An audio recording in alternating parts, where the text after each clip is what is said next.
Hey, we are live on a Saturday. What's going on, everybody?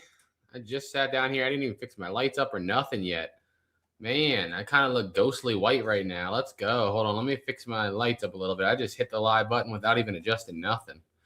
All right. Looking a little ghostly there, huh? Am I looking too ghostly? Good enough, right? Good enough. Make a season an episode. What does that even mean? What do you mean by that, Jonathan? What do you mean by that? Make a season an episode? A season of what? What do you mean? I don't know what that means. Hey, Leslie. What's up, Marla? What's up, Nicole? What's up, Smokey? What's up, William? What's up, Pauletta, and Michael, and retired Rosie, and Kirsty, and Lynn, and Melissa? Okay, whoa, now it's going really fast. And March, and Rhonda, and Barna, and okay, now it's going crazy. Now I can't keep up with it. But what's going on, everybody? What is up? Watching for so long. Thank you, Leslie. Let's go. Yappers, True North Treasures. What's going on, everyone? Man, everyone joined in at the exact same time. That was weird. There was like nobody here. Then all of a sudden, like 300 people just popped in at the exact same second. That was random, fast, but okay. What is up, man? What's going on Saturday? Seeing all your videos. Thank you.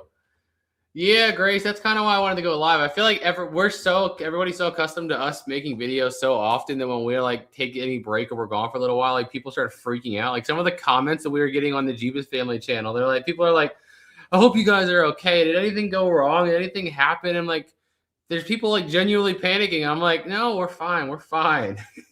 I was like, I'm just going to go live and just chill for a little bit. Yeah, the video is going to come out tomorrow. Our videos are usually Sunday and Wednesday. Wednesday was like the first time I've missed one in, gosh, I don't even know, like 6 months. But it was Amber's birthday and we didn't do nothing. So yeah, that's what we've been doing.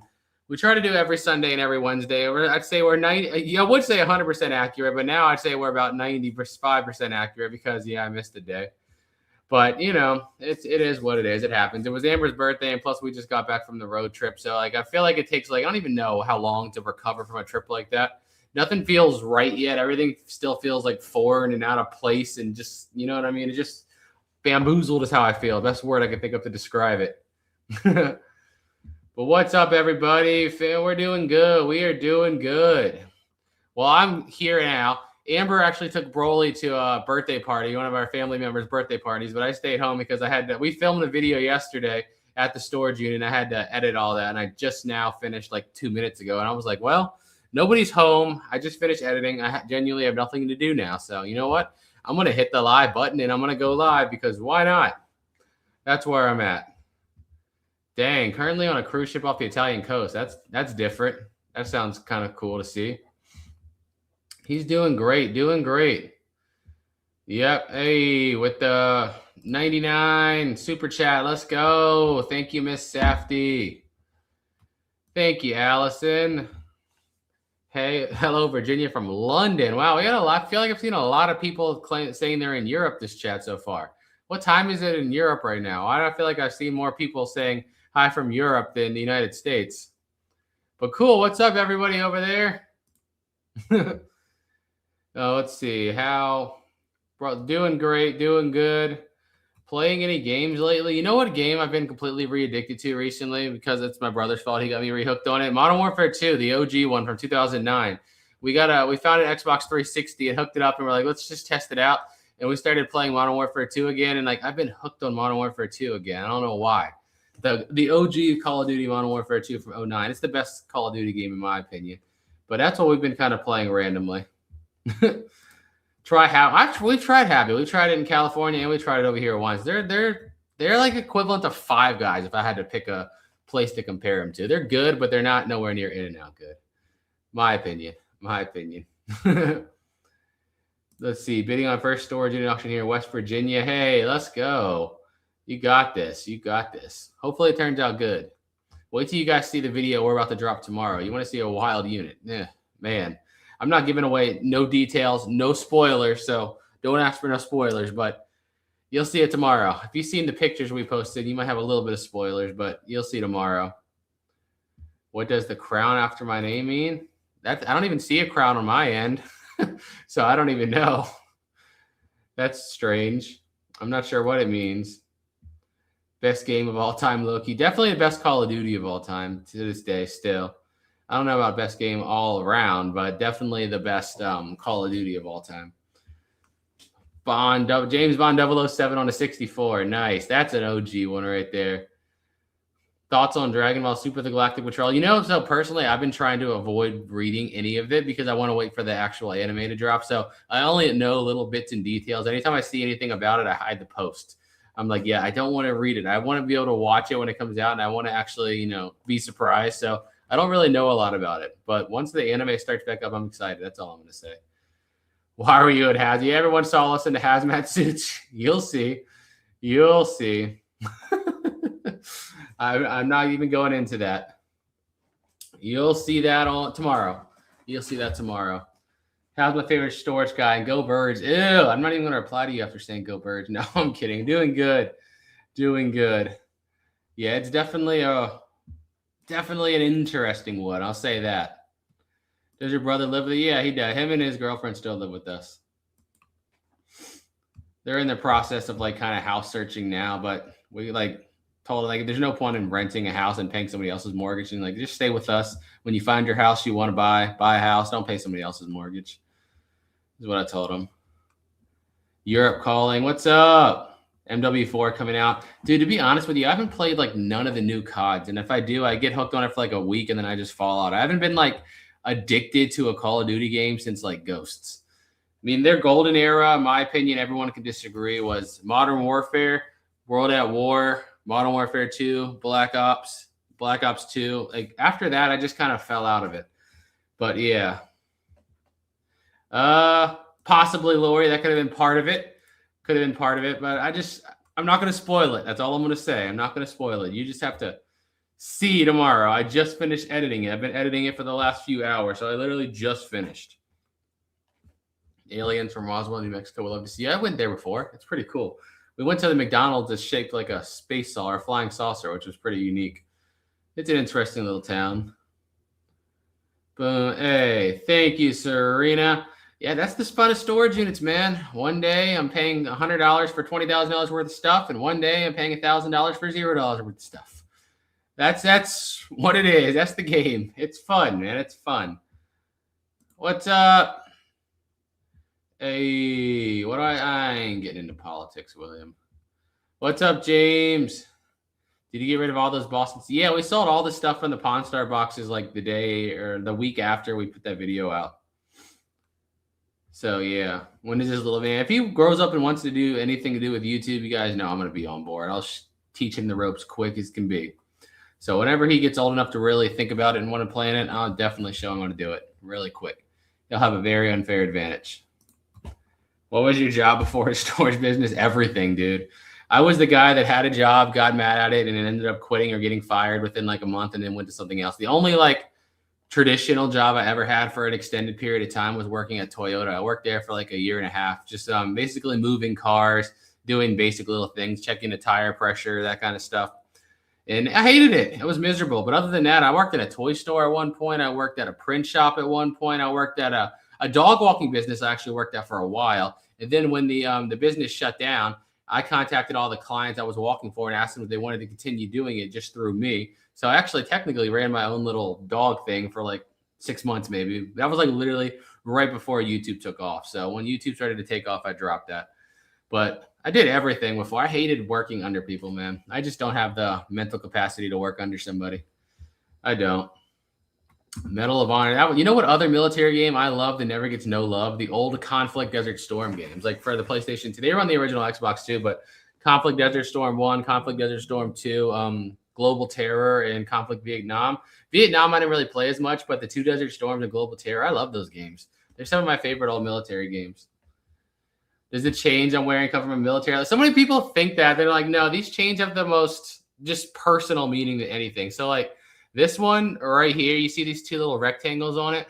One has Amber's name on it. One has Broly's name on it. She got this for me around the time he was born. So that's why I wear this one. And this one's actually really old. So when I was young, you guys don't know my family history. My dad passed away in 2014, but he used to have a gold rope chain that was like this thin, and I loved it when I was growing up. So one Christmas they got me a silver one because obviously the gold one was expensive. So this is just one of the few things I still have that my dad gave me from, God, it had to be like 15, 20 years ago at this point.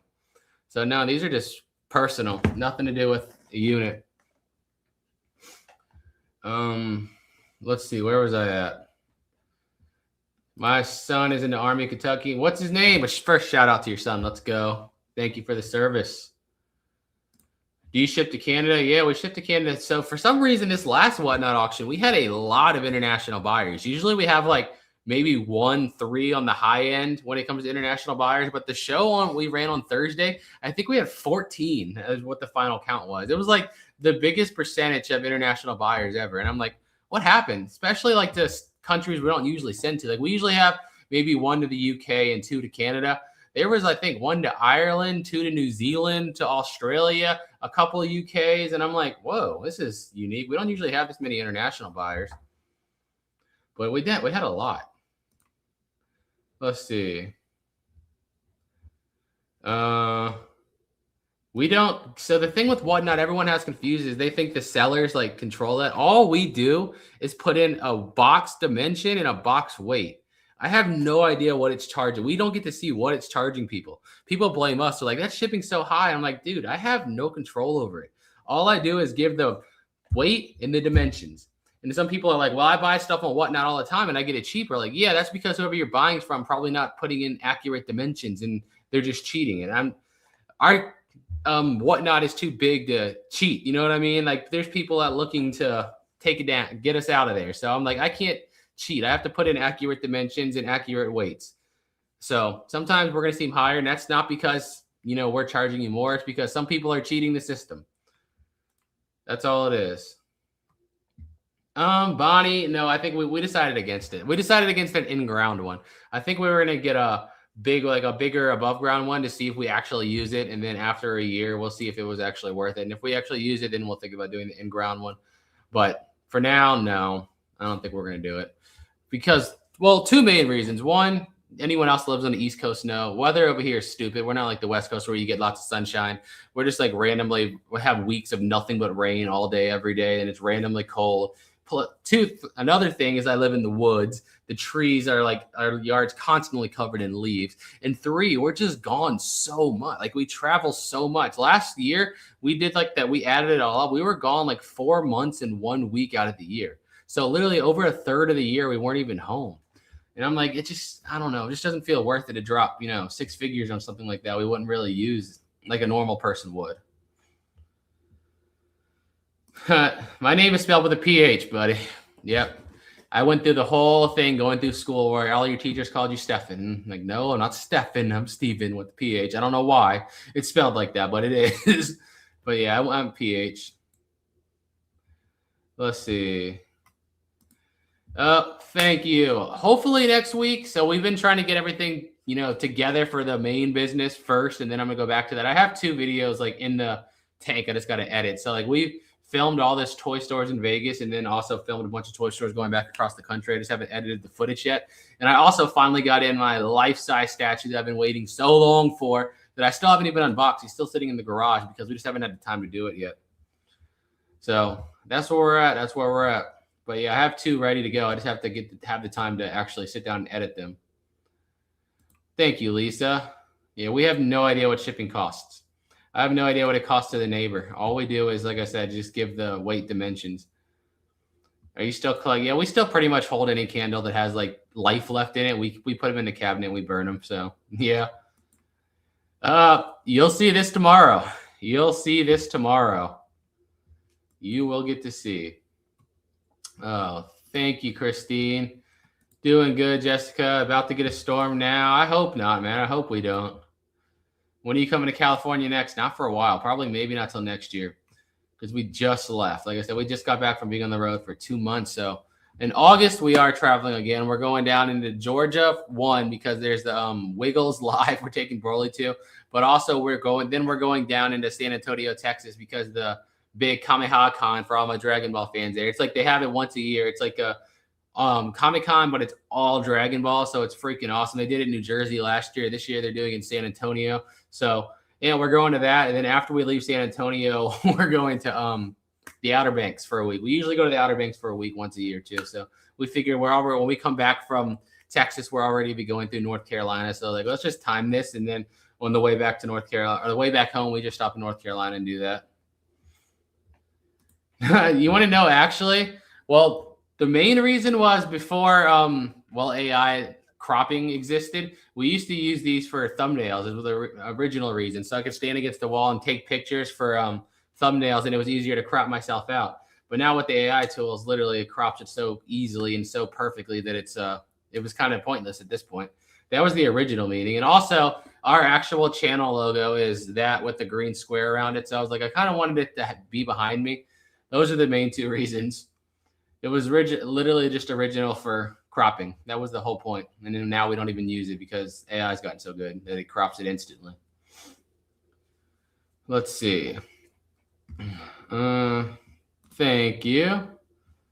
You ever find bed bugs? No, but to be honest, I don't look I throw beds away every time. I don't even keep them. They go straight to the dump because nobody will buy. I found like brand new beds in the plastic that are like $2,000, and I can't sell them for $50. I can't even give them away at our yard sale. So I trash beds. Literally, I had brand new mattress before. That was like a $600 mattress, like an expensive one in the plastic that you could tell had never been used. We set it out at the yard sale. Nobody touched it. Even when we went with the last 2 hours of our yard sales, we put everything left for free. Nobody took it for free. They even had to take it to the dump at that point. So I gave up on beds. And I see a bed, I don't care if it's in perfect condition or new, trash. Trash, trash, trash. Let's see. Lord Jebus. Sounds like a Lord Frieza thing. Boom, boom, boom, boom, boom. What island now? We usually stay in Duck is where we usually stay. What is your main channel? This is our main channel. Treasure hunting with Jebus. Treasure hunting with Jebus. So on YouTube, we have 3 channels, but on Facebook, we only have 1. We just put everything on the same page on Facebook. I can't even go. Usually I go live on YouTube and Facebook together, but because I was talking trash to somebody on Facebook, they limited my account. Now I can't go live on Facebook until after June 8th. I'm like, come on. It wasn't even that mean. I was just messing around. But now you know how Facebook is. Let's see.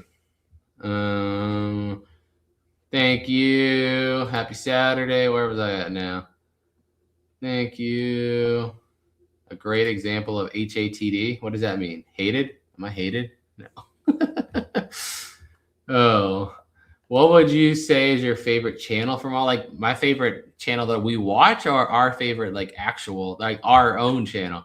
Of course, I love Dragon Ball, so that's a different kind of love for me. But this Treasure Hunting with Jebus is like my baby, man. We built it from scratch, literally from credit card debt and $0 into a crazy, huge, thriving business for us. So I'm like, of course, that's my favorite because it's just the story behind it is crazy. If people knew, when we first started doing this channel, we first started with dumpster diving. Those who have been watching us for our first time, it was crazy. We drove my mom's old golden Camry that was so broken up that we couldn't get fixed. We couldn't afford to get it fixed. So we literally had to buy oil pretty much every day from AutoZone just to keep it in because it was leaking, but we couldn't afford to get it fixed. And then all the gas and everything we paid for was just put on credit cards. We had maxed out credit cards in a car that didn't run when we were doing dumpster diving. It was bad. It was bad. But that's why I love it so much, because of the story, it's from nothing to what it is today is wild. But I love all of our channels, man. I just love YouTube. I've been in love with YouTube since I was a teenager. It's been the only thing I ever did and tried. And it was I can actually see myself doing this for my whole life. Everything else I tried, I'm I get bored of it in a month and I was just done. But video editing and making videos was the one thing I did. And I was yeah, I could see myself doing this forever. And that's the plan. I've been doing it for full time now since 2019, but making videos since 2011-ish. And not one time have I ever felt gosh, I'm tired of this. I'm burnt out. I don't want to do this no more. It hasn't happened once. Will I do another profit breakdown video? Yeah. Oh yeah. So the unit we just bought recently, the one for, what was it? 15 something with all the Michael Myers, Transformers, that stuff. I think we should do one on that unit. We have 2 more auctions coming from it before we can do it. And then of course I want to do one on the big $18,000 unit, but that's going to take forever. You guys have no idea how much stuff we still have. We are selling this stuff on Whatnot. It's going for so cheap. I don't even care at this point. I just need to clear it. We're selling $200 dolls sometimes for $30, $40 all day Like the people that are buying and flipping on eBay are probably making bank off these auctions, but I don't even care. I'm just like, if you guys are making money, great. I paid 18K for the unit. I'm already way in the green. So at this point, if you guys are to come and make money too, let's all make a bunch of money. It's awesome. We all win. I don't care. I'm not the guy that needs to get every penny out of everything. Boom, boom, boom.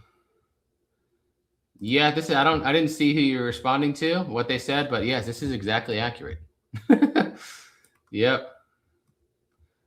What's up from France? What's up from Ireland? See, I was just saying earlier how I feel like we have a lot of people in the chat today from Europe, and it's kind of like a lot more than usual. Interesting.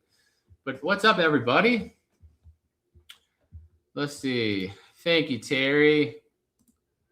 Thank you, Julie. I did put our stuff on Rumble. They reached out to me at one point like 2 years ago and asked if they said like we'll give you a verified channel immediately and you can start uploading videos to there. And I did for like I'd say a month or two, but it was just nothing. Like I think after 2 months it made like $3.60. So I was like, no, it's pretty much it's just a platform for political stuff. I feel like most people that are doing, normal YouTube stuff don't really get the views over there. Maybe it'll change. Maybe it'll continue to grow and I'll go back to it. I still technically have like a verified channel on there. I just don't really use it. Let's see. I'm the same way, Mad Dog. I'm this most non-serious person in the world. And, hoping next week for the Dragon Ball video, as long as we can get it edited. Like I said, I already have all the footage done. I just got to edit it. So whenever that is. No, I still don't even know what these things are. Like I see them all over Whatnot. I'm like, what is a Nito and why is everybody like freaking out and fighting each other for them? What are these things? I don't even know what they are. I keep seeing them everywhere. I'm like, I have no idea what they are. No idea. But I'm like, whatever people are fighting over, it's crazy. Want to do another? I don't know. It's so hard to do the way we travel. It's so hard to do because like when we travel, like I said, we have just no plans. Like we just go and I don't know where I'm going to be on what given day. Like it's before, like back then when we went to Florida, we didn't do that. We kind of had like, yeah, we're going to stay here for these days. And we had it kind of planned out ahead of time. But nowadays, like the last 5 years or 4 years, we just wing it. And I have no idea where I'm going to be. So it's hard.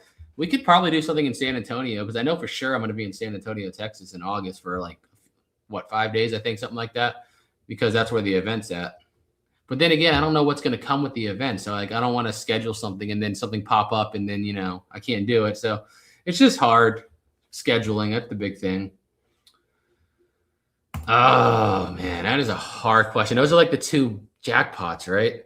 I don't know. The perfectly organized ones sometimes are sketchy, especially nowadays with all the staging scams going on. So if I had to pick, I guess the ones that haven't been touched in 30 years, because now that the staging crap has gotten so big, it's kind of nerve-wracking, makes it more nerve-wracking. So I'd go with the untouched. If you see a big pile that's covered in dust, unorganized, it's probably been there for a while. You have a better chance. But no, it depends. It depends. Let's see. Been subscribed since 30K. Let's go. Whoa. I know, it's crazy, right? Just watch the turtle unit. Oh, I'm sorry. That was a gross one.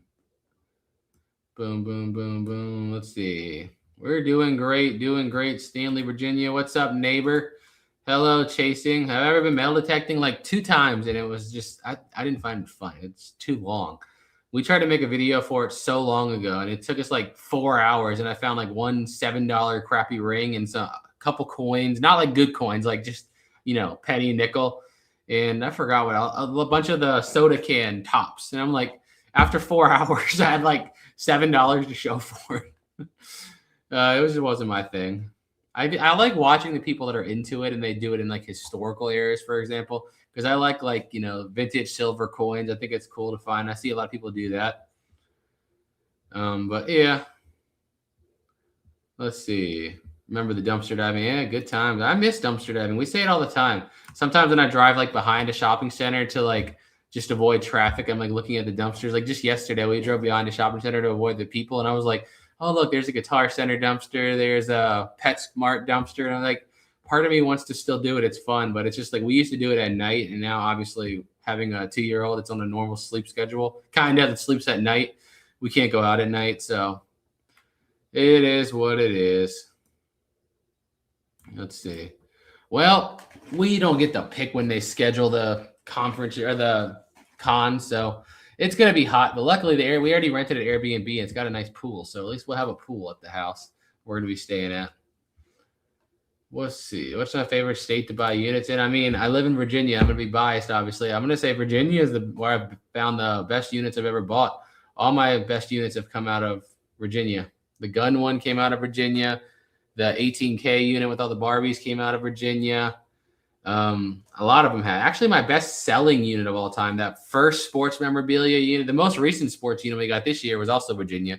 But the one we bought, I want to say last year, that was up in Pennsylvania, and that one was incredible. That's still to this day like our highest sales out of a single unit. It was like, I want to say like $70,000 we sold out of in like 2 weeks, which is crazy. But that was from Pennsylvania. But I'd still say Virginia.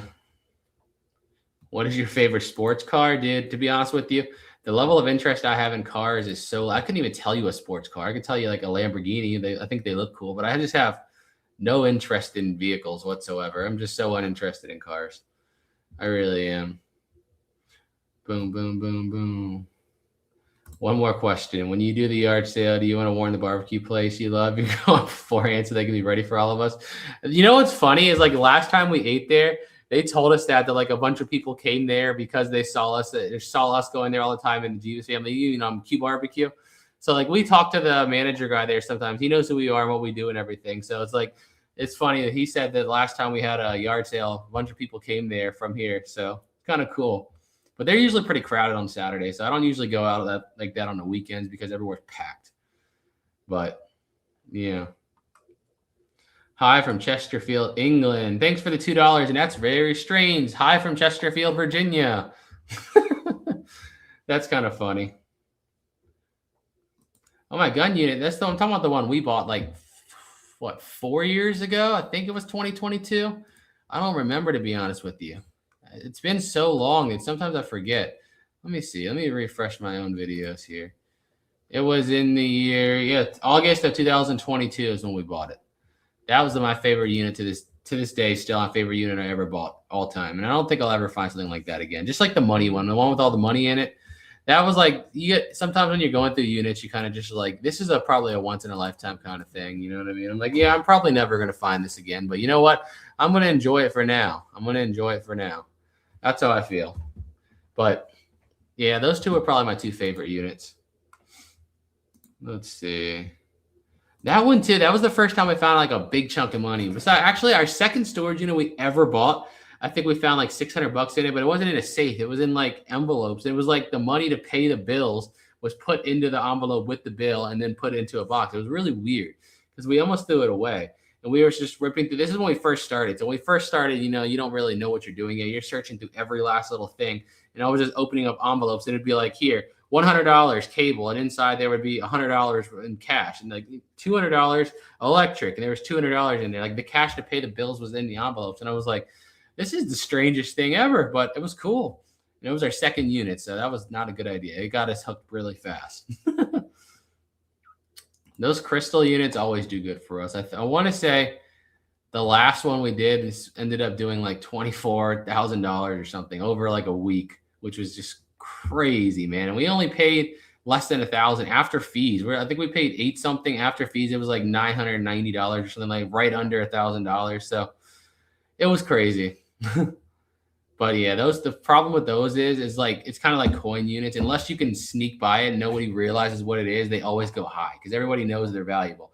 It's like the units when you see a coin book or something, they go crazy because everybody knows coins are valuable. Same with comics. It's like those things that if you can see them and pick them out, then pretty much everyone can, and it's going to go crazy every time. So it's kind of, they're rare. I've only had it happen twice in, 8 years we've been doing this.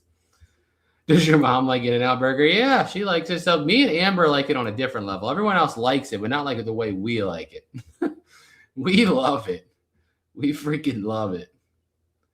How true to life with storage? It was actually a really cool experience all the way around. There was a lot that I didn't know. Like I said, the biggest thing to me, I had no idea these were like live auctions actually to where like anybody could come. I thought they ran auctions just for they only allowed the cast there, but no, anyone's there. There's tons of people there that are just random people that live in the city are out buying units too.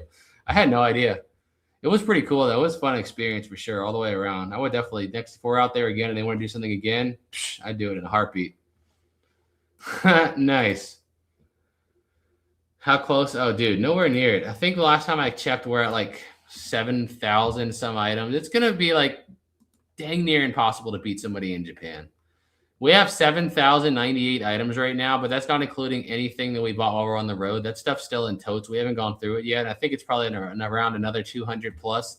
So we're probably at like 7,300 Dragon Ball items right now, rough estimate. So I think he's just like 10,000 and 90 or something. I don't remember the exact number, but it's a long way to go. And plus, that was the last time he updated it. The moment anyone probably tries to take that record, he's probably going to resubmit and be at like 15,000 at that point. So it's like maybe one day, but we'll see. Let's see. Where was I at? Have I been to any other countries? Just Canada. Just Canada. Don't start with that. That was like the longest ongoing joke we used to have on our channel back in the day. This is how I know OG fans right here. We used to go dumpster diving. For some reason, we always find Pop-Tart boxes. And like, I hate the strawberry Pop-Tarts, and they're like the most popular ones in the world. And I always hated them. Brown sugar cinnamon are the best ones. And I hate the strawberry ones. So like, anytime I see somebody mention strawberry Pop-Tarts, I'm like, I know you've been here watching us for a long time. Chasing? No, probably no. We're not going in that far again. Do we have any hobbies that are not connected to units? I mean, obviously, we're both big Dragon Ball fans, and we collect Dragon Ball. She also collects Land Before Times, the old cartoon. I like to also go target shooting. Obviously, you guys know, the watchers know I'm a big gun person. I like to go shooting. So my mom and David live on 17 acres, so we can go shoot there whenever we want. I literally haven't had to buy ammo in like 2 years just from storage units. So we do that a lot. And I don't know, not much else really, besides just taking Broly places, being parents, Not really. Traveling, of course, not just because of units, but we just like to travel to like random cities. But we both kind of have the same philosophy on traveling. Like, nobody wants to go to like a typical vacation spot. Like we said before, if you offered me tomorrow an all exclusive, pay $10,000 a night resort in the Bahamas, we'd both say no. Like, I don't want to. I don't want to go be around people. I don't want to talk. I don't want to socialize. I don't want to drink. I don't want to party. I don't want to do any of that. It sounds awful to me. But if you say, like I said, if you want to go meet up and go to the most random small town in the middle of Montana or Nebraska and look for storage units to go thrifting and flea market and yard sailing, I'll be there. But that's just how we are. Yeah, well, my mom and David come with us. They work with us full time. So they're full time with us. Both of them are. So they're with us. There's 5 of us, including Broly, when we travel. Have you seen this Dragon Ball soap out? Yep, we already got it, both of them. There's a Goku and a Vegeta one, and we have both of them already. Amber saw them on Facebook first and already ordered them. Oh, yeah, we're definitely going to do a Japan trip in the future, but again, it's kind of like definitely like way in the future when Broly gets older, because he's like surprisingly loving Dragon Ball now, which is like the best thing as a dad that loves this show. So like every time now I'm like, what do you want to watch? It's like Dragon Ball. He just likes to watch Dragon Ball fights all day now for like hours. And I'm like, yes, I've been waiting for this moment. Let's go. So we've been watching a lot of Dragon Ball together. Did you watch the Tournament of Power-Ups? No. So like, I'm really impatient, dude. I cannot do the once a week thing. Usually I try to wait for like, I don't know, 5 or 10 of them to come out so I can just sit there and binge them for like, a couple hours and watch it in a row. I didn't watch them as they were releasing, but I did watch. I've seen Super all the way through like 5 or 6 times at this point. Where's your mini-me? Amber and Broly are at a family birthday party right now, like an hour from here. I had to stay home because I had to edit the video. Speaking of that, why did they just send me a video? Oh, look. See, they're at a trampoline park. Look at this. Look. Can you even see? No, you're not going to be able to see that. No, you can't see it. It's too bad. But look. Start. See? You can't really tell what it is. It's Broly jumping on the trampoline right now. They're at a trampoline park right now, birthday party. First of all, thanks for the $2 super chat. Do you get a lot of Kiss swag? Not really. I'll be honest with you. And if it is, it's like a single record or a single CD that's not particularly rare. Not very often. I think we found the figures in box one time, but that was like years ago. It's not very often at all. But thank you. Do you like any other animes? I'd say not really. When I was younger, I used to watch the originals of these, like Pokemon and Yu-Gi-Oh! I like the original, but I never got into it after it got past the original. Like Pokemon, after it got past the original 151 or whatever, just I don't know. I couldn't keep up with it anymore. I used to watch a little bit of Inuyasha. I used to watch what's the other one I used to call them? Bleach a little bit, but not really.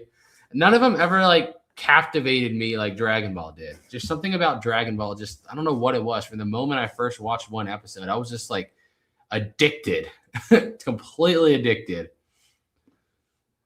Oh man, what is your brother up to now? Well, he still does his own music thing. He sells music stuff online, but also he's the video editor for Jack at Locker Nuts. He does all his videos, so that's what he does like full time. But then he also does his own building his own thing on the side. But he sells like records, CDs, and that kind of thing online. Is David shy? Yeah, he's just quiet. That's all. Let's see. Have you considered doing a vlog about the business side, such as paying taxes, keeping with the law? We hire an accountant for all of it, so I really don't even know what half of it is. We pay an accountant a pretty hefty amount of money because she handles everything, like literally everything.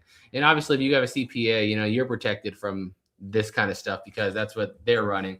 And I don't know anything about it, and I didn't want to take the risk. Like the more money I made, I was like, I know the more money you make, the higher chance of you getting audited and checked and stuff. So like once we started to make good money doing this, I was like, yeah, I'm not playing the legal loophole game.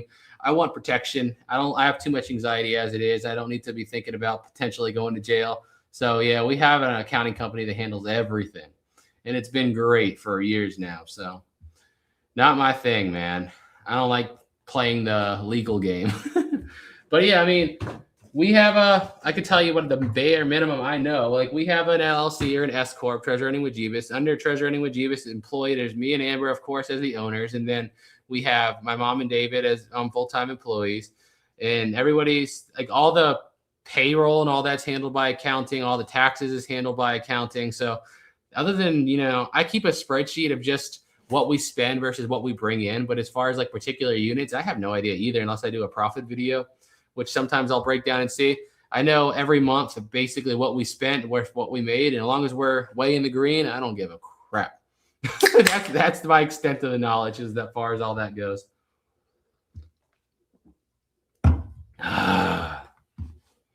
He's doing good, Jamie. Doing good. Thank you, Jippy. Let's go. What's up, Art?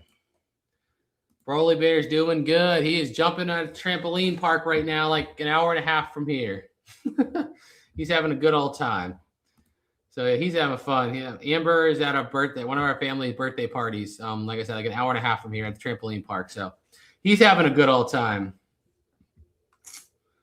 What do you consider making mystery box? So the only reason I'm going to say no is because we only sell on Whatnot. Whatnot just made online sales so simple that I just don't see myself being able to use another platform. And they don't allow you to do that. You have to show what's in there. So I would say no. Because like it's just such a different ball game, man. Whatnot for like people that buy storage units is such a game changer because you had the volume of stuff you have is just nobody understands how much volume you have, and to be able to just go live and blow out 100 things in an hour is just it feels so futuristic, man. Especially now that you can set up anywhere. We were talking about this on the road. The ability to just take a van, like throw some boxes of bubble wrap in there, and basically let's just stop in Nebraska. We rent an Airbnb, buy a unit, set up a print station, laptop, sell everything out of this Airbnb, pack it up, drop it off at their post office, and then boom, so they can keep going. It's crazy. I just don't see myself using any other platform. It's just so wild and feels so futuristic. No, there was nothing this Wednesday. This Wednesday was one, I overslept on Tuesday, the day we were supposed to film it, but also Wednesday was Amber's birthday, so we were like, we're not going to do anything this week.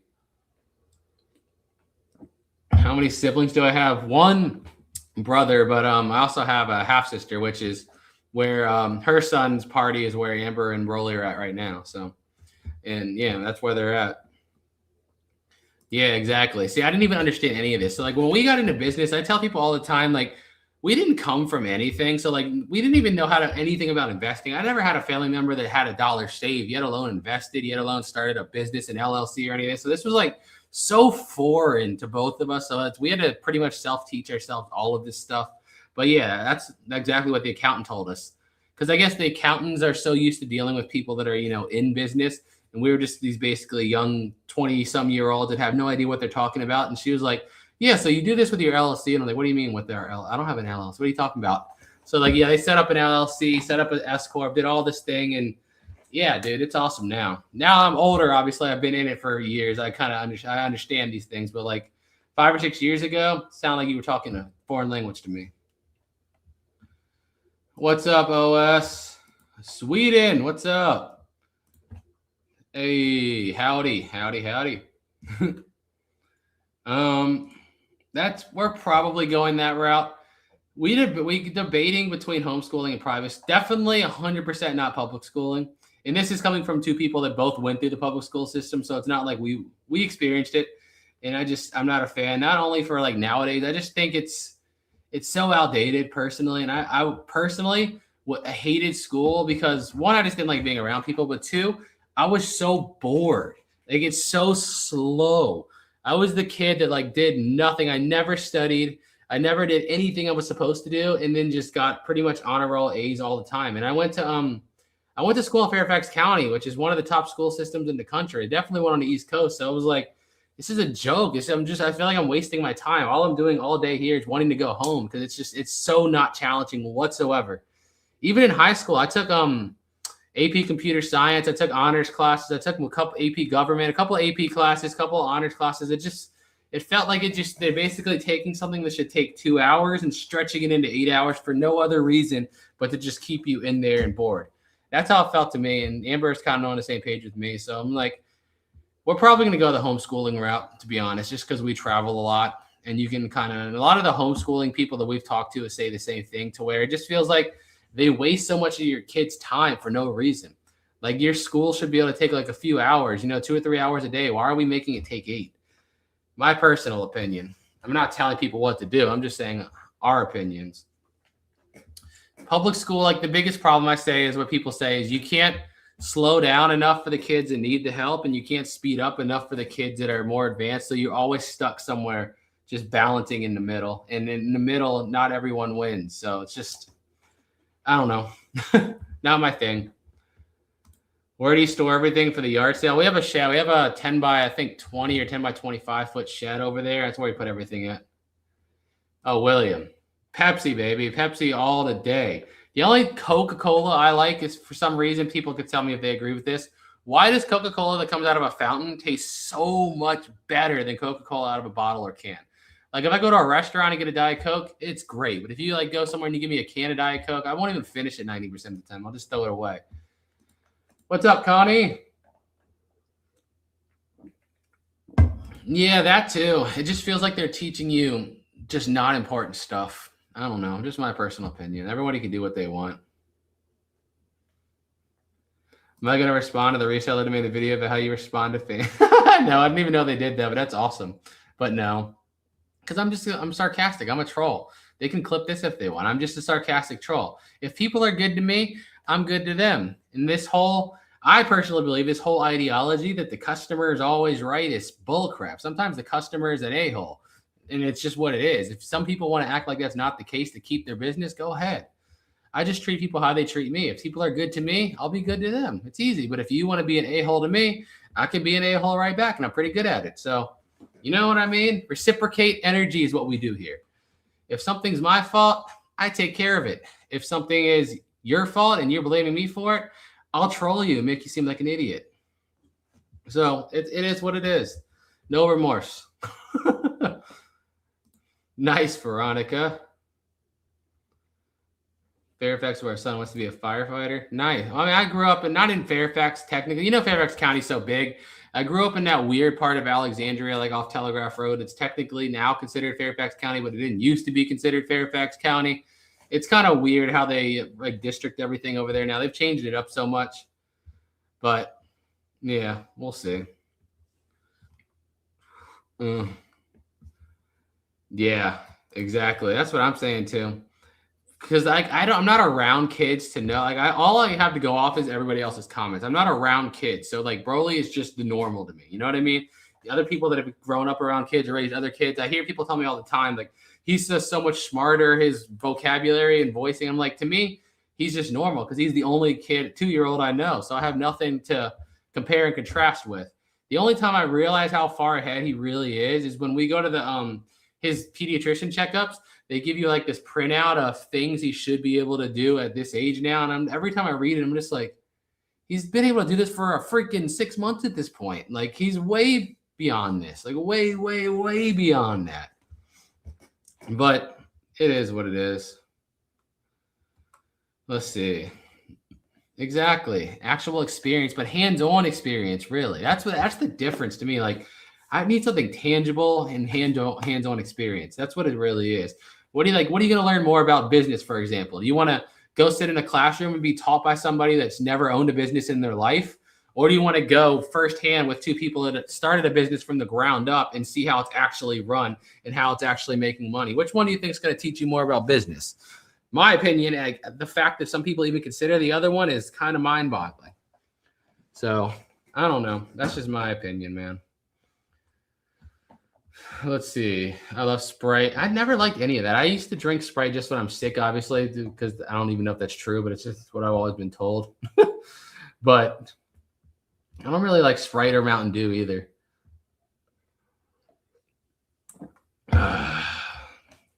Let's see.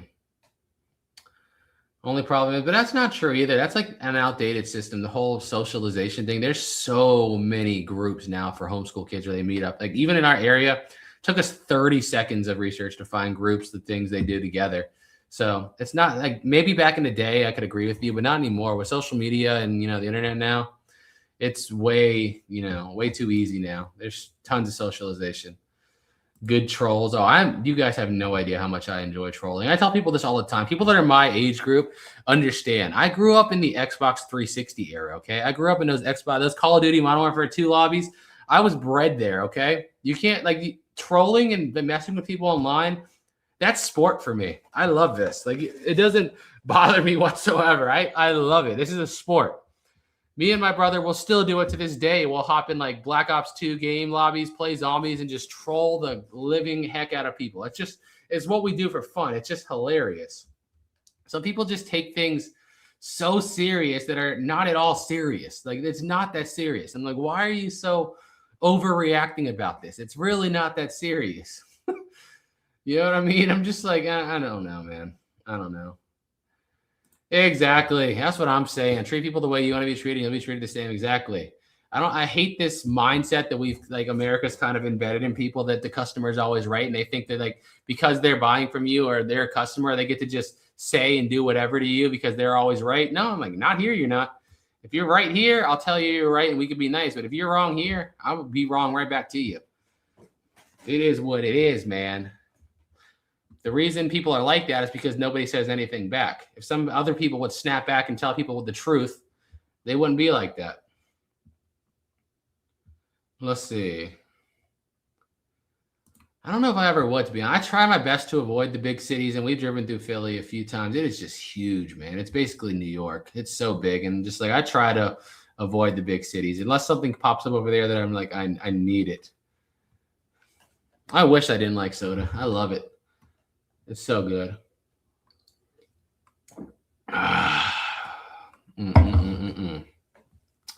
Let's see.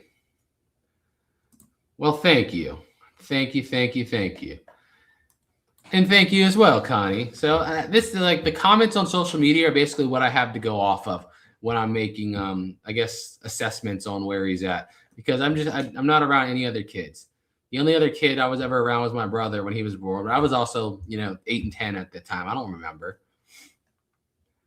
Boom, boom, boom, boom. See me. Yeah, I like Dr. Pepper too. I do. Dr. Pepper and Pepsi are basically what I live off of. Let's see. Since I'm new here, what is your all-time favorite storage unit you bought so I can go watch? The one with the brand new shoes, that was good, but no, my favorite one of all time was the guy's gun collection. It was from August of 2022. It's one of the top videos on our channel. If you go to our channel's homepage and filter the videos from most viewed, I want to say it's the third one. Let me check. Hold on. I can actually check. Why am I guessing? It's the third one. If you filter for most viewed, the third one, that was my favorite unit of all time. It was just crazy, man. Shout out Adrian Aries. Let's go. Thank you.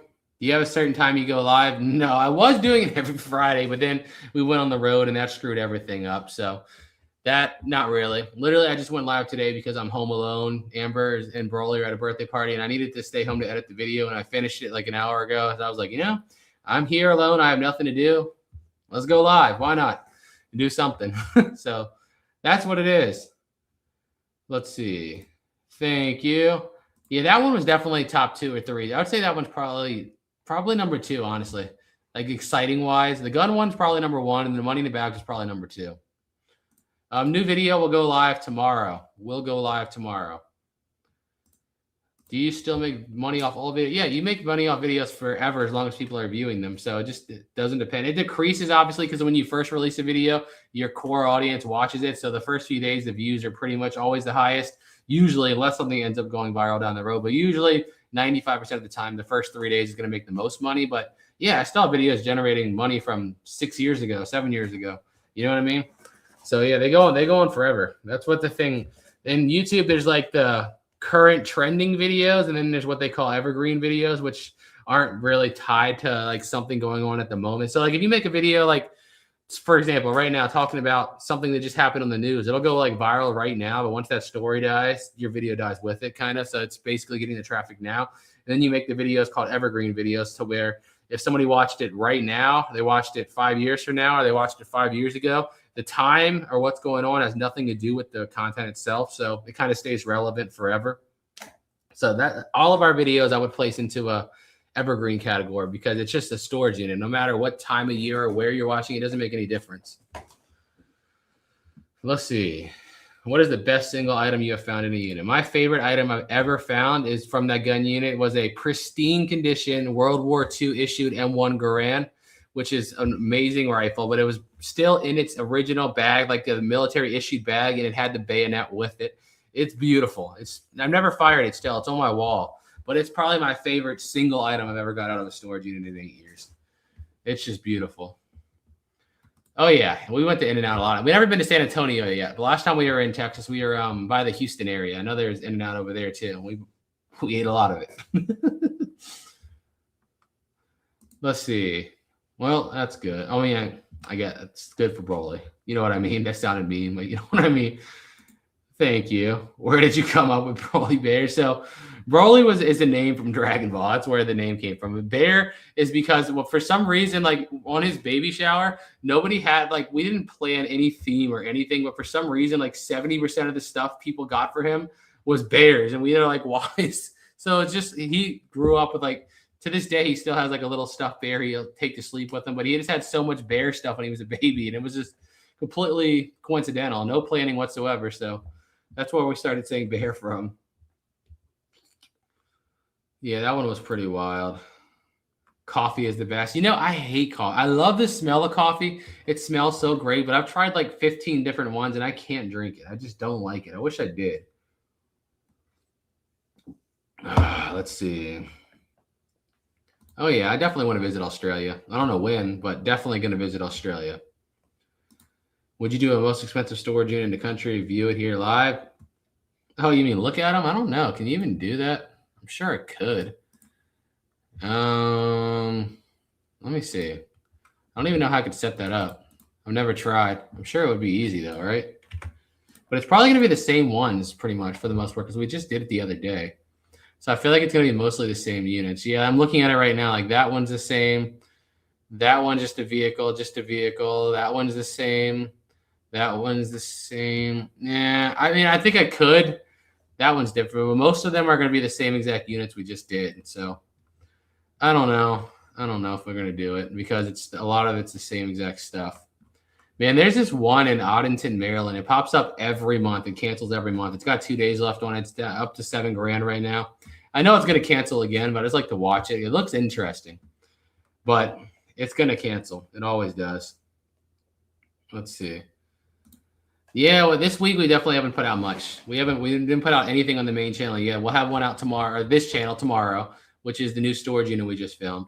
But yeah, even our second channel, we only put out like 2 videos this week. Kind of just taking it slow because we're just getting back in the rhythm of things, to be honest with you. And Wednesday was Amber's birthday, and yeah, that's about it. Why would I hate you? You got to try it though one time when you leave. I remember the first time I tried it was years ago in California, and I never even heard of it. So I remember the first time I had it, I was like, oh my gosh, this is amazing. Are you closer to the East Coast? Or we live in Virginia, so we're right on the East Coast. I'm 2 hours away from the ocean, like Virginia Beach. So when you buy a unit, could you bring your sister? What? The sister lives hours away. A half sister lives hours away and works in like the medical field. So I don't think we come to a storage unit. But yeah, super busy. He has 2 kids and works in the medical field. Let's see. The crowns are the first, second, and third commenters. Really? I never knew that was a thing. I've been to Buc-ee's a bunch of times, actually. Buc-ee's is like, it's cool, but it's like overwhelming that the people there. It's like so crowded. I feel like I'm walking into a riot when you go into a Buc-ee's. It's just so big and so crowded. It's kind of just like a little overwhelming every time I go in there. It is kind of hot in this house. Hold on a second, guys. Let me turn up my freaking air conditioner. It's gotten like warm on the East Coast all of a sudden. Hold on. I need to go to my phone really quick. Let's see. Cool down, man. I need to cool down. There we go. All right. No whatnot tonight? No whatnot tonight. Nope. Have you ever bought a unit in Kentucky? Actually, I don't think so. Now that I think about it, we were in Kentucky like a couple weeks ago. That was the last like state we stayed in before we came home. So yeah, I don't think we actually bought a unit there though. So I don't think so. No, when we were in Kentucky, we bought the unit in Evansville, Indiana, which is like 20 minutes across the Kentucky border. So not technically in Kentucky, right there, but not quite. Let's see. Exactly, she does. That's why a lot of people don't understand, man. The little details like that are what make videos so good. A lot of people just they don't capture it well. That's one of the big things. She does a good job at it. Like going back and forth between like the human element of it and the what we're finding. But like obviously, like half our comments will be like your facial reaction, your reaction to this. Some people don't realize on YouTube, like so much of content creation is about the human connection. You know what I mean? That's what it really is. And like you got to be able to see people's facial reactions there, what they say, what they do. That's a big part of it. And a lot of people don't put no emphasis on it. So yeah, she definitely kills it in that aspect. It's one of the reasons I think we're as successful as we are. Should come to Long Island, New York. I don't know, man. I don't do New York unless it's upper state. By Niagara Falls, by the city, too crowded for me. I did In-N-Out in Las Vegas. Oh man, that's no. You're banned. No, I'm joking. But that's just wrong. But I will say Vegas is still good, but California tastes better than all the rest of them. Like if you have In-N-Out in Texas or you have it in Tennessee or you have it in Colorado, Utah, whatever, it's still good, but it's not the same as it is in California. In California, I don't know what the difference is. It's just peak. But yeah, Vegas also, like the fast food places in Vegas suck. Like in general. Like I remember like not this trip, but last trip, we went to Popeyes and like Popeyes is like my favorite bone-in chicken ever. And I got it and it was just awful. Like it was just felt like it was undercooked. It was super like greasy and wet. And I was like, what kind of Popeyes is this? So I don't think it's a fair comparison. You need to go to one in California. Quick question. Do you ship to the UK? Oh yeah. Pretty much every whatnot. Does your crown give you preference? I can't even see the crown. So like I'm learning this live as we go right now. Like I don't even see crowns. So I don't even know what anyone's talking about.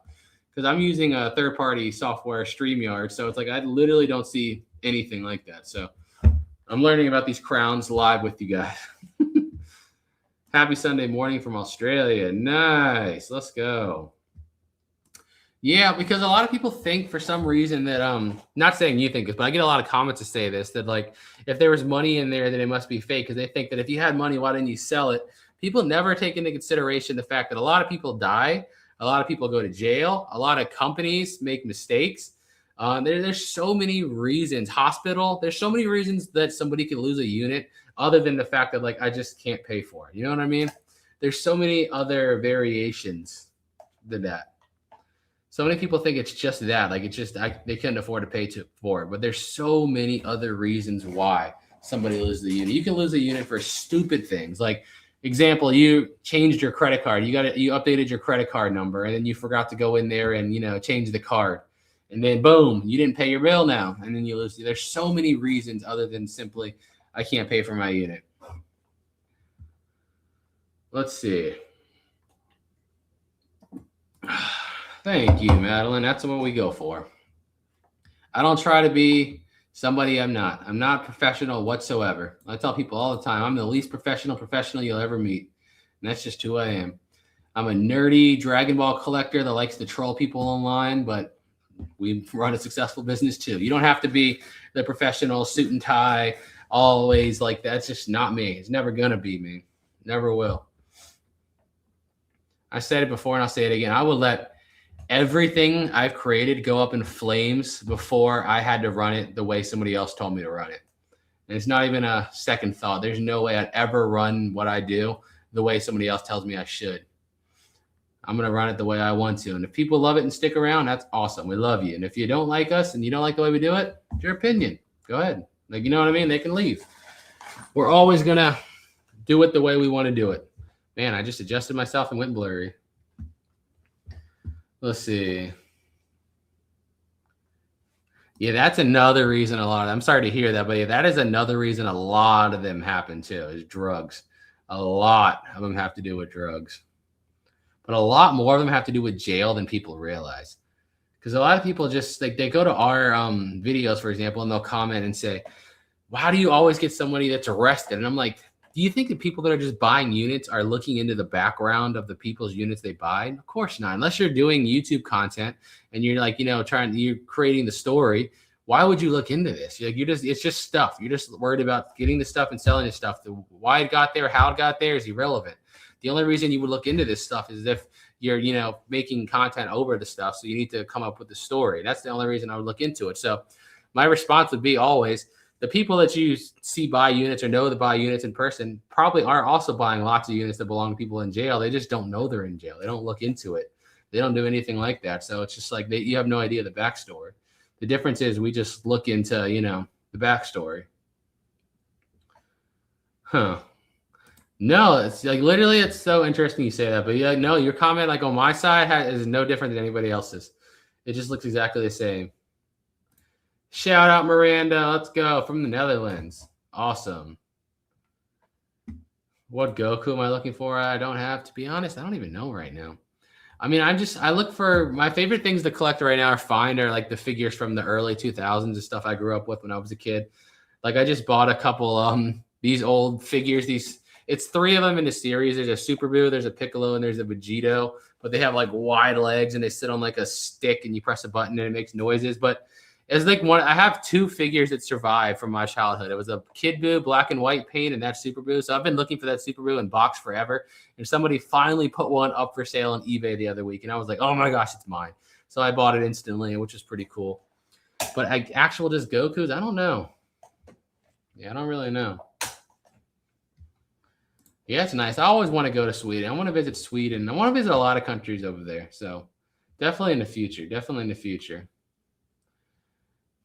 Thank you. Yep. I love Dragon Ball Z. I've been obsessed with it, like I said, since I was about 6, and I'm 32 now. So it's been like 26 years. Oh, yeah, of course it happens. Of course it happens. Sometimes it's crazy stories. But I would say we've probably bought nearly 1,000 units at this point. Honestly, I would say 90% of them are not like that. I'd say that's about 10% of the time where it's like somebody that lost their job or somebody that got sick or something like that. It doesn't happen. Like everybody thinks that's what happens all the time. What I've noticed doing social media, so many people have like their experience then they assume because they had that experience, that's the only experience anybody else can experience. You know what I mean? So they're like, well, I lost the unit 5 years ago because I got sick and I went to the hospital. So now in their head, every single unit that somebody buys is now somebody that was sick and went to the hospital. I'm like, no, you're in the minority. That's not most of the time. Like I said, I would honestly say probably 80+% of the time, it's somebody shooting themselves in the foot, whether it's them going to jail or doing something stupid like that. Sometimes, yeah, it is like that, but very rarely, very rarely. Sometimes, yeah, you never know. You never know. What's up?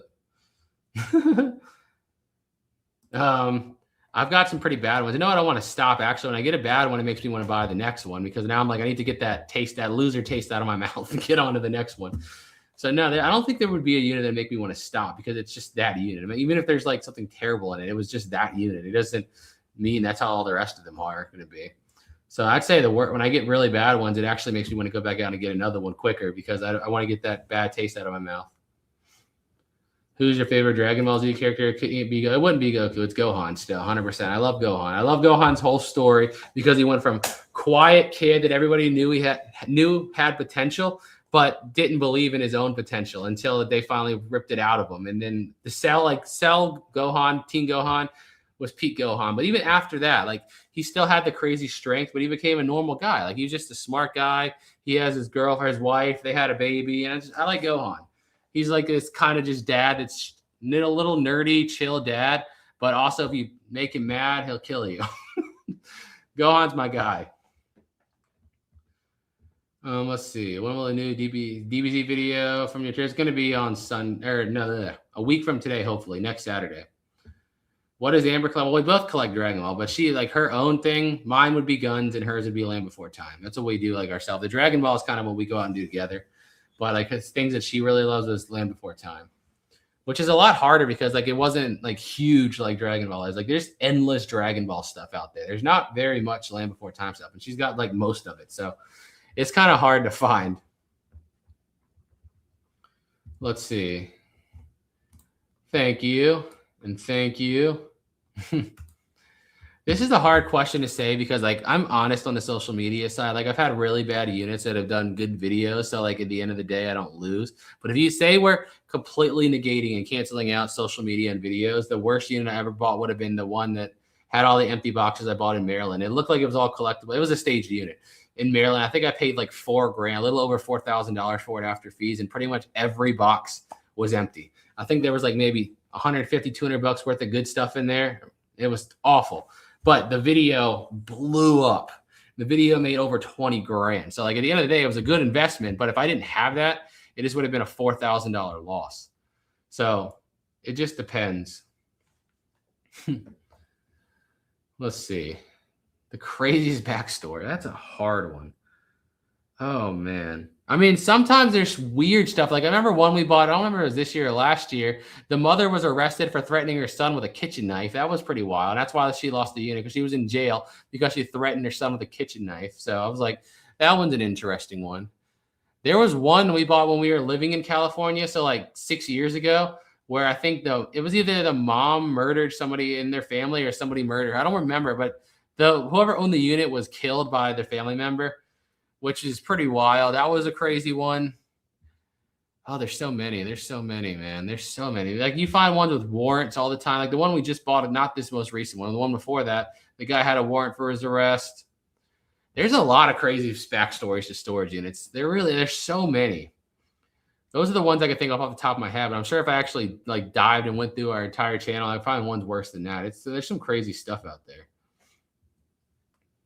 The most regrettable storage unit I've ever bought? That's a hard one. But I would say, honestly, there was one we bought like maybe 3 years ago. It was a 10x20 and it was all boxes. And I paid like $1,000 for it.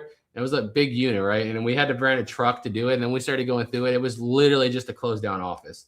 So it was like just boxes and boxes of paperwork and old office junk. It was all trash. The entire thing, we threw it away. Basically paid $1,000 and paid like $150 to rent a truck just to go throw everything away. The video sucked. I didn't have nothing to sell out of it. So it was kind of just a whole crappy experience. A lot of sweaty, hard work for literally nothing. That was probably the worst one I bought. But I don't know. There's also ones that are nasty, but like we still did okay. Like the one that had a dead turtle in it I bought years ago was gross, but I only paid $40 for it, and I got a PS4 out of it, some video games, a cool sword, and there was a couple cool things that came out of it. So I actually still profited on it, but it was still nasty. But yeah, have I saw a card one? Oh, that's another interesting one. We bought one was it this year or last year? I don't even remember, but it had an old beat up car in it, right? And then we got into it and they got to run the van. It was stolen. So they had to come back and take it. Like they towed it out of there to, I guess, the police station. I don't know. They didn't really tell me where, but they towed it out because it was stolen. Lucky the unit only went for like 200 some bucks. So I was like, whatever. But yeah, it happens all the time, man. There's a lot of weird stuff in storage units. A lot of weird stuff. Speaking of interesting stories, you guys remember the one that we bought the employee of the PLL, which is the professional level lacrosse league. One of their employees, I guess, screwed up somewhere on the back end. And this is a $500 million company. They let the unit go, and we had like basically $100,000 in brand new lacrosse merchandise. We still only sold maybe 15% of it. So we still have a lot of that to go through. That one was crazy too. And that just goes to show you again, so many people are convinced that it's just because somebody can't pay for it. But no, this is a $500 million company. Sometimes people just screw up. Like sometimes accidents happen and they have to face the consequences for those accidents. So there's a lot more potential possibilities than simply, I can't pay for it. I don't have the money to pay for it, is what I'm getting at. Let's see. I guess I just got that timing, huh? Ever find a 2? I'm sure we find tents all the time. It happens all the time, but not that I can remember off the top of my head. I'm sure I have, though. We bought so many units at this point that it's kind of just hard to remember what I found and what I haven't, unless it really stands out. Let's see. I remember that one. That was crazy. Yeah, it was crazy and confusing at the same time. What's the rarest thing you've ever saw? Oh, man. I don't know. Like, the rarest thing I found would still be the M1 Garand in my book. Like I said, I had people offering to buy it for over $5,000, like more than what I paid for the entire unit. But because of the condition, like usually I think of the M1 Garands are usually like, $2,000 to $3,000 rifles. But this one like literally looked like it had never been touched. I don't know. They didn't refinish it either. So like it was just still in that pristine condition. I guess the fact that it still had the bayonet in the bag with it was just a really rare thing. So that's probably the coolest thing. That's like my favorite single item from a unit would be the M1 Garand. They did reach out to us. That interestingly enough, they talked to us and asked about things, and I ain't gonna go into details, but it wouldn't have been worth it. I guess we'll say that it wouldn't have been worth it. Like we ran one auction from that unit and did way better than we would have done taking that route. I'll say that just from one unit or one auction, and we still have like 85% of that unit left to go. So like we could have did that, but we would have. They're so easy to sell and ship. It's not. If it was something like glass, for example, I probably would have taken that and just dealt with it. But like shirts and clothing, for example, are so easy to ship. It's so easy to just throw together, fill a box up, and sell it and be done with it. You know what I mean? So that's just, I guess, why I didn't want to take that route. Let's see. Another reason to be your own boss. Amen.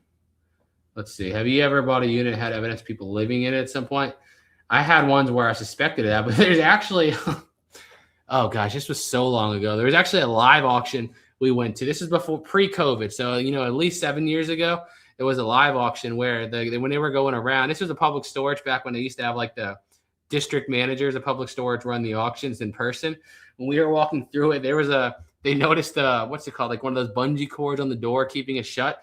And they opened it, and the dude was just chilling in there. He was just conking. He got super mad and started yelling until he realized that the guy opened the door was the district manager of public storage. It was so awkward because I felt bad for him. But at the same time, he just came out of the gate screaming and cussing. So don't be an a-hole. Do you have a warehouse? No, I got my shed and I have my garage. That's it. That's what we do. But the dates are all in the description.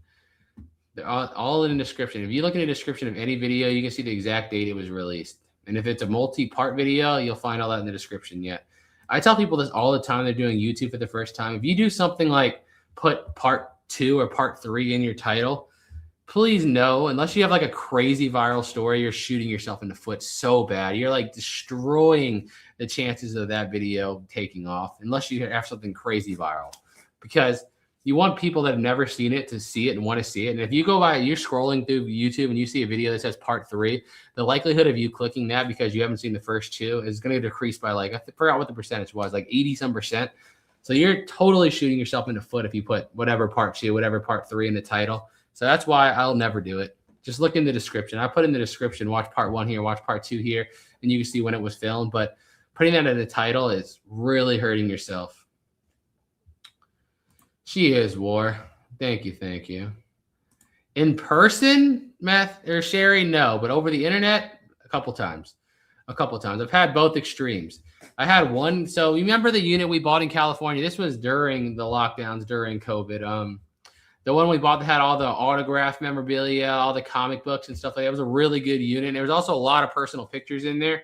So the dude at the what's it called? At the facility said to leave the stuff behind that was personal. So we did.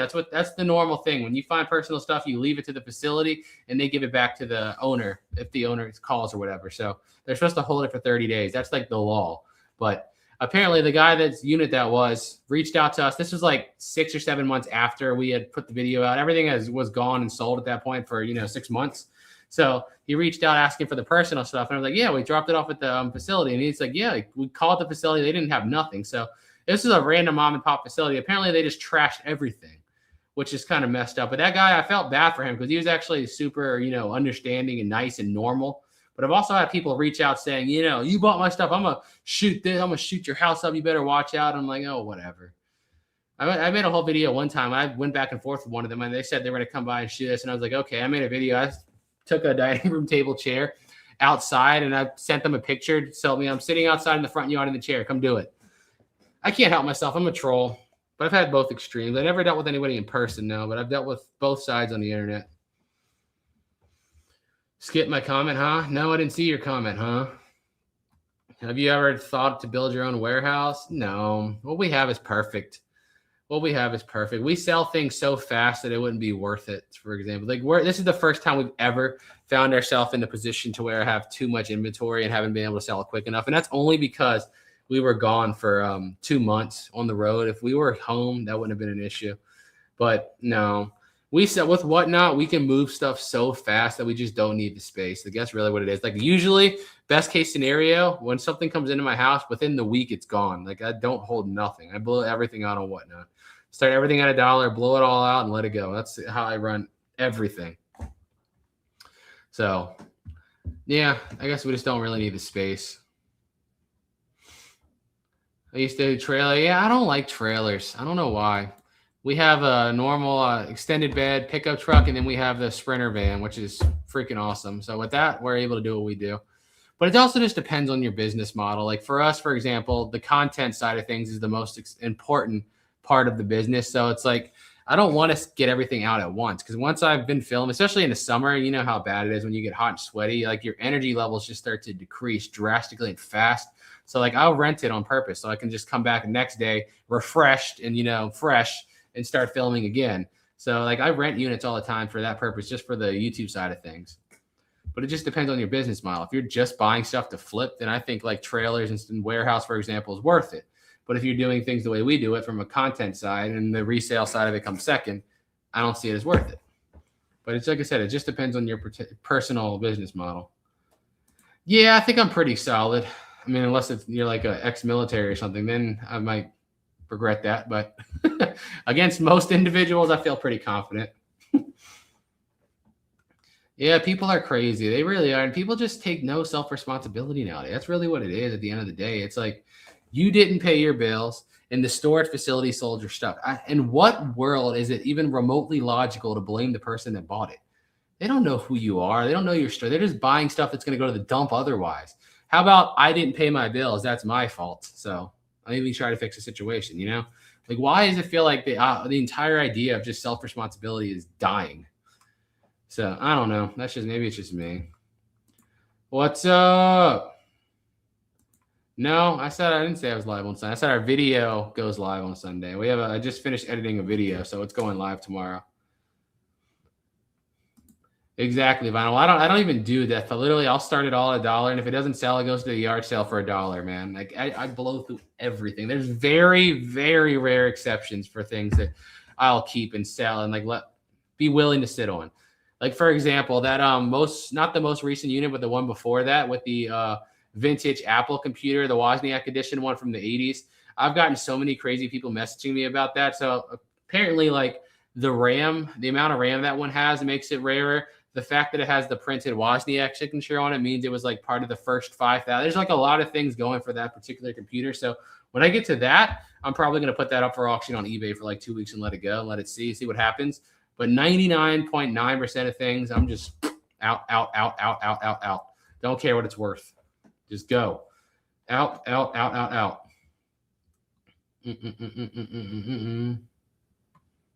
Let's see. Hello, what's up? Thank you. Let's go. We posted on social media. We don't plan them out. It's just kind of when our garage gets filled. We try to give like a week or two notice. Well, we have an email list, and we also put everything on like our Facebook page, our YouTube community posts, and I try to our second channel where we kind of do vlog behind the scenes and vlogging. I'll mention it in there a few times. So that's the best way. But yeah, the email list is where we send everyone out. Yeah, that one was a crazy one. What's funny, if you guys are keeping up with the Reckless Ben story right now with all the, bricks and minifigs, stolen Lego set, that unit was the only reason I got into this story because when I saw this thumbnail, I saw the boxes sealed and I was like, oh my gosh, like 2 of the 3 of those were in the unit we bought. And I was like, I have to click on this to see if this is somehow related to the storage unit we bought. And I was like, had no intention of watching that story and got absolutely hooked into it now.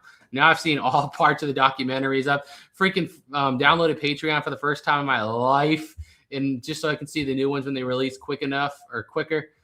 It's crazy.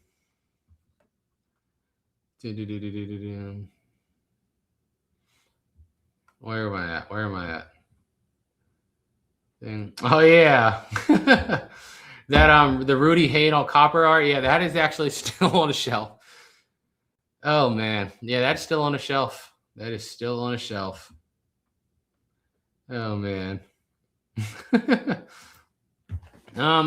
Yeah, nothing's really been going on other than the fact that we just got back from the road trip, so everything's kind of hectic. Wednesday was Amber's birthday, so we just kind of took a few days to celebrate and do nothing. Other than that, nothing's really been going on. But we filmed the unit yesterday. I just finished editing it today, so it'll drop tomorrow. We should be back to normal starting tomorrow, hopefully.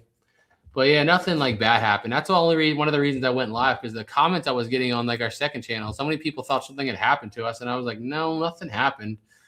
We were just taking a few days to mentally recover from being gone for so long. Really, it's taxing, man. It's taxing. You don't realize it's taxing until you try to go back to normal. Like when I was on the road, actually, I was just having fun and enjoying it. But then when I got back home and tried to get back into like a normal routine, I realized how taxing it is, because I'm like, gosh, I'm just so discombobulated right now.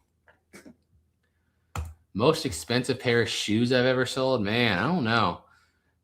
It's weird is like the unit I bought in California, the 2 units we bought in California, the one that we split with Pirate and Jack with that lady that had all those designer shoes, like some of those had $800 price tags on them. Those are pretty high end. But also the other unit that we bought by ourselves that Alex Storestalker helped us with, one of those pairs of Jordans was like a $550 pair on StockX, and they were brand new in the box, but I think they only sold for like, I want to say $160 and whatnot. But yeah, like their StockX price was like $5 something. So I don't know. I guess around like when you say most expensive, do you mean it's actual like intrinsic value or what I actually got for it? I guess would be the question, because I've sold some pretty high end ones, but I don't sell them the smart way. I just blow them out and people get crazy deals on them. Let's see. Ever had to dump something super expensive because it didn't sell or got damaged? Not really. Like everybody always tells me that they're like, I'm going to break something. I really don't break much. And if I do, it's like on purpose. Like I can't think of anything that like I didn't want to get damaged that actually got damaged. And I was like, dang, now I have to get rid of it. That kind of thing. Like sometimes junky furniture, like the cheap plywood stuff, I'll just smash it because it's going to go to the dump anyway. But as far as like unintentionally damaging something, I can't think of anything off the top of my head. I'm sure it's happened, but it must not have been that important because I don't even remember. So, no. Let's see. I just bought 2 life changers. Well, dang. That sounds cool. Let's see. Gonna start buying stuff. Nice. 3 units. Dang, that sounds fun. Hey, shout out to Tom. Let's go. What do we do in the road? We do exactly what we do at home, except we also travel and see things. We were buying units, making videos, and selling stuff from Airbnbs, doing whatnot on the road, just like we would be at home, except on the road. So yeah, but also we just travel and see things as well. Boom, boom, boom, boom, boom. I've never actually gone into Chicago. No, like we've driven past it a lot of times when we've gone on the road, but no, I've never actually gone into it. I always make jokes when I'm driving by the big cities. I'm like, oh, there's Chicago, there's whatever, Minneapolis, there's whatever. And I'm like, this is as close as I want to get to it. I don't want to get any closer. I just don't like the cities, dude. I get so irritated so fast with the traffic. If something was crazy, of course I would just, suck it up and deal with it. But it's got to be like crazy. It's got to be like mind-boggling crazy. I don't know how I'd get her to do that. It's possible. Let's see. Dude, that's bad. 106 is bad. It's been like in the mid-90s here too on the East Coast, which is just awful. But to be honest, I mean, I'm sure Arizona's probably similar to California though, right? Where it's that dry heat. To me personally, I'd rather be in like in California. When we were in California, it got to like 105, 106, but 105 in California to me is not as bad as like 85, 90 on the East Coast because the freaking humidity, man. The humidity is what makes it just so icky. Like so sticky all the time. I hate the humidity. It drives me crazy. But yeah, I don't think I ever actually bought a unit in Arizona. I know it's hot as can be over there though. You need to come to terms with the fact you need a vacation after your vacation. Nah, I just need, my idea of like vacation, I need to just sit at home and relax and do nothing for a few days. And what I've been doing is just kind of play some video games, watch some YouTube, and just kind of, decompress and do nothing. So it is. And I mean, I'm starting to feel kind of more back to normal now. So yeah, let's see. He would have enjoyed that for sure. Definitely would have enjoyed that. No, they are not. Oh, I know. It's pretty much the whole East Coast. That's what I try to explain to the people we talk to in California when they're talking about the heat. And they're like, why are you guys complaining? It's only 85. It's 100 here. But I'm like, yes, your 100 in California is much, much more tolerable than 85 in a humid area. Like the humidity is off. That's why the worst weather, in my opinion, I've ever been in was in Texas because they got the worst of it on both sides. They got the humidity and they got the unbearable heat. The heat in Texas is just awful. Because I guess it makes sense because it's like smack dab in the middle of the country. You just got the fusion of the two, and it's just unbearable, man. Texas is so hot. I remember when we were filming a video from some units in Texas back in like 2019. Like every 20 or 30 minutes, we literally had to sit in the car and put the cameras on the AC and just let the air conditioner run and just cool off the cameras because they were just shutting off like every 30 minutes because of how hot it was. It was just brutal. Let's see. Old soul. Living in a new... No. Let's see. Are you taking Broly to Chesterfield County Airport? No, I doubt it. That's kind of cool. I didn't even know that was a thing. When is that, Colin? I didn't even know that was a thing. Yeah, I'm about to Google that now. Huh. What is it? Chesterfield County Airport, Kings Corner. I'm about to Google that right now. I never even heard of that because that sounds awesome. Combines our passions. He loves planes and I love food. Nastiest thing I've ever found in a unit. Still to this day, the dude that stored his pet turtle. Because when we bought the unit online, you couldn't see it. And we got there, like you can't smell it obviously because it's online. They opened the door. Oh my God, it was awful. But the turtle was dead in the aquarium and it was just covered in turtle crap and pee all throughout the cage. It was awful. I feel like that dude should have been charged. Like that has to be a crime, man. Like, there's some way they should have been charged. He loves unboxing. He loves like blind boxes now. It's so funny. That's like his favorite thing in the world now is just opening blind boxes. We drop at 4 p.m. Eastern time, so I guess 1 p.m. Pacific time if you're on the West Coast. Let's see. That sounds so nice. Hey, we all are, Vinyl. How often have you tried units in Charlotte? To be honest, I don't buy a lot in North Carolina. I really don't. I bought before in North Carolina, but not many. So not too often, not too often. But our rock and crystal one that we bought earlier this year was from North Carolina, but not Charlotte. It was only, I forgot what town it was in. It was only like 3 hours away from us here. So it was only about 2 hours into North Carolina from the Virginia side. I forgot what city it was in. It wasn't like a big city though. It was like a small town. That's how we were doing earlier in the year. It was crazy. That's crazy though. Yeah, we've tried it a couple times. We've done it live, I want to say like 2 or 3 times. But the problem is the majority of the time is the units or the facilities are just dead zones when it comes to service. It's awful. Like getting cell service is horrible. Even like trying to post a picture or something is almost impossible. It's horrible. Do you have animals? No, we have cats, not like farm animals. We have some pet cats. That's it. That's it. In person, never to this day. Never, ever, ever. Unless you count one time, one story. Here's a fun story. And you guys that watched this for a while might remember this. We bought a unit in North Carolina for like $3,000 some dollars, but there was all kinds of, it looked like gun cases in there.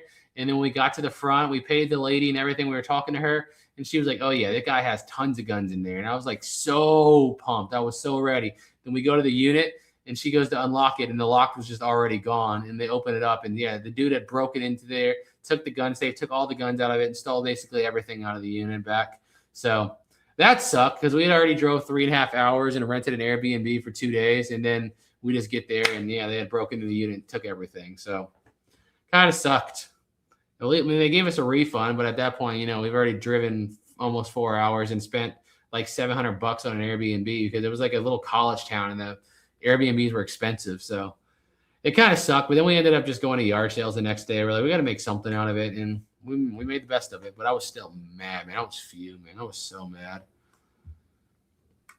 Let's see. No, I don't have no guns. What you talking about? Boating accident. But no, no, I'm not putting those on the internet. Well, I do. We've stayed in Charlotte before. We went to a UFC fight there a couple times. I think twice we've been there for a UFC fight. So we've stayed in Charlotte. I know it's pretty congested. But I remember distinctively saying, like, for a big city, Charlotte was so like peaceful. It was weird. Not necessarily like the traffic and stuff, but like when we were going in, usually like, just from my experience, big cities, people are just always like stressed and in a rush and just kind of crappy. But like for some reason, I remember we went in Charlotte, people were just so friendly. It was weird. This was like, I don't even remember what year it was. I have to Google the UFC fight. I'm pretty sure it was gosh, who fought on that card? I don't even remember, man. It was a long time. I want to say it was like 10 years ago. But it was interesting. Buy my 16 by 50. Dude, I have way too much stuff right now. I cannot buy no 16 by 50. So it depends on where you're at. You know, where our area, it's got to be the same district. You can't do it like if it's like 2 hours away, they won't let you do it. I tried. We're pretty close. Like we know that one person there's one public storage in our area that's run really well. All the rest of them, horrible. There's one that's run really well, and like we talked to the guy before, I asked him that's what they told. It has to be in the same district or they can't process it, which is stupid. It should be like that. I would agree. Yeah, dude, Charlotte's nothing. DC is the worst place to drive in America. Like, well, I say the whole DMV area is Northern Virginia, DC, and Southern Maryland is the worst place to drive in the country. And this is somebody I've been through New York City many times. I've been through Los Angeles. I've been through Dallas. I've been through Las Vegas. I've been through San Francisco. I've been through Chicago. I've been through Atlanta. There's nowhere in America I've ever been that's worse to drive through than it is in DMV area. It's the worst. Not only just congested in traffic, but people, I swear to God, people are blind. They don't pay attention. They just literally cover their eyes and don't look. It's the stupidity up there. It's just unreal, man. Unreal.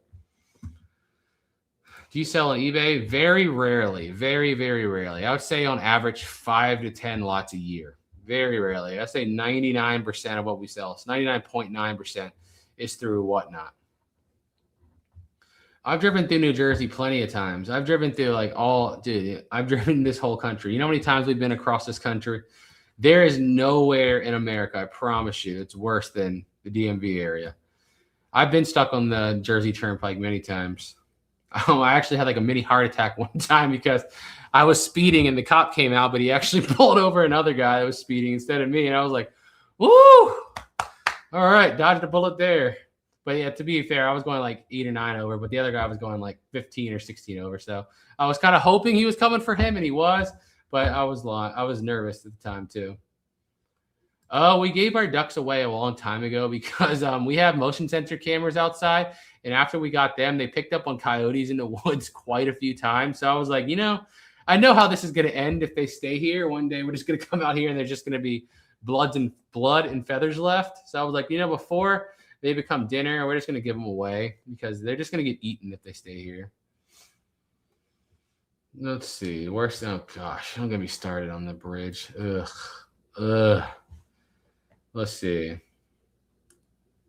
Yeah, so like the few times we've driven through New York, I say Boston. Yeah, we've been through Boston too, only once. But like Boston and New York, I would say it's more so just the congestion. It's not like as much of just dumb people like it is in the DMV area. I can deal more with like the traffic. There's just a lot of people, but like DMV, it's just like they're just stupid. It's just nobody pays attention at all.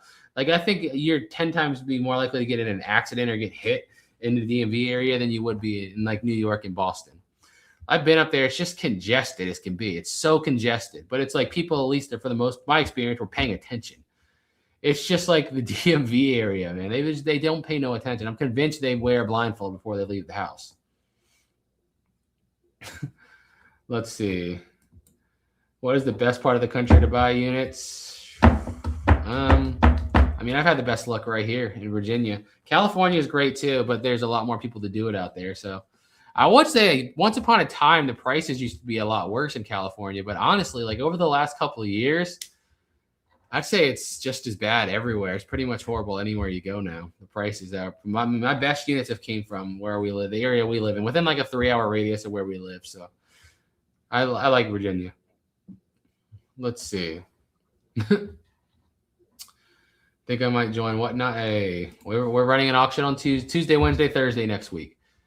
Tuesday and Wednesday is going to be the rest of the stuff from that last collectible unit that had the Michael Myers, Transformers, Power Rangers, and sports cards. That stuff, we're going to run the rest of that Tuesday and Wednesday. And then Thursday, we're planning on selling another auction of the PLL lacrosse stuff, which is crazy. Last time we were literally selling like boxes of like $1,200, $1,300 retail for under $100 all night. So if you're a reseller, you better bookmark Thursday. Thursday is going to be crazy. Let me rephrase that. If you're an eBay reseller that doesn't mind setting stuff on there, letting it sell slowly over time, this is like their gold mine auction because I don't have the patience for that. I don't, and I'm not going to sit there and do it. So we blow it out. And when I say blow it out, like I said, we were selling $1,000 retail boxes for under $100. It was crazy. Have you ever got constipation? That's kind of where we're at right now. That is kind of where we're at right now because right before we left on our road trip, like it was crazy. We got the one crazy good unit with all the sports cards. Then we got the $18,000 unit with all the Barbies and stuff in it. And then we got the one from the lacrosse stuff. It was like we had 3 banger units all within like a 1-month period that were just full of stuff. And then we were leaving in April. So now we just had to come back and, rehandle all that merchandise that had just been sitting around all this time. That's how I feel right now. Have you ever found an urn in a storage unit? Oh, yeah, many times. Many times. I'd say at least 20, 30 times at this point. Always just give them back to the managers at the facility. Leave them behind.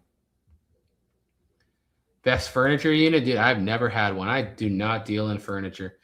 I usually get rid of it. I usually put it out at our yard sale. Even though the unit we bought, it was actually a storage pod. We bought 2 storage pods this year. It was not the really good one, but the one before that had some nice wood furniture in it. We sold it all to an auction house for cheap. I mean, I think they got like close to $2,000 for it, but we sold it for like $500. And I was like, I don't care. Everybody's like, you shouldn't have done that. You would have got more. I'm like, my other option was I'm going to put it out on my yard sale. And I'm going to sell it for $1. So instead of getting $6, I got 500 and they moved it. So in my eyes, that was a win.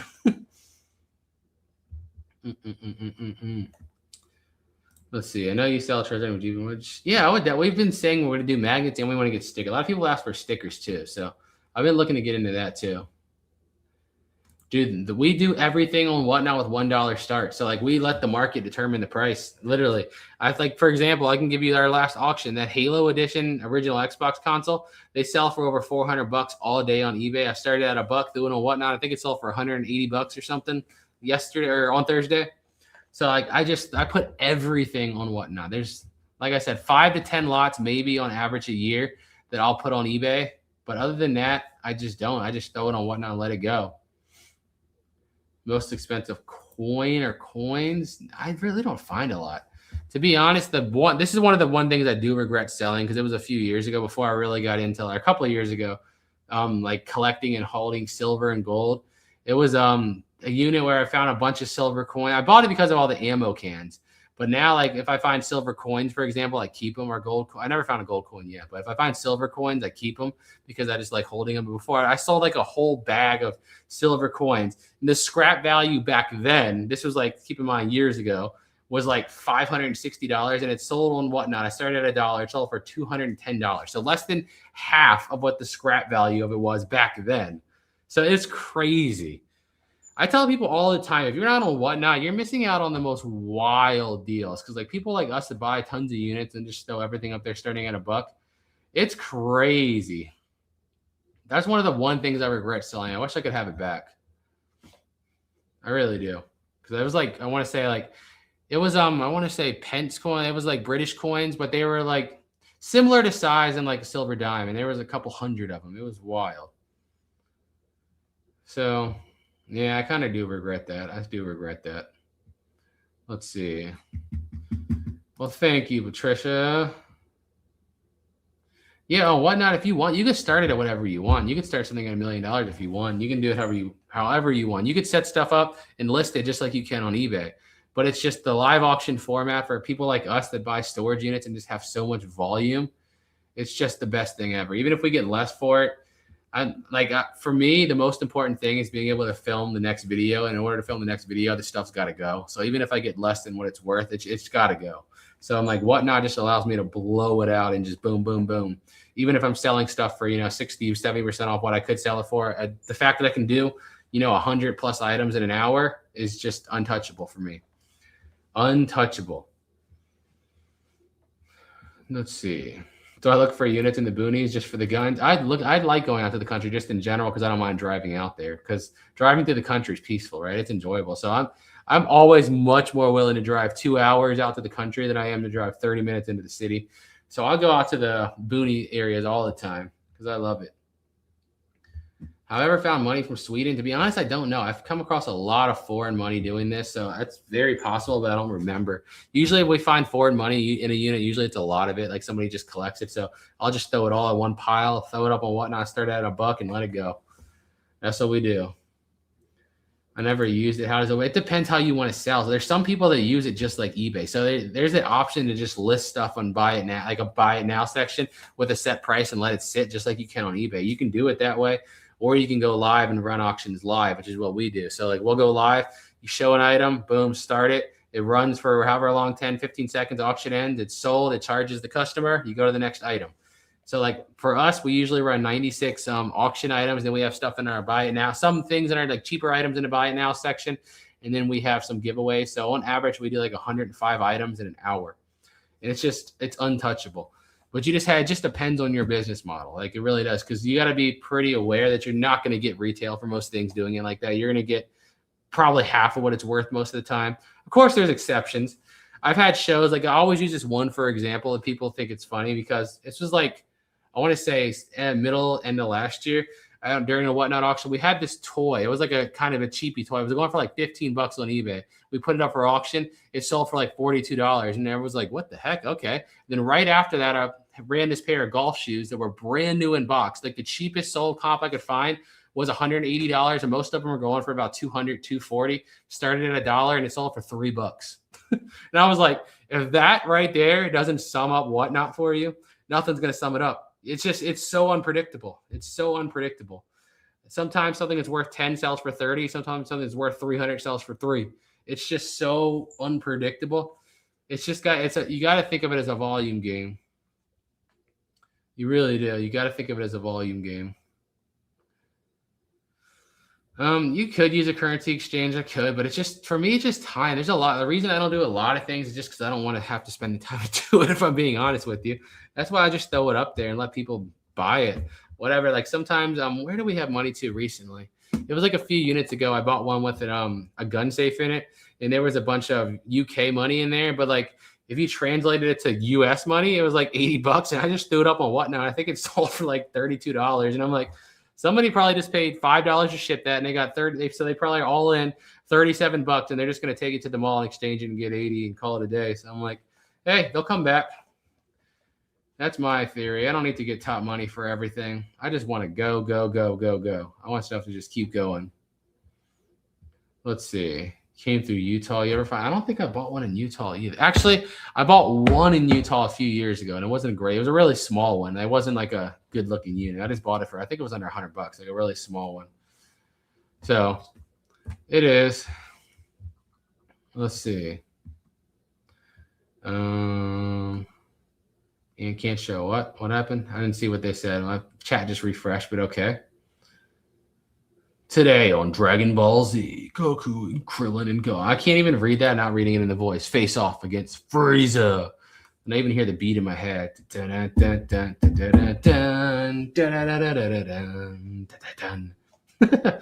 Saw the video, or yeah, that was fun, man. That was really fun. That was really cool because I've watched pretty much every episode of Storage Wars too. I've always loved the show. I have. So I was like, it was really cool to see them in person. And I could say the 4 people that we met there, well, Kenny, Ivy, Dusty, and Emily. Well, Emily was like new in that season. And the other 3, more so, if those are the ones, unless you've watched the brand new ones, you probably haven't seen her much. They're the exact same people they are in person. Like, especially Kenny. Kenny's the exact same funniness in person as he is on the TV show. He's the exact same guy. Like that, not one little bit of that is an act for the camera. Not one little bit. They're the same exact people in person. Like I pretty much predicted how it would be interacting with everybody beforehand, and it was like pretty much spot on. They're the exact same people in real life that they are on the TV show. Let's see. Pizza cutter. We sold a lot, and we sold all of them. Man, our post office probably hated us for like a week.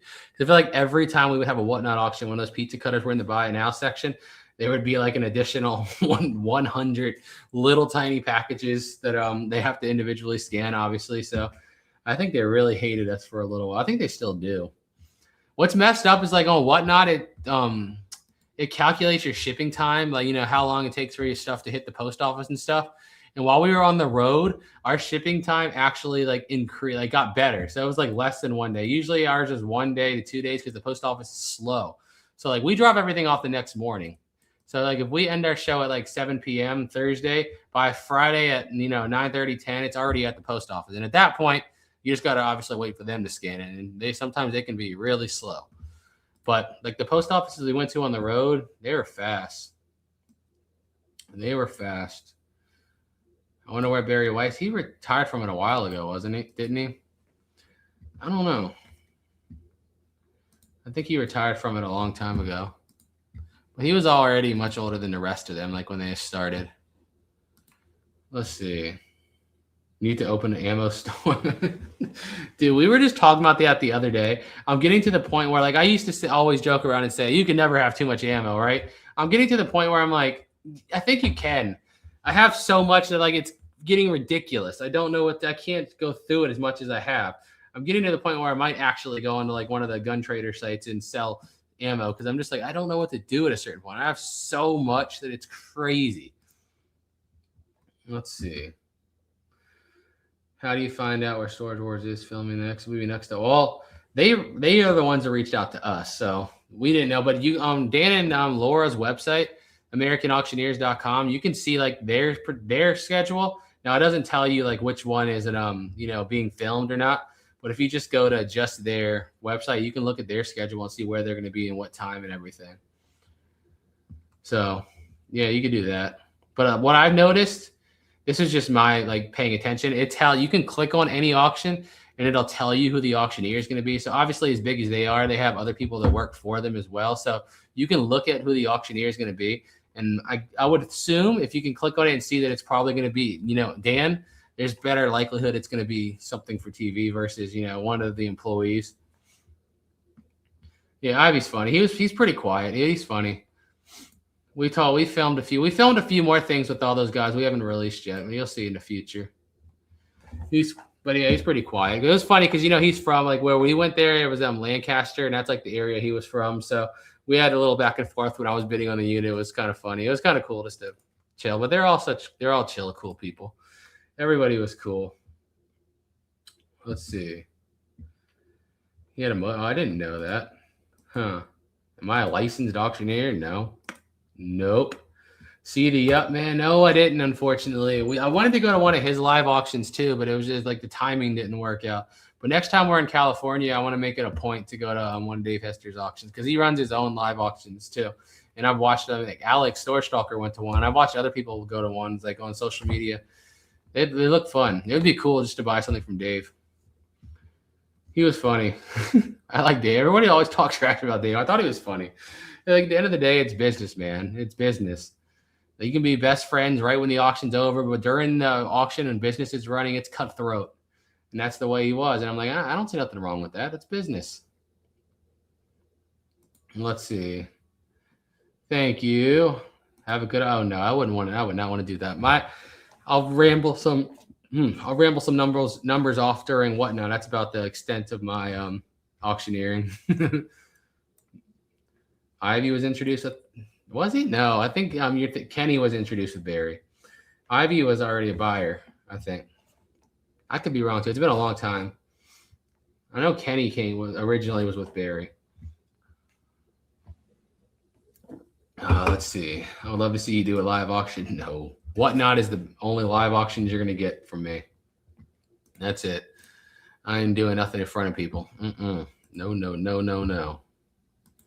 No chance. When are you coming to England? I don't know. We're definitely coming to Europe, but it's probably going to be years. Like I said, my guess would be more like 3 years. I want to wait till Broly's old enough to really, remember that experience because none of us have ever left the continent. We've been to Canada, but that's all the international traveling we've done. We never left North America at all. So it's going to be a heck of an experience, and I want him to really remember it. But we're going to probably do it. When I do it, I want to do it for like a month. Like I want to be gone for like a month. I want to hit like everywhere over there. There's a lot of different countries I want to visit. And it's so interesting to me because I've like watched people like do these kind of trips on YouTube, and it's so different from like people in the United States to be able to drive to like, 15 countries in a week, which is so cool and so random, but it's so different for us, for example, because like in America, you can drive for 45 hours straight just to go coast to coast, and you're still in the same country. You haven't left nowhere. So it's definitely going to be a fun little experience. Hey, thank you for the $7 super chat. Thank you guys. We appreciate that so much. And thank you for watching. Let's go. Yeah, she's definitely the more social of us. Definitely the more social one of us two. I am definitely the quiet, awkward, normal. Everyone thinks that I'm lying because I can talk on like camera. Like I'm comfortable in talking on camera or on a live stream like this, for example. I can talk, that's fine. But like in person, nah, I'm awkward, man. I'm awkward. I feel like if you're also kind of shy or awkward, you can maybe like for me, I feel like I can pick up on those tendencies in other people. So I feel like if you're also kind of shy and awkward, maybe you can tell that I'm like that. But otherwise, you'll be like, no, there's no way he's really like that. But I am. Where in Canada did you go? We've been to Canada a bunch of times. So most of the time we go in through Niagara Falls. This last year, we went in through Niagara Falls, then we went into Toronto, and then we went up a bit into where, if you know where Fraser Lake is, I think it's still Ontario, but it was like a few hours north of Toronto. That was beautiful. That was my favorite part of Canada I've been to up there. It was just like we stayed on like a little house on the lake. It was beautiful. Grilled out there. It was cool. We also went to Quebec last time, which was kind of uncomfortable for us because obviously none of us speak French. So that part was took a little getting used to. But other than that, it was interesting. Let's see.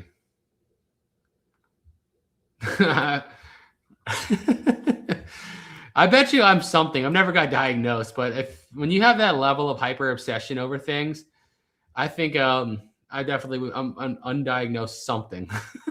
I don't know what, because like To be honest, when I first started, when like everyone started talking about all these mental issues, and I first read about Asperger's, I felt like it felt like it was describing me because it was like you usually hyper obsessive over certain things, very uncomfortable in social situations, and I forgot what the other listing, the things listed were. When I was reading, and I was like, why do I feel like this guy's just describing my personality? Because that's how I am. I'm hyper obsessed over the things I'm interested in, and everything else I could care less about. I think that comes with why I'm socially awkward, because of the things that like most people talk about or are interested in, I don't care at all about. I don't want to talk about the football game. I don't care. I don't know who played. I don't even know who's in the Super Bowl. I don't care. Don't care about any sports. I don't care about any celebrities. I don't care about the politics. I don't care about any actors. I just like the things most people want to talk about. I'm just so uninterested in, and I know nothing about.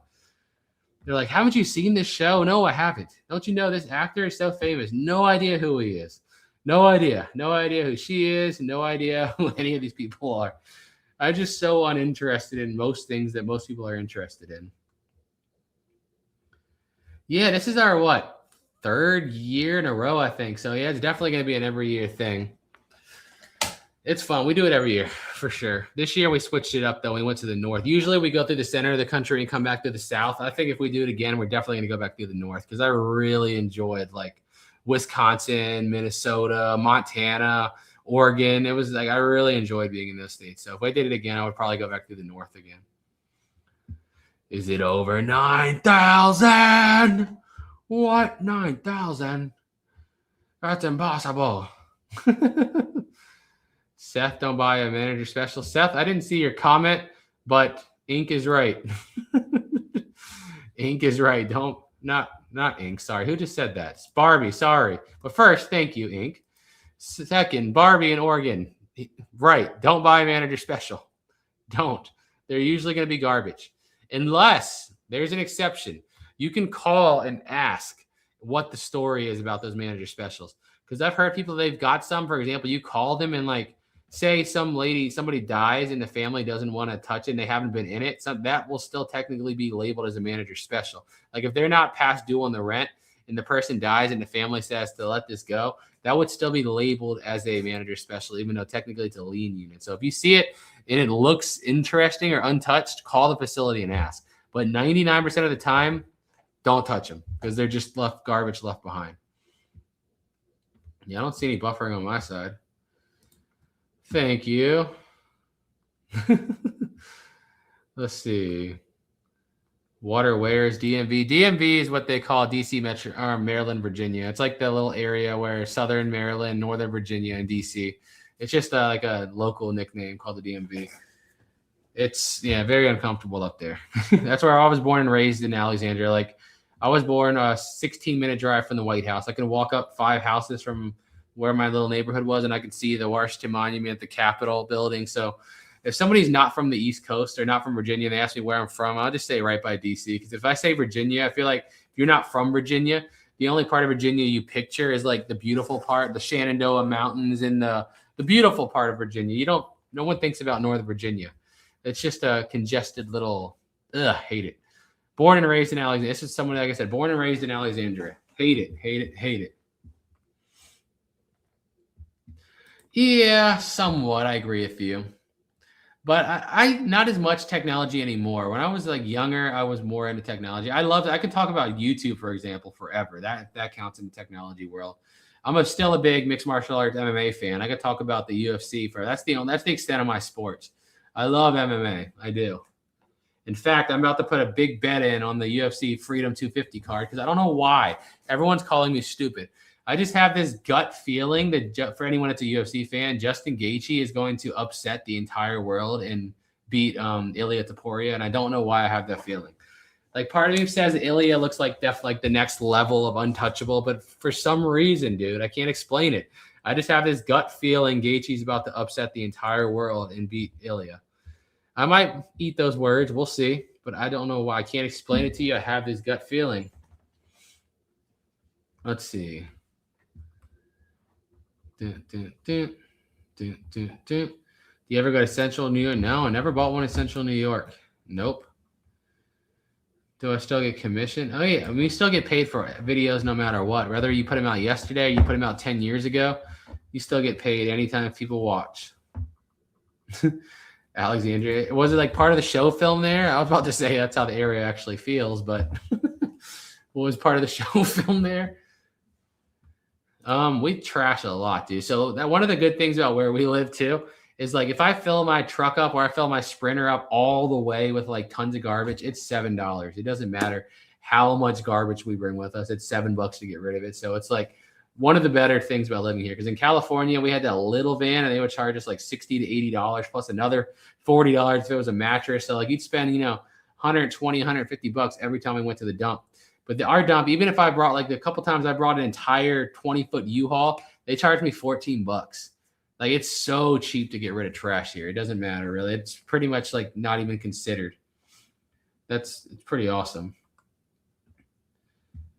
Oh yeah, I mean somewhat, yeah. Do I like Ronda Rousey? I mean, I think she was a pioneer for women's MMA, and like the Rousey era was definitely like will always be memorable. People like to crap on her now because she lost those 2 fights and she handled those losses kind of bad, which I see. But at the same time, they don't understand that mindset, man. The mindset it takes to be that level of good. Like you have to truly, truly in your heart believe that you are untouchable. You have to. That's the only. She wasn't just good. I mean, she was going out there in championship fight main events in the UFC, stopping like lifelong professional athletes in under 30 seconds. That's unheard of over and over and over again. That was unheard of. And I feel like when she finally lost, it was just like such a holy crap, I'm human feeling, which like, do I think she handled it right? No, but can I understand where she was coming from with her mindset? Yes, absolutely. But yeah, I think she's an absolute pioneer. And I watched the Ronda Rousey Gina Carano fight, and I was like, everyone's like, this is so stupid. I'm like, I don't care, man. They're both legends.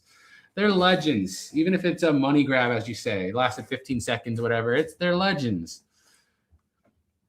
Let's see. Yeah, I think it's internet. Hey, thank you for the 5 super chat. You found a pew and a unit on your trip. What's the rules? I mean, to be honest, I don't really know. We got to check to make sure it wasn't stolen, but I don't think the only rules come with concealment. Like I've never concealed carry, for example, like California, you can't conceal it. Like getting a permit is pretty much impossible to conceal carry. So I think as long as you have it like stored in a safe, like I bought a little black pistol case for it. So because it was stored, you know, normally, I don't think there's anything legal with it. But to be honest, I don't really know. I don't really know. I got the serial number and everything checked just to make sure it wasn't stolen or anything like that. But I don't know because the laws out there are like freaking, I can't say the word I want to say, but dumb. We'll just say dumb. It was where they lived. It's filmed in Atlanta. I don't know. Would you ever buy a unit in the Hamptons? Like you mean like by Virginia Beach? I bought a lot of units out there by Virginia Beach. I was about to get one the other day, but I just didn't feel like driving out there. There was one that went off, not Hamptons, but it was in Newport News. But it had like a couple little lock boxes in it. And I was like, I really just don't feel like driving 2 hours. I feel like now that I've got home from driving so much or being on the road so much, I'm just like, I don't feel like going anywhere. You know, I just want to stay home. But yeah, I've got a lot of good ones out there in Virginia Beach area for sure. One of my most expensive like single items was a pack of sealed Japanese Pokemon cards that I think sold for over $2,000. I got it in a $300 storage unit that I bought, like a little 5x5 locker that I bought because there was a couple Funkos. And I was like, this person looks like they'll have some collectibles. Wasn't expecting to find a $2,000 box of Pokemon cards. But the thing about that area too is there's a lot of military over there. So there's a lot of stuff that is coming from overseas and being stored. So like that one, for example, I think the guy was military and it had brought it back from being stationed somewhere overseas. So there's a lot of stuff like that. Yeah, they do. But we always joke in our household that all the places you would actually need to use it or have to use it are the places you can't have it in. So you know how it works. What's your worst and best find?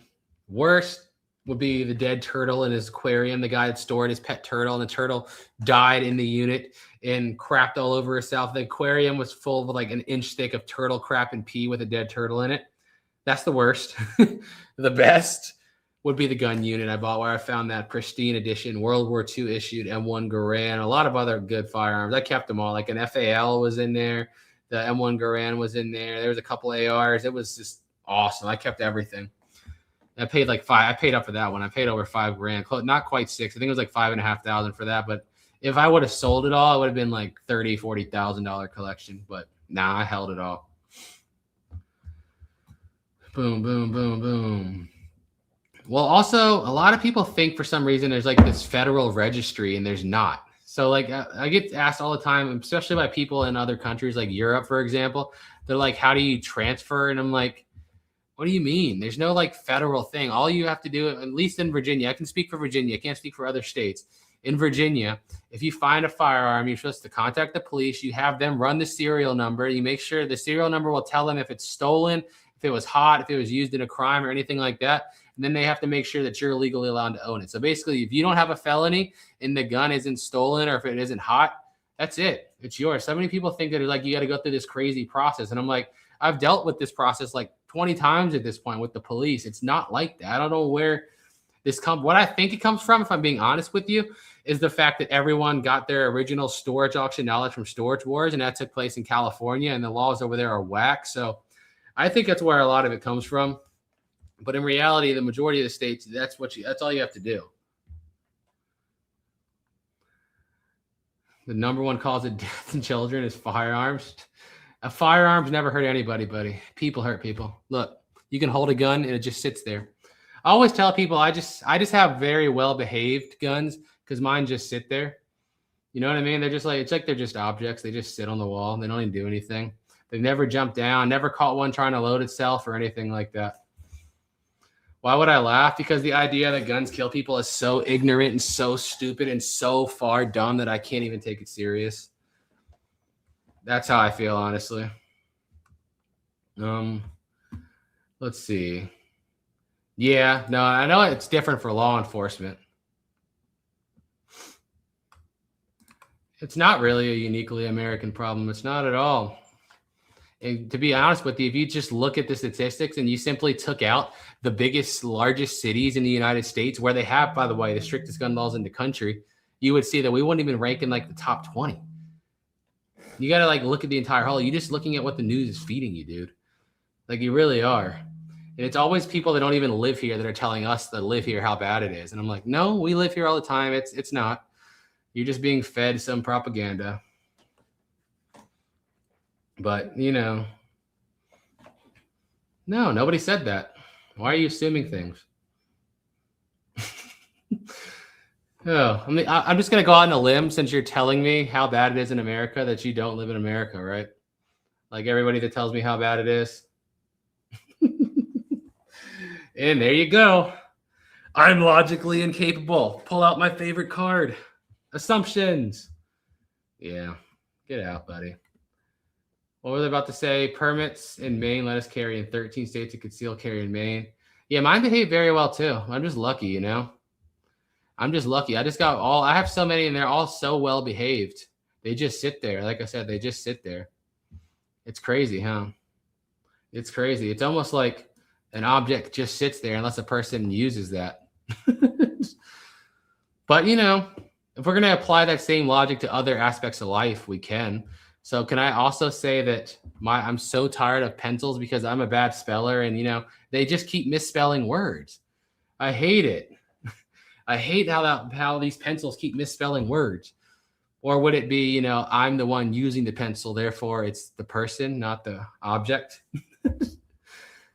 Yo, short question. Do you do international shipping? Oh, yeah. We ship international pretty much every auction. I say on average 1 to 3 packages. But like, for example, last Thursday, it was like 14 packages or something. So we do it every time. It's through Whatnot, though. So, yeah, anywhere. And if you're able to sign up for Whatnot, then you're able to get shipped to. Hold on a second. Amber just tried to text me. Let me text her back really quick. They're on their way back home. All right. But, yeah. All right. What was I about to say now? You do? Yeah. We ship pretty much international pretty much every week. I'm just going to ban this guy. I don't feel like hearing his stupidity no more.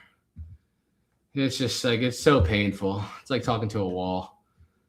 This got weird. Yeah, it got kind of weird. But people are just like that. You know how they are. They can't help themselves. They have to bring up politics and everything. You could be like, what's your favorite drink? Pepsi. Oh, well, Pepsi. The Republican, the Democrat. Like, can you just stop? Gosh, you're so brainwashed. Both sides are so brainwashed. Gosh, like, it's not that serious. How about the truth in that they're all crooks, man? They don't know, none of them care about any of us. Gosh, everybody's a crook. All of them are crooks. Let's see. Probably. It's not like he's got nothing else to do. So, whoa, what is going on? Why does I keep getting texts? I was just sending me all the pictures of Broly Bear. Let's see. Okay, they're on their way back right now. I've been good today, okay? I've been a good boy today. I edited the entire video, and I made 3 thumbnails for it, and I've been live for 2 hours. Oh, man. Say hey, they'll be home eventually. I don't know if I'll be like, I think they're like an hour and some change from here, so I don't know how long they're going to be here. Low key there, Coke is better than Pepsi. No, get that out of here. Pepsi is superior. Unless the only time we can say Coke is really good is if it comes from a fountain at like a restaurant or a fast food place. No, I agree, Dolphins. I just get so tired of hearing about it, man. It's like you can't talk about anything anymore without somebody having to find a way to insert it. It's like,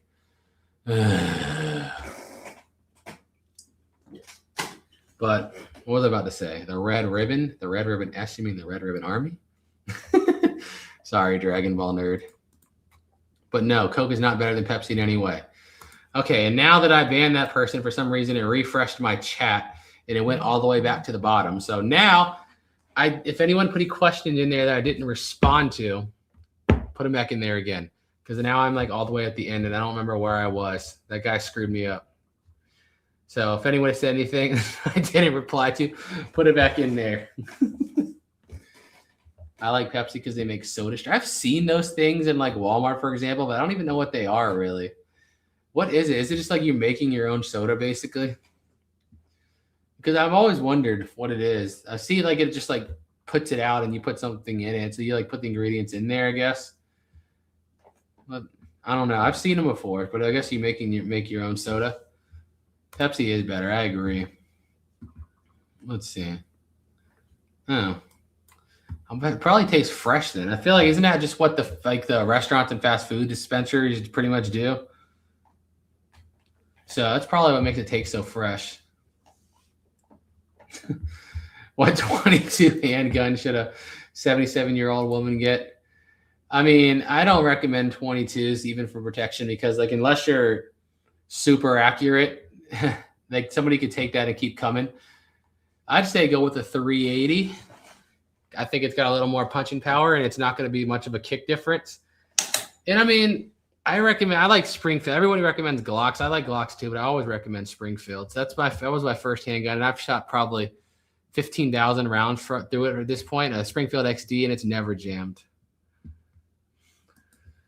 Let's see. What's the average ratio between good stuff and stuff you need to dump? It's so hard to say because I've had units where I've thrown nothing away, and I've had units where I've thrown everything away. So, and everything in between. I'd say an average unit for us, I would say about 50% of it probably goes to the trash, 25% maybe to whatnot, and then maybe 25% to yard sale. If I had to guess, but it varies so drastically. Like I said, I've had both. I'd say 50, 25, 25.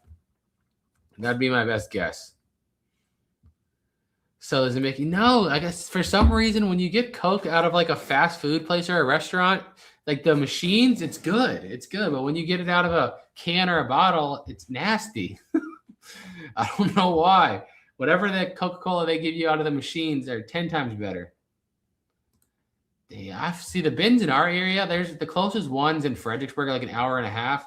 Or actually, no, there's one in Richmond too. I forgot, but I don't even like include it in my head because it's like so packed all the time. I mean, you have to be willing to just like shoulder to shoulder fight people to get to those things. And I'm like, I'm not willing to do all that. So that's pretty much what I do.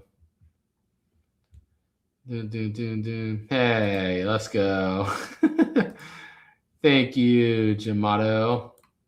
And yes, Pepsi does. It is, dude. It is. Yeah, that's why I said I would go for a 380. Yeah, if you can handle the kick, nine millis best. 9 millimeter. I know 9 milli sounds cringy. I'd recommend that or 45 ACP. But like depending on your size and age, I don't know. You want to make sure you're accurate more so than that. So like a 380 is a good middle ground. It's got a lot better punching power than a 22, but like the kick of a 380 is barely nothing either. It's pretty much like a little BB gun. Let's see. On 57, have a 9. Nice. Do you pay the dump where you are? So yes, we do, but it's so cheap that I don't consider it. Like I said, for us, if we fill up our Sprinter or our truck all the way, they charge us $7 no matter what I'm dumping. And if I have a really bad unit and I fill up, like, for example, a 10-foot or 15-foot U-Haul all the way, they'll usually charge us like $14. That's it. So, I mean, I can get rid of, like I said, an entire 10 by 15 unit for $15, $14. It's so cheap that I don't even consider it in my head. Like when we were in California, it was expensive, man. Every time we bring our little van, it'd be $60 to $80. And if you brought a mattress, it's another $40 on top of that. Every time you'd be spending like $100 at the dump. It's crazy. Where did Amber and Broly go today? They went to a birthday party. At a trampoline park. Broly's been having fun. I have a 45. Nice. Phone's going to die. Of course. Thank you for stopping by. Hey. What is the difference? On 22 is always going to be the cheapest, but still 380s is what I said. 380s aren't that expensive. They're really not. 360, I was about to say Xbox, but no, 380s aren't that expensive either. Have to make dinner. Have a great night. Thank you. See ya. Masters of the Universe stuff. I'm sure I have because I bought a lot of units that were just all toys, for example. So I'm sure I have, but I don't remember off the top of my head. I bought a lot of units that were just literally nothing but collectibles all the way through. So I'm sure I've gone through some of it at some point, but I can't remember off the top of my head. Wasp spray works well. Depends on what you're defending against. I mean, the thing with like having a concealed carry is like, obviously we all hope it never gets to the point where you have to use a weapon. But if it does, especially now me with it being a dad and a married husband, like, I'm gonna, if I have to, I will. I never want to have to, but if the situation arises, I want to make sure my family's safe. That's what it is. People don't like it. They don't like it. It's what it is, man. Let's see. Where are we at now? We don't have a dump. Ours is all recycling and they have rules and not cheap. Yeah. I mean, I've realized that on the road, there's a lot of places on the road that were freaking expensive. But I mean, not like really expensive, but just in comparison, like figure out where we threw some stuff away. But it was like $60 for not much at all. And I was like, man, I'm throwing entire truckloads away for $7 and I'm paying like $60 to throw like maybe a tenth of that away. It's crazy. And drinking Pepsi Max and eating saltine crackers. Nice. Our Walmart was all out of Pepsi Zero when we ordered drinks, so they subbed it for diet, which I mean, I don't drink diet, but Zero is the best. It tastes better, but what can you do? Dude, I've watched a lot of stories over there, and it's so interesting to what I've gotten so into now is like the YouTubers that do journalism or, explore stuff because they actually go, boots on the ground over there and that you get to actually see it. Like, I'm so tired of reading stories, for example, of the people that are just basically trying to push, whatever narrative they're trying to push. I like to watch the people that go around in our country too. They just go around to different places and you get to actually see what's going on. Not through the lens of a media company that has something to push, but through the lens of just somebody that's just there. Like, for example, I love Tyler Oliveira is a GOAT. He's fun to watch. Tommy G is super fun to watch. I've been really into Roca News recently. They do it mostly in the United States, but they've done some in Israel and other countries, not in the United States. But I love like that because you get to see the reality of it. Like with the reality of it's always so different than what you're told. Always, always, always. Oh no, 100% flaw. Very much true. Some people are horrible. But those are the people, those people with that mentality are the reason why us sane people should. Let's see. Hi from Indiana. I love watching you guys. Thank you, thank you, thank you. Let's see. I'd love to see some vintage car. I've found those before, but very rarely. Really don't come across them that often. 11 days left for Orlando. That one unit. Is it still up? Where did it go? Has it gone up yet? Let's see. Did I put it on my watch list? I did put it on my watch list. Let's see. It's at 57.50 now. I ain't coming out there, to be honest with you. I'm not going out there right now. But it looks cool. It does look cool. Hello, Chris. Craziest thing? Oh, man, that's a hard question. That was a hard question. The sealed Pokemon box I sold for a lot was a lot of pretty crazy. The Lego unit was crazy. That's weird timing, 11, as soon as I saw your question. But my favorite was still the gun unit. Finding that World War II era M1 Garand, that was the best. And yeah, by the way, yes, I've been keeping up with that Lego story, like ridiculously so. It's crazy because I'm so usually not a person that follows like trending stories, but this Reckless Ben was just one. I've never seen his channel before. Just certain people are just so good at like storytelling. They're so good at YouTube that they can pull you into anything. And that's how I felt with him. After I watched the Lego stories, I sat like the other night, I was watching like his past videos that stories I would never care to watch or be interested in whatsoever. Like the haunted house dude, the restaurants. It's just stuff that he's just such a good storyteller. Some people are so good that it's like they can talk about anything and they just get you into it. And that's how I felt with him. He's just really skilled when it comes to story and video editing. To pick your Dragon Ball brain, what if Great Salmon trained with the Pride Troopers? Didn't the Pride Troopers just seem like an extension of Great Salmon anyway? He would run that thing, man. He would run them. No, I don't know. I can see. I'm so interested. Like I'm trying to ignore that whole arc, like the book or the manga of it, because I want to wait till it's animated. So I haven't been keeping up with any of that stuff. But like, I don't know. I'm just excited to see the animation. I try my best not to read because I want it to be like new when I read, even though I've seen so many spoilers because I'm in so many Dragon Ball groups on different social medias that like I inevitably see it still. I try not to. What units are you bidding on? None right now, actually.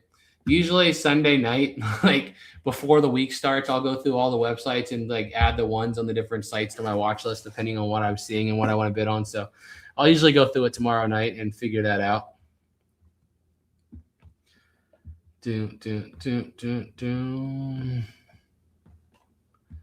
I just don't believe it, Flaw. I wish I still had mine. Hello, Jebus family. What's up? Well, thank you. I try to be. Do I still collect Dragon Ball stuff?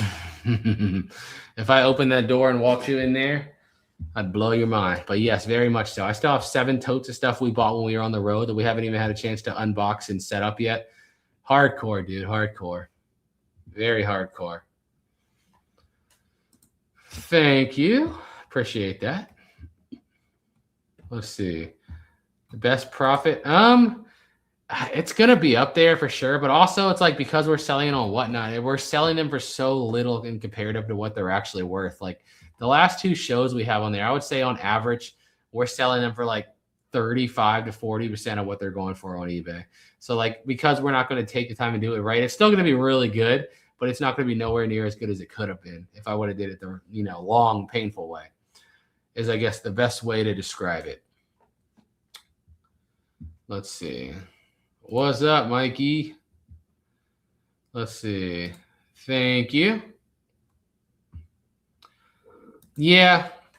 So like public storage, for example, they'll put all theirs up at the same time. It's kind of, I like it and I don't like it because I like it because of exactly what you're saying, actually, because there's so many, you can usually get better deals. But I don't like it because I hate when there's like 10 I'm interested in.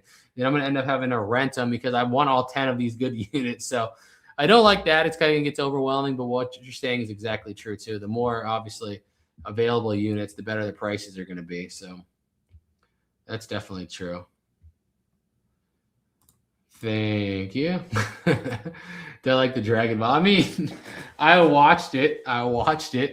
I'm not going to say I liked it, but I watched it. I have some of the figures from the movie they released. I don't know why, but they're up there.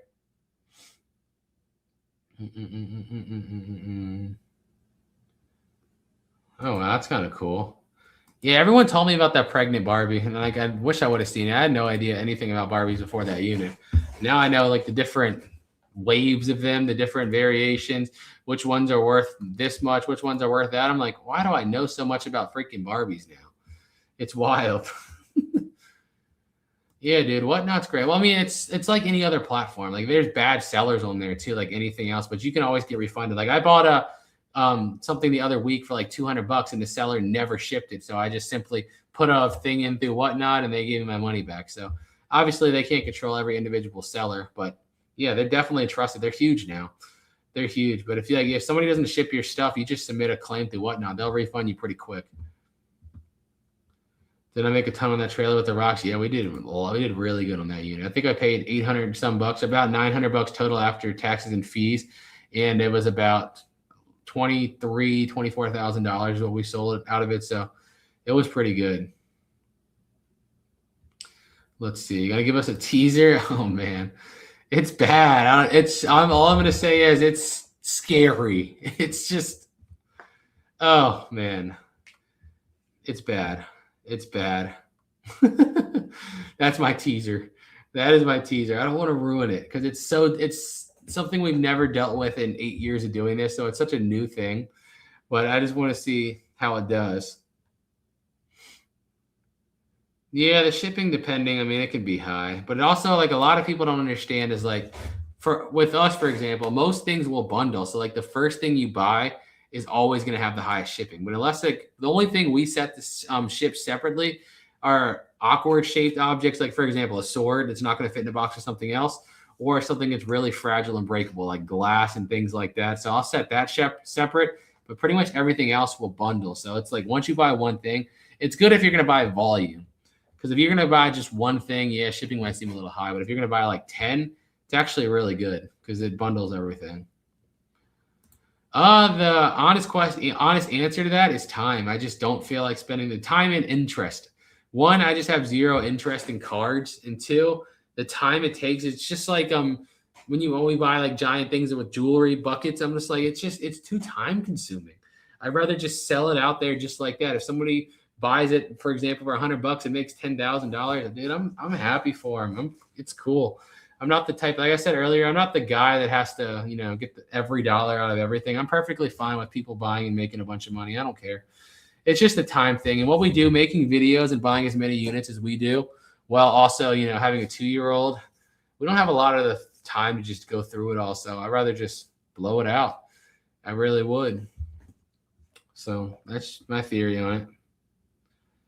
Nice, Angela. And nice, Paul. Yeah, it's pretty easy. Like I said, I've had 2 bats. I bought probably at this point 500 to 1,000 things off Whatnot, and I've had 2 bad people. One, they just didn't ship it, and it was like took 2 seconds to submit a claim to Whatnot and get my money back. It's really easy. They make it super easy. Is it up there with the turtle? It's up there with the turtle. It's up there with the turtle for sure. What is our Whatnot? I don't even know my own Whatnot tag. Isn't that horrible? You would think we have like 117,000 followers. I don't even know my own thing. Oh yeah, at THW Jebus. At THW Jebus. Yeah. That's how I feel about cards. That's how I feel about comics. That's how I feel about jewelry. It's just too much, man.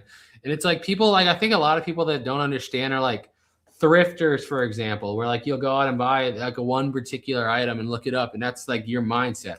But they don't understand like the amount of volume you deal with when you buy units. Like if I find a unit with sports cards, I don't find 10, I find 30,000. I'm not going through 30,000 cards. I'm not. It's too time consuming. Or like when you find jewelry, you find like these hordes of it. Like if I open up a jewelry box and there's one piece laying in there, yeah, I'll break it out and look at it and see if it's gold or silver and sell it. But if it's like this giant bucket of everything just clinged together and stuck, I'm not going through it. I'm not. I'm just going to throw that whole thing, throw it on a bucket, start at $1 and let it go. Somebody left us a review on Whatnot because they bought a bundle of jewelry like that for $100, and there was an 18 karat gold bracelet they scrapped for $5,000. So I don't care. I really don't. I'm like, it's whatever. You can go through and take it. If you score huge, you score huge. I'm happy for you. Awesome. Let's go. 8:40 a.m. So that's interesting. You guys are in the future out there, huh? Yeah, exactly. For us, like I'm upfront when I say all the time that like my biggest focus is on YouTube, is on making content. So like I said, I just need to move inventory as quickly as possible. If that means sacrificing like 60-70% of what I could have got on the stuff if I sold it other ways, and just so be it. That's fine. I'm willing to do that because I want to stay the best at the content. Because I mean, when it comes to like storage unit videos, we crush the niche. Like we really do. I don't want to sound like, arrogant in any way, but I'm a math guy. I like numbers. I know how to read data. And video wise, we might not be nowhere near the best at selling, but video wise, we crush it. Let's see. Is it Sunday for you? No, it's not Sunday here. It's Saturday night here. Saturday, 6:30 in the evening. Thank you, Craig. The Cardi B thing, dude, that was in Alexandria, Virginia. That was like the first year I think we started buying units. I think that was all the way back in 2018. I still have no idea if that was legit or not. I don't even remember what we did with it. The grossest stuff, man. So for those that don't know what he's talking about, in a unit like like I said, it had to be 2018. We found in a baggie, like a tissue. I don't know if a lot of the comments said it was probably makeup, but I'm telling you, it looked like a tissue or a toilet paper that somebody wiped their booty hole with. And it had like a paper on it that said it belonged to Cardi B. And I was like, what is this? I was convinced that was like used toilet paper. Like this dude like saw her in public and went in the bathroom after it or something. It was strange. That was another really weird one. That was, like I said, like probably 8 years ago, man. That was a long time ago. That was weird too. Have I ever saw rats in a storage unit? Maybe. Yeah, that's pretty much exactly right, Robert. That's exactly right. If you're doing like I said, depending on your business model, if you're looking at, smaller things that you're trying to sell lots of fast, Whatnot's great. Or if you buy units and lots of volume, Whatnot's great. But if you're like going out, say, yard sailing and buying one thing for $50 that you need to get $200 for, I wouldn't recommend Whatnot. But if you're going to like buy a unit with 1,000 things on it and you just want the 1,000 things gone, Whatnot's untouchable. Thank you, Julie. Yeah, I just do this crazy thing called minding my own business, right? Isn't that crazy? I just mind my own business. So yeah, that's what we do. We don't really talk a lot. We're just kind of we all just stay to ourselves at home. So our interactions are with each other. I mean, we talk with everybody in California every now and then, but mostly when we go out there. Like when we travel out there, I mean, we film with Jack, we film with Pyre, we film with Alex pretty much every time we go out there. Yeah, they're all good friends, though. We always film with all those guys. I remember the unit with the Darth Vader. That was one of the best units. So if you actually whoever watched that unit, did you actually watch it to the end? Because, yeah, I told you at the end, I actually lost that unit. I didn't actually win it. That was early bird pickers, man. We didn't know we were battling each other. That was the funny thing, because like on the auction sites, it's anonymous. It doesn't tell you who you're bidding against. Unless it's Locker Fox, I think you can see a username. But I think that one was on storageauctions.com. And we were bidding against each other. We didn't know it for like the last few $1,000s. And I dropped out at like, I forgot what he ended up getting it for. It was 14,000 something. But yeah, it was awesome. But to be honest, like it was awesome for him because it's niche based. Like for me, I love video games and nerdy stuff because that's what I grew up. I got a Dragon Ball shirt on right now. But for me, selling video games like on Whatnot, they suck for me. They always go like crazy low. I sold, I forgot what game it was there a week or two ago for the Nintendo 64. It's like a $90 game loose, and I sold it on Whatnot. I think it went for $12 or $13. Like video games don't sell at all for me. So to be honest, like the way it worked out was best case scenario because he got to sell all the stuff and he would have made way more on it than I would have made, and I got to film the video. So now we just communicate. Now we're just, we have each other's number. So if like something really good pops up, we message each other to make sure we're not costing each other money. That's what we do now. So like we have a, business relationship now. That's what we do now. So we'll message each other back and forth. Let's see. Thank you, Mary. I agree to some extent. I buy a lot on there too. Of course we sell a lot on there, but I buy a lot on there too. And it's so frustrating when people are just so disorganized and there's like 7 minutes between every sale and they're like, oh, talking slowly and trying to find stuff and search for stuff. And it's like they're selling like 10 things an hour. It's like, oh my gosh. That's why we put in the time and list everything ahead of time. We list everything before it even goes up, pictures, titles, in the exact order it's going. That's why we go through 100 items in, an hour. So it's awesome. Do we stall the ducks? No, we gave the ducks away. What's your favorite Dragon Ball Z game? That's easy. Budokai Tenkaichi 3. Best Dragon Ball Z game to ever happen. In my opinion, the greatest Dragon Ball game of all time. By the way, nice profile picture. D-Generation X, baby. Let's go. We just have 2 words for you. Have you thought about going dumpster? I think about it all the time. We just don't do it because we did it at night, and now we have Broly. Obviously, he sleeps at night, so we can't go out and just go, drive around for 4 hours at 1 in the morning like we used to. What's up, Justin? I buy a lot of cards and whatnot. Shoot, I bet you do. Like people that are into cards, they probably get crazy deals off the storage people like us. Like the people that are into cards, obviously they know what they have. But I'm the first one to tell you, I have no idea.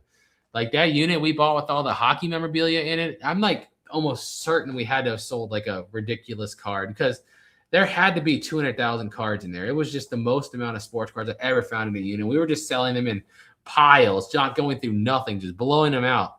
But I didn't search anything.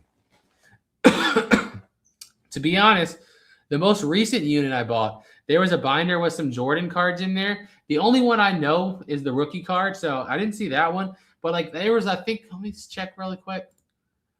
Yeah, like over 30 people messaged me to try to buy that binder of Jordan cards outright. So I was like, what's in here? And then I put it had like, you can bookmark individual items on whatnot too, like within a show. Everything had like, 4 here, 7 here, 4 bookmarks, 7 bookmarks. That Jordan binder had like 78. So I was like, what is in here that people want so bad? So then we ran it, and the binder ended up selling for like $1,200 last week. And I was like, there's something in this binder that's worth a lot of money. And I have no idea what it is, but apparently a lot of other people sure did because it drew a lot of attention. And that was like probably the 3rd most expensive item I ever sold on whatnot. So that was pretty cool.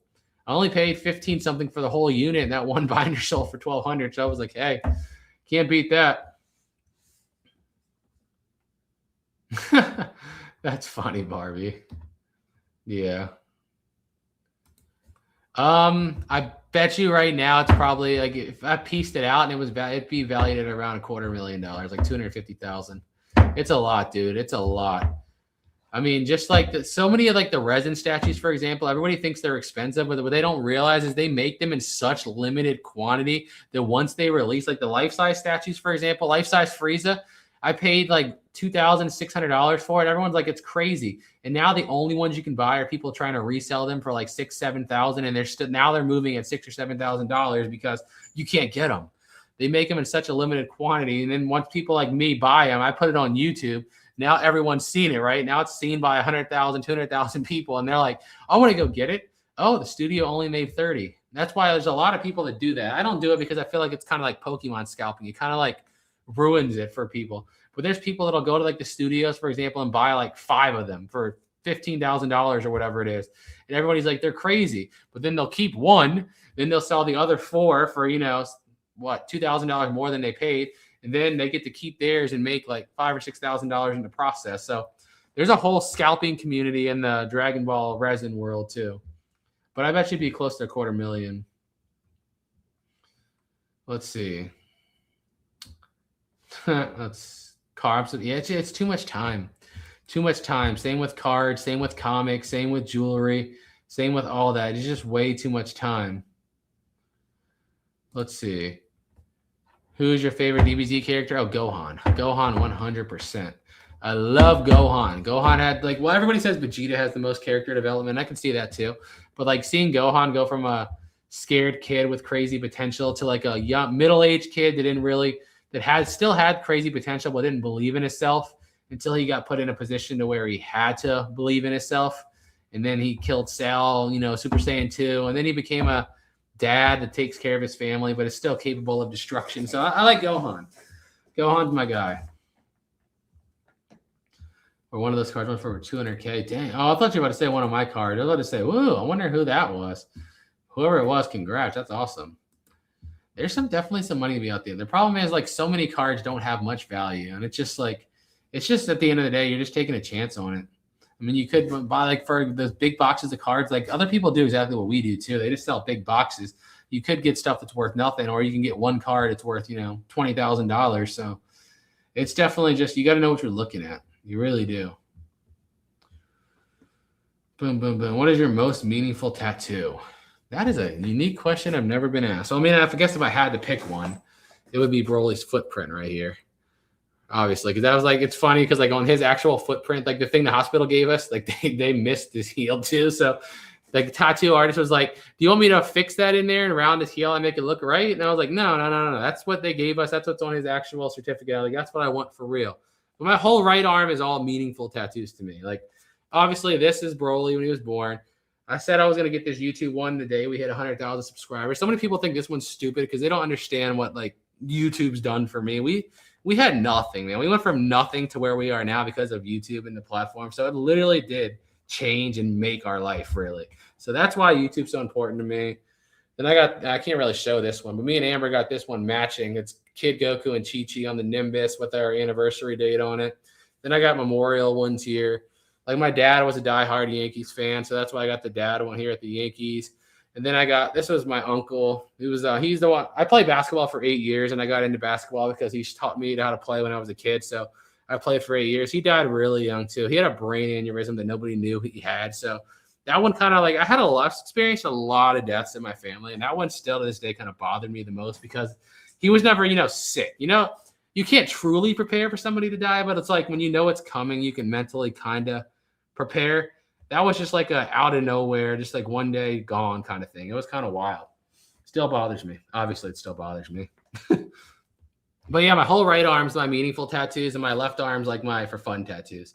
Like Goku right here, Gohan, UFC, and Spartan helmet. This was my first tattoo I got the day I turned, like 2 days after I turned 18. Never fear. With the Spartan helmet, because like my grandmother's whole side of the family is from Greece, so I've always kind of been interested in Greek history and Greece in general. So I don't know. I guess that one's kind of meaningful too. But how many Dragon Ball life size do you have?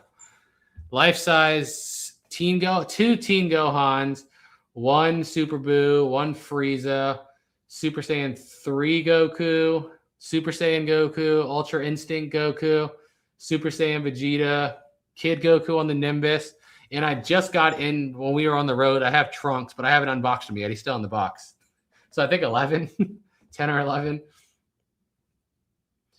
I could, but I feel like it's honestly at this part, it's almost become like part of our branding, and I'd rather not. I think like when people think of us like or whatnot, they like these crazy deals, and it kind of like for me as a content creator, it's a way to like extend the treasure hunt to my audience, if that makes sense. Like if you guys watch this, obviously you enjoy the hunt. So it's like, for me, it's like a way to sell a treasure hunt to you, if that makes sense. If I'm looking at it from a content side of things, it's like a way to pass that on to the people that watch us. Let's see. I don't have the patience to do it. Me neither. New Jebus Ball Z soon. Yes. Hopefully next Saturday. Let's see. My daughter collects Pokemon. Oh, I just got rid of the chat. Oops. Yes. Well, her boyfriend's the good one. No, I'm joking. I'm so joking. But I used to collect Pokemon cards when I was a kid, too. And I never got into Pokemon like I did Dragon Ball. I've been a Dragon Ball nerd, like I said, my whole life, pretty much. Let's see. It's crazy. Yeah, that thing blew my mind. It blew my mind because it was just so out of nowhere, It's like, of course, I lost my grandmother in 2018 and my dad in 2014, but it's like they were already like deteriorating. We knew it was coming. You know what I mean? It's still, obviously, it still hurts, but it's like when you know it's coming, you can, like I said before, kind of mentally prepare yourself for it. But like when it's sudden like that, it's just like, whoa, what the heck? It's just like it's a different kind of, feeling. What was I about to say? I'm a huge Yankees fan too. Yeah, I never got into baseball. I never did. I used to. So when I was a kid, my dad actually, the Toyota dealership I worked at, the only reason I went there, my dad worked there for like 20 some years. He was friends with the guy that owned it. He knew him, Jack Taylor's Toyota in Alexandria.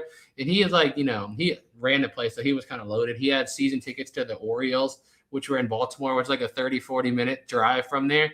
But like one year, he had to have surgery in the summer. So like he was, like laid up in bed and couldn't do anything for a while. So he basically gave my dad his season ticket. So one year when I was in like third grade, we went to like all these Orioles games in Baltimore and got to see the Yankees live, all these different players live. I have so many funny stories from baseball games. For like one summer, we probably went to like 30, 40 MLB games. It was crazy. And then we didn't pay for nothing, no tickets or nothing, just the food and hot dogs, that kind of thing.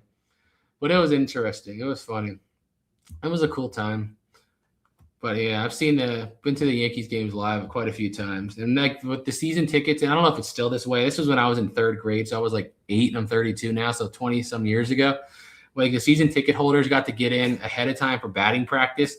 And like when it was the teams that like nobody cared about, like the one I distinctly remember for some example was the Orioles and the Minnesota Twins. Like they just didn't have a big fan base out there. There was about 7 to 15 people in the entire stadium for batting practice. So every time they hit, there was like me and one other kid. There was only 2 kids. Every time they would hit a home run, it'd just be running or a foul ball anywhere. It would just take off. All the kids would take off and get to the ball first. At one point, I had like 200 MLB balls just getting hit out of the stadium or getting hit into the crowd from batting practice. It was super cool. One thing that scarred me, man, I didn't like going back to baseball games for a while after this, is we were sitting like in that area. It's kind of a foul ball, but right after where the net ends, and the guy right in the front of me just got freaking drilled in the face, like a chin with a foul ball, just lined right, drilled. He was so drunk, he didn't even barely feel it. He was just dumping blood. Like it looked like he just got shot. And I was like 9. I was like kind of traumatized. I'm like, I don't really want to go sit out here no more now. Kind of traumatized me, but he just got drilled. I mean, it was terrifying because he looked like he just got shot, but he was fine. Like, it was so weird. He got hit by like probably an 80-mile-an-hour ball, dumping blood everywhere, and he's just standing up. He's like, hey, can I borrow your shirt? Asking the guy next to borrow his shirt and just cover it up and cover up the blood. He was just like probably 10 beers deep at that point, so he probably didn't even feel it. But it was such a wild experience. A lot of fights in the crowd, a lot of crazy stuff to remember. Going to baseball games is fun. Do you have someone that looks up the artwork you find? No, not really, to be honest with you. I'll take my phone, I'll image search it, and that's about the extent of it. I almost saw, so like the copper art that I found like 7 years ago, I still have it. It was valued at like $25,000. I almost sold it at the yard sale, but somebody in the comments were like, look this up now. Look it up now. Look it up now. I was like, what? What is it? Fine. I looked it up, and sure enough, it was some famous artist that has this whole gallery in Hungary. So it was like a $25,000 copper art piece. I still never sold it because I don't know what to do with it. It's still just sitting on a shelf. But I almost sold it at the yard sale for probably a few bucks. Boom, boom, boom, boom. Hey, see, that's what's up. That's what I'm saying, man. Not everybody needs to make the map like $1 million, right? If I pay $200 for a unit and somebody's gonna offer me $1,000, they're gonna make $5. Go ahead, dude. I don't care. I'm up $800 and I don't got to deal with it. That's the way I look at it. It's about what you value more or what you need more at the moment, time or money. Like it just depends. You know what I mean? I like the free time more than I do the extra money I would make going through everything. If that makes sense. Let's see. When my son traded in his Charizard in 19, oh my gosh. Dang, that's probably worth a lot of money too. I think about all the cards I had when I was a kid. I don't know where they are because I had a bunch of them too. I know I had Charizards. I had a lot of Pokemon and Yu-Gi-Oh back then. I don't know where they went, like everybody else. No idea where they went. Oof, yeah. See, I feel like especially when you're young, that crap bothers you, man. That bothers you. The Minnesota Twins are fantastic. Well, I just never got into baseball. But like obviously certain teams, like for example, if the Yankees or the Red Sox or like the big teams showed up out there, it was just ridiculously packed and crowded to the brim. So it just depended who showed up. When's the next Dragon Ball? Hopefully next Saturday.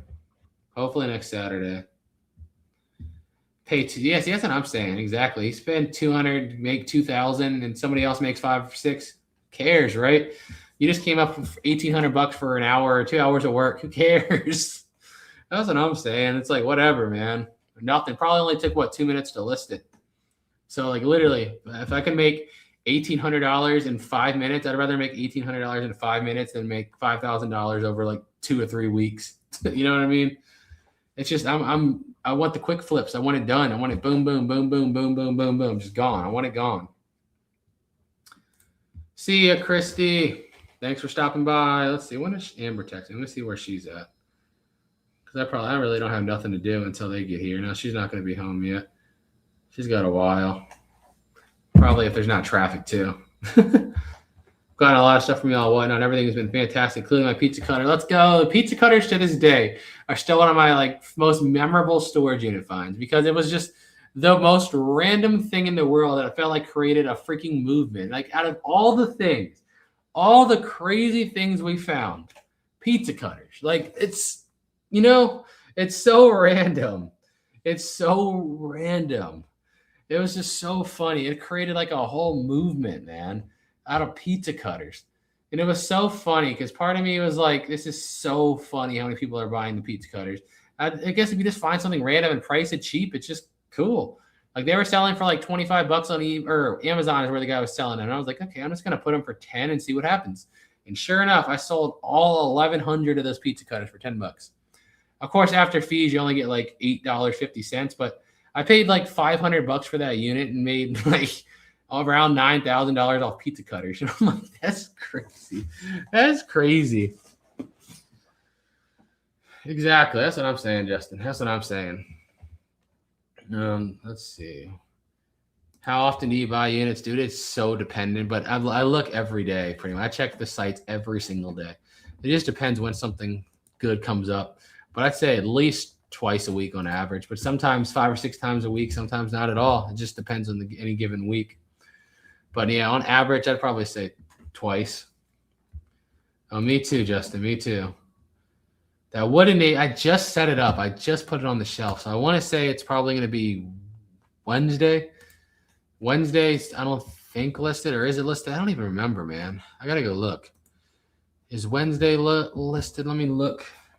Oh, they did list Wednesday already. Okay, head of the game. Yeah, it's literally number 7 on Wednesday. Number 7 on Wednesday. I just checked it right now. And this just reminded me I got to change the thumbnail of that show. So thank you for bringing that up. So I can go change this really quick. Okay, now that that's done. Number 7 on Wednesday. Let's see. I was sure those were UPS bubble bags in those boxes. Yeah, you never know. That's what it looks like. It did look like it. It was weird.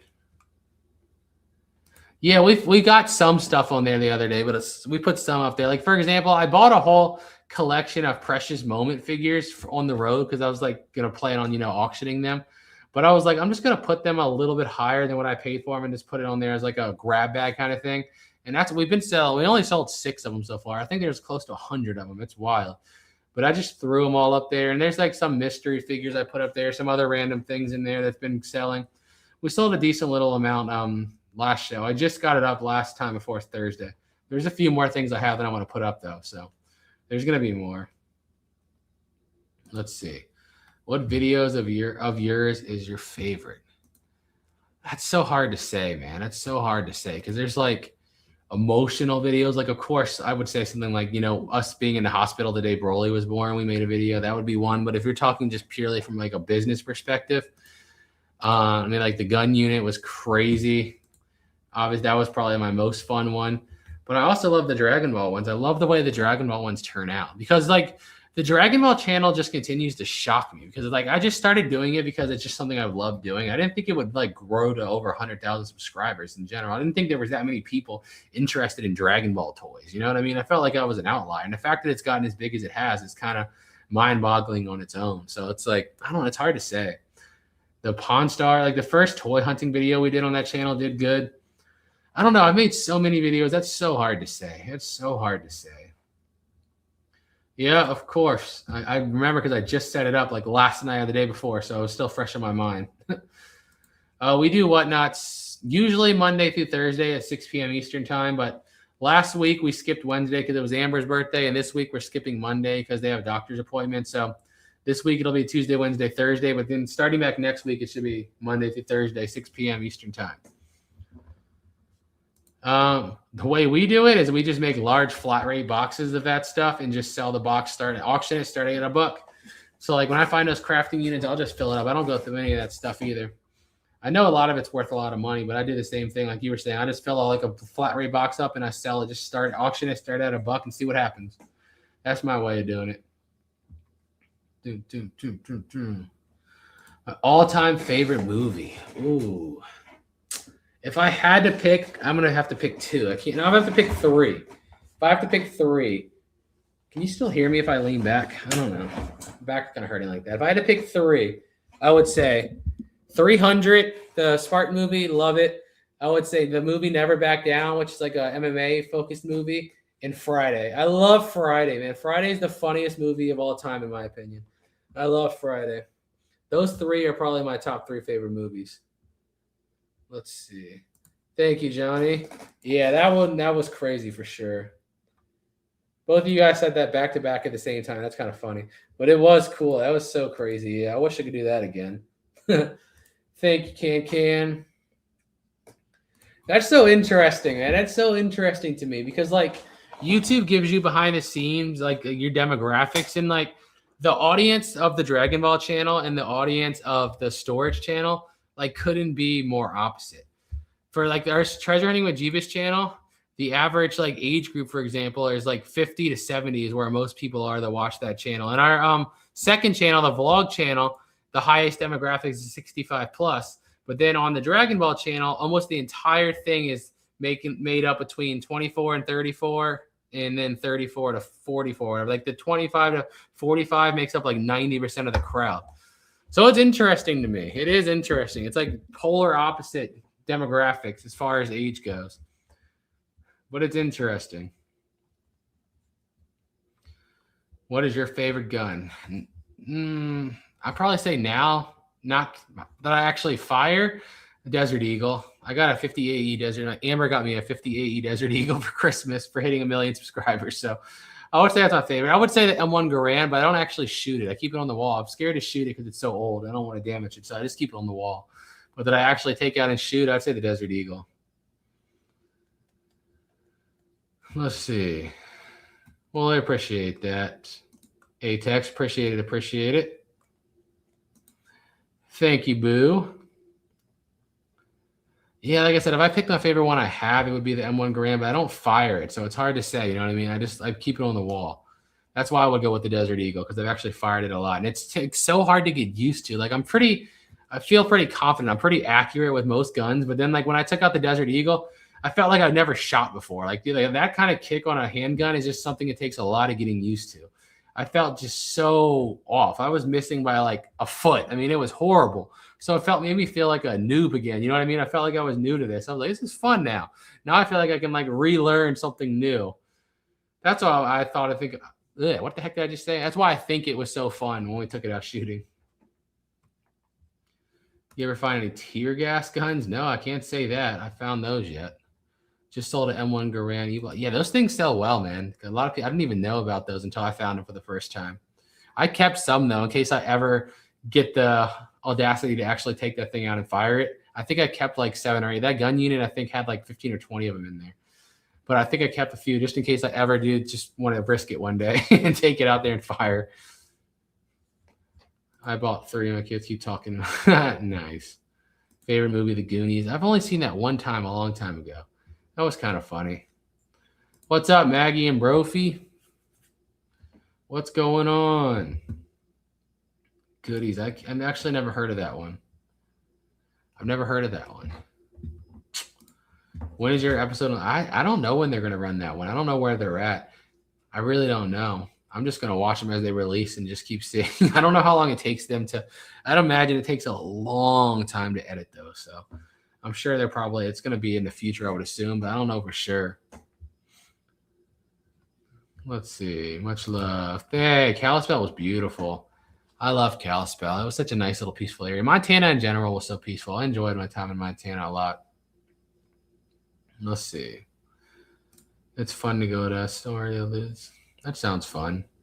TMNT FTB. You know, interesting about TMNT is I never really watched the show, but I loved the original NES game because it was so hard. It made me get so mad as a kid that I like have fond memories of it.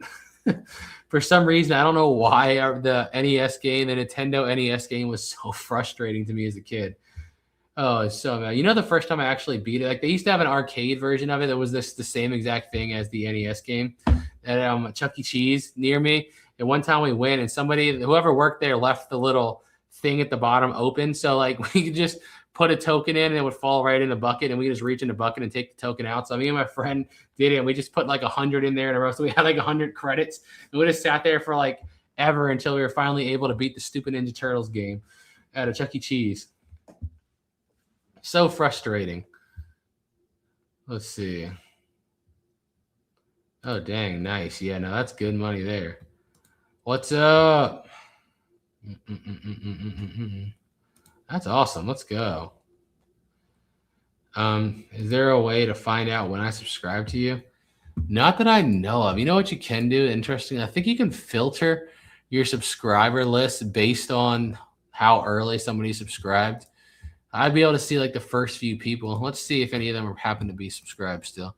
We're going to go to lifetime and then switch it from the first person. That's so weird. You know, the first person that ever subscribed to me on YouTube is a RuneScape guy named 99 Slayer Tab. He hasn't made videos in 2 years, but he's actually my first subscriber. And he actually has 3,000 subscribers. So it was actually an active channel. But yeah, that was the first person that ever subscribed, which makes sense because before this channel was Treasure Hunting with Jebus, it was actually called Steebers. It was like a stupid nickname my brother gave me. And we actually used to make RuneScape videos back in the day, like money-making guides and that kind of thing. So it makes sense. The first probably like 50 or 60 subscribers are going to be from those crappy RuneScape videos we used to make. Have you seen an AR-15 with a Beowulf 50 cal up? No. That sounds pretty wild. Let's see. I was a diehard dude. I never got into the staking, but RuneScape's my favorite game of all time. You want to see something crazy? Hold on. Look at this. Can you see this? Look at my wall. I'm trying to put it in selfie mode. Can you see my wall right behind my computer? I have it's kind of hard to see, but I have all the runes up there in a row. Chaos, nature, water, air, fire, law, earth, cosmic death. Then I have a blood rune, a Varrock teletab, and a Lumbee teletab up on my wall. And over there, I have a Dragon Dagger, Poison ++ too, like all 3D prints. I love runes, dude. It's so addicting, though. Like you said, it's so addicting. That's why I can't play it. Because when I play it, I don't do anything. Did Amber have a good birthday? I think so. We went out to eat for lunch, and then we went to the zoo. She did like a ropes course up in the sky, and we got to take Broly to see some animals. And then we went for dinner. We're like, anywhere you want to go, where you want to go. She wanted to DoorDash Chinese to the house. So that's what we did. So I think so. It's got some new shoes. We had fun. Yeah,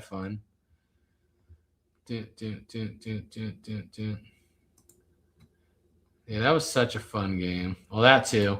I was talking about RuneScape. RuneScape's like a different level of fun now. It's like I said, once you get into it, you can't get out of it. It's just like you don't play RuneScape casually. Nobody's like, yeah, I'm gonna log in and play for an hour tonight. You don't do that. You're either not into it or you're all into it, and there's no in between. They got banned for bot. That's funny. Oh man, that's funny. I used to kill the bots. I used to get the ones like for the ones that would go out in the back of the wilderness and do the telegrab, the Zamorak wines. I would just have a little low level major that would just basically log in, instant blast the bots, and I would have so many wines of Zamorak. Fun times. Oh man, that was good stuff. I still watch a lot of RuneScape video. I don't play it because, like I said, I get addicted to it. But like I watch all of Sir Pugger's videos. I watch who's the other guy? The Swede Bad, you know what? He does like luring video, or like scamming the scammer kind of videos, which I think are hilarious. I watch RuneScape videos all the time. I can't play it. I really can't. I literally have to stop myself from playing it. Because when I do, it is full on addiction. I only tried World of Warcraft one time, and I couldn't get into it. I'd already played RuneScape for like years at that point. For my old school RuneScape people, when they moved it to the evolution of combat thing, and a lot of people fell out of it, I was in that group as well. And that was the time I finally tried World of Warcraft, and I couldn't get into it like I could RuneScape. Boom, boom, boom. Nice. Yeah, I still did too. I have quite a few Nintendo and Super Nintendo games, but I don't really take them out because I bought one of those modded little Super Nintendos that have all the NES and all the SNES games downloaded to it. So, because it's kind of annoying to have to get the cartridges to work. I don't feel like blowing in them and stuff. So I just plug that sucker up, and if I ever want to play it, they're all in there. But I still do have some cartridges. I kept some from like games I have as a kid.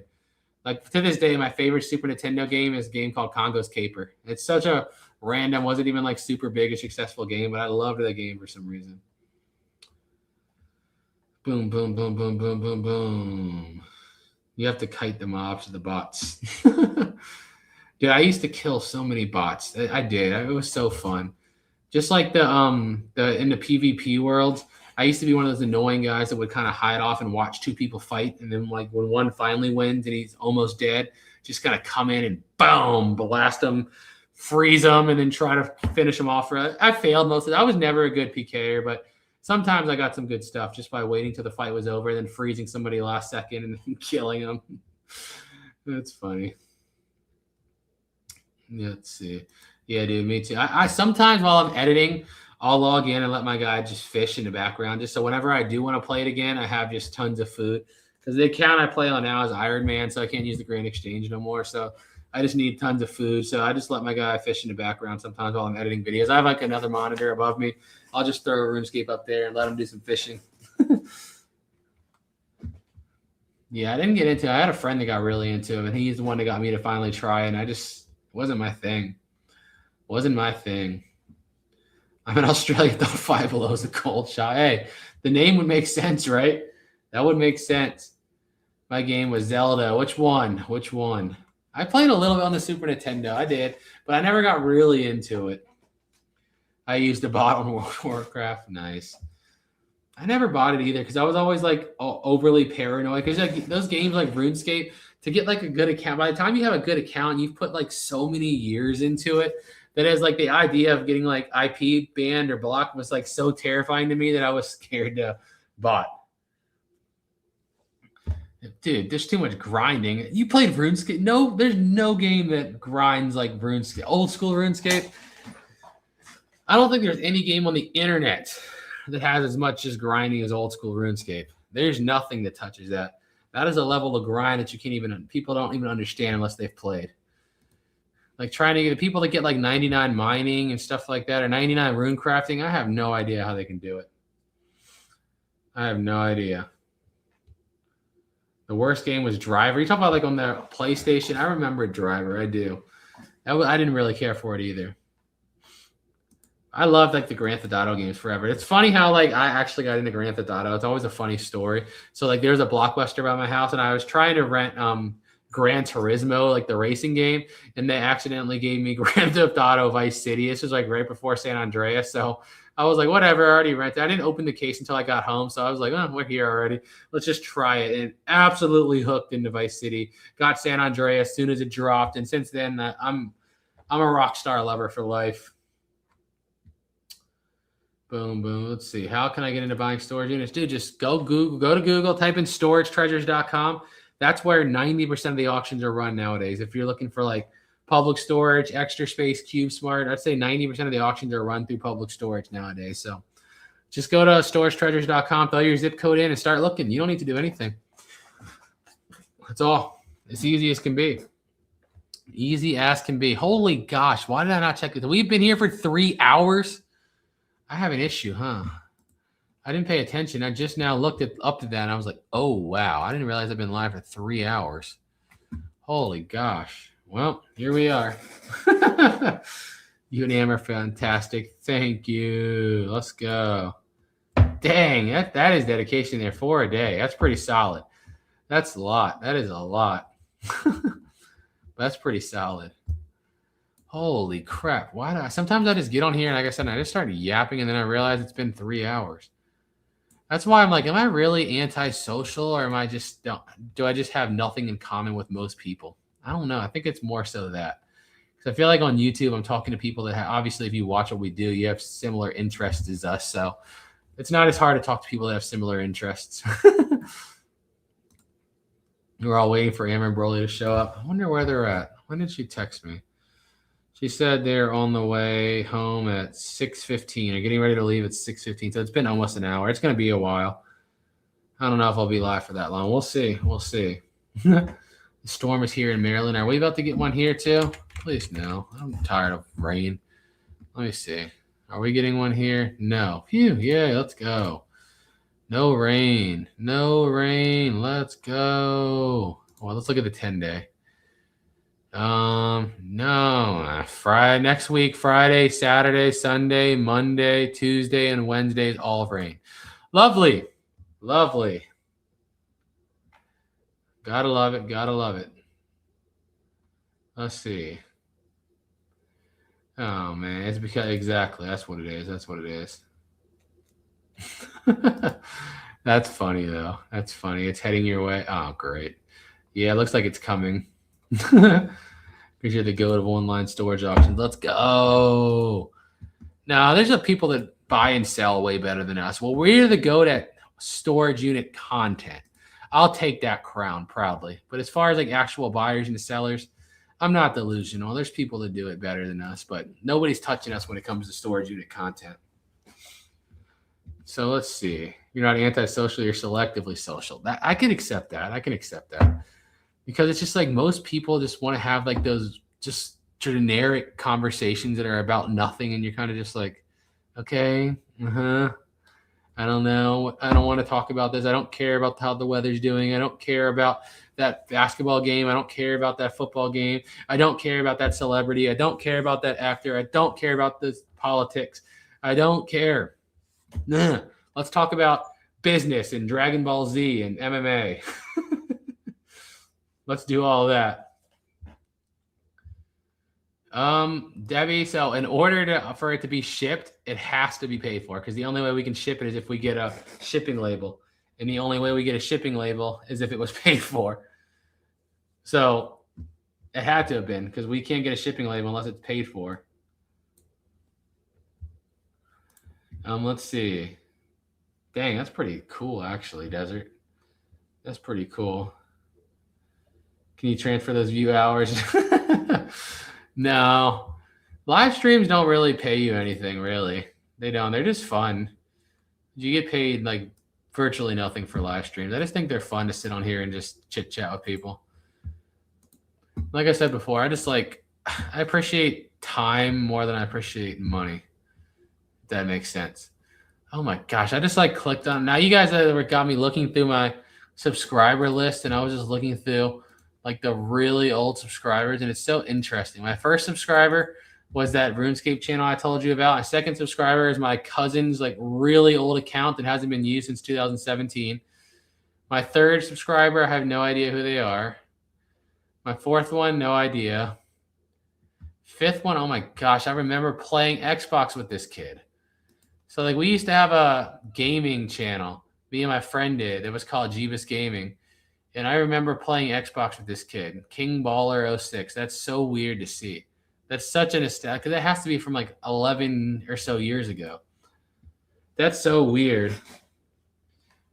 That's so strange. Now you guys got me looking through this list now. I'm just sitting there going through it like, whoa. I wonder how far down I'd have to go before I find somebody that I recognize, like that's currently watches what we do now. How far down you think I'd have to go?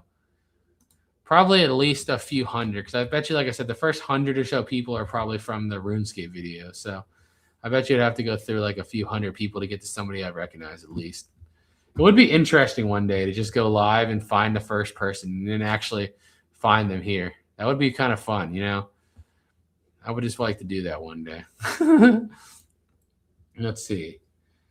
Works, I don't remember buying it. Yeah, maybe something you pre-bid on, didn't think you won or something.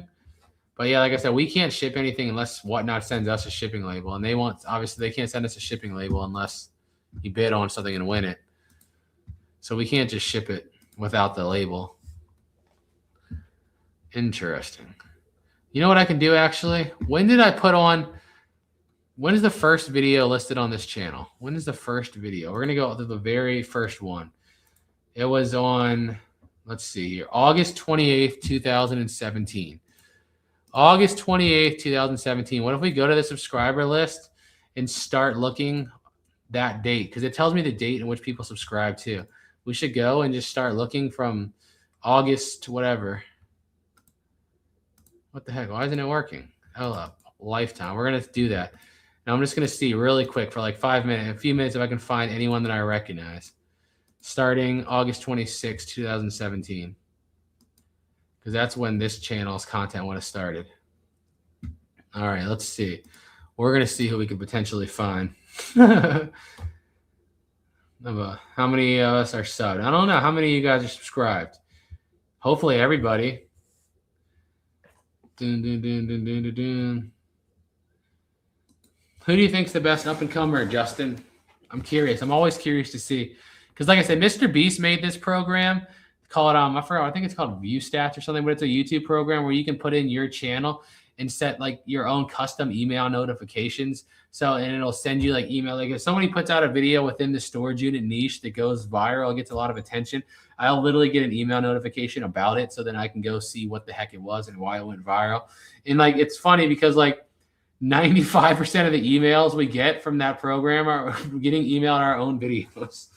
So it's kind of funny, but it's like, I look in there just to see, you know, what happens or who's blowing up or who's randomly coming into the scene. All right, let's see. Now I've done got it to this list. I'm going to see when I recognize any of these names because all these names would have been dumpster diving fans of just dumpster diving content. I don't recognize anybody yet. Oh my gosh, I remember this guy commenting a lot, but I haven't seen him in a long time. This Christian. I remember this guy used to comment a whole lot, but I haven't seen him in a long time. I'm going to keep going until I see somebody I recognize like that's still active on our channel. Let me go through like 2 more pages. If I don't see anybody, then I'll give up, and I'll do this one day on my own out of boredom or out of curiosity. I don't see nobody yet. Let's see. Only 14 people have liked this video? I don't think so. I think you see the number when you joined in the first time. Let's see. Let me go back. I watched every video since 2018. Let's go. Love that you show bad units. Of course, we got to show the reality of this thing, man. I think we've gotten to a point now where we're pretty good. Most of the units we get are good because obviously we've been doing it for so long, but I still buy scary, terrified ones, horrible ones. So we'll see. Mr. I've been watching since 2017. I'm looking through the list right now until I see a name I recognize. It's interesting. Mike, I remember this Mike guy. He used to comment a lot back in the day, but I haven't seen him in a long time. I basically just recognize the people that comment a lot. So if somebody like watches a lot silently, I might not recognize their username because I never see it. But if somebody comments a lot, I'm more likely to recognize their username.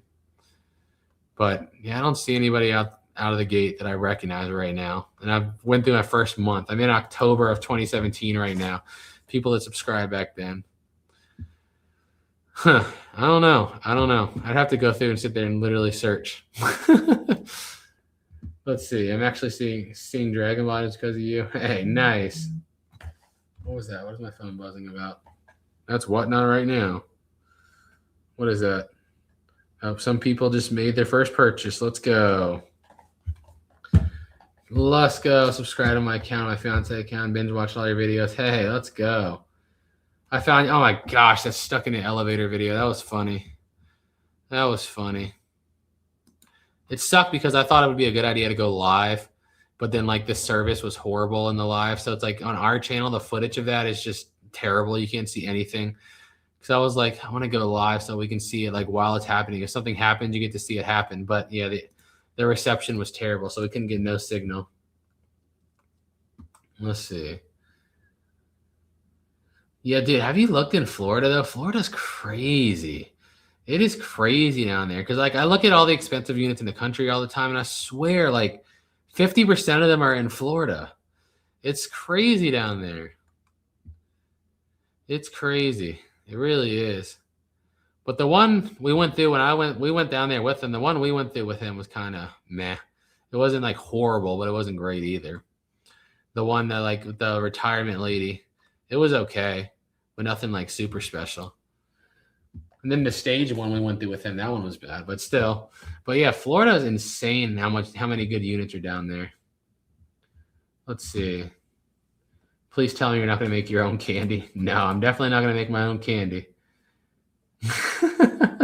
I know. I can't believe I'm still talking. That's funny. How many people here never miss a Jebus video? I want to hear these statistics too. I need to know.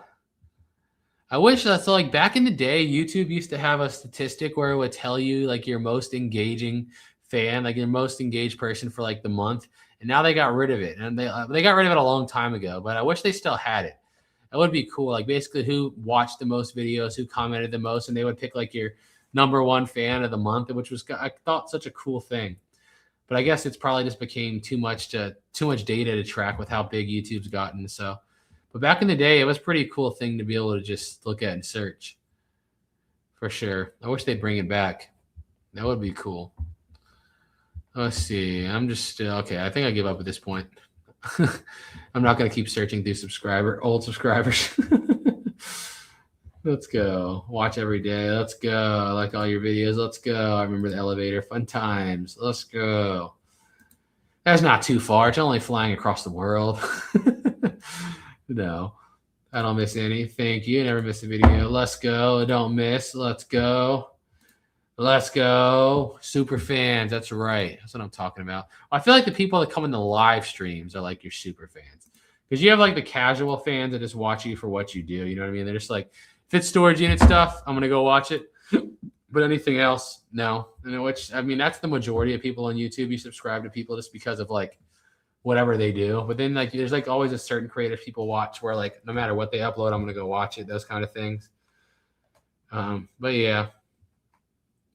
Boom, boom, boom, boom, boom.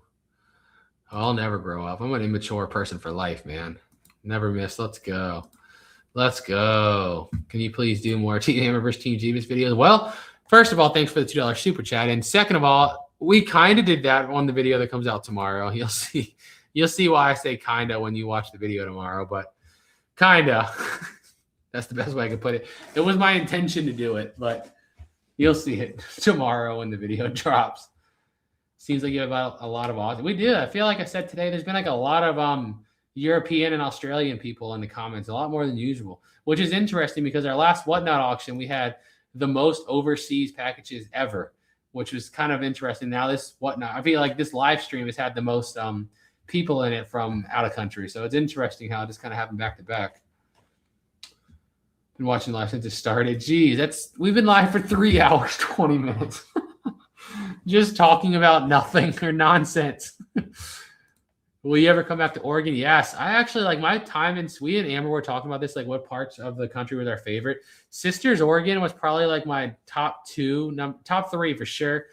It's hard between Kalispell, Montana and Sisters, Oregon were probably like my two favorite places we stayed.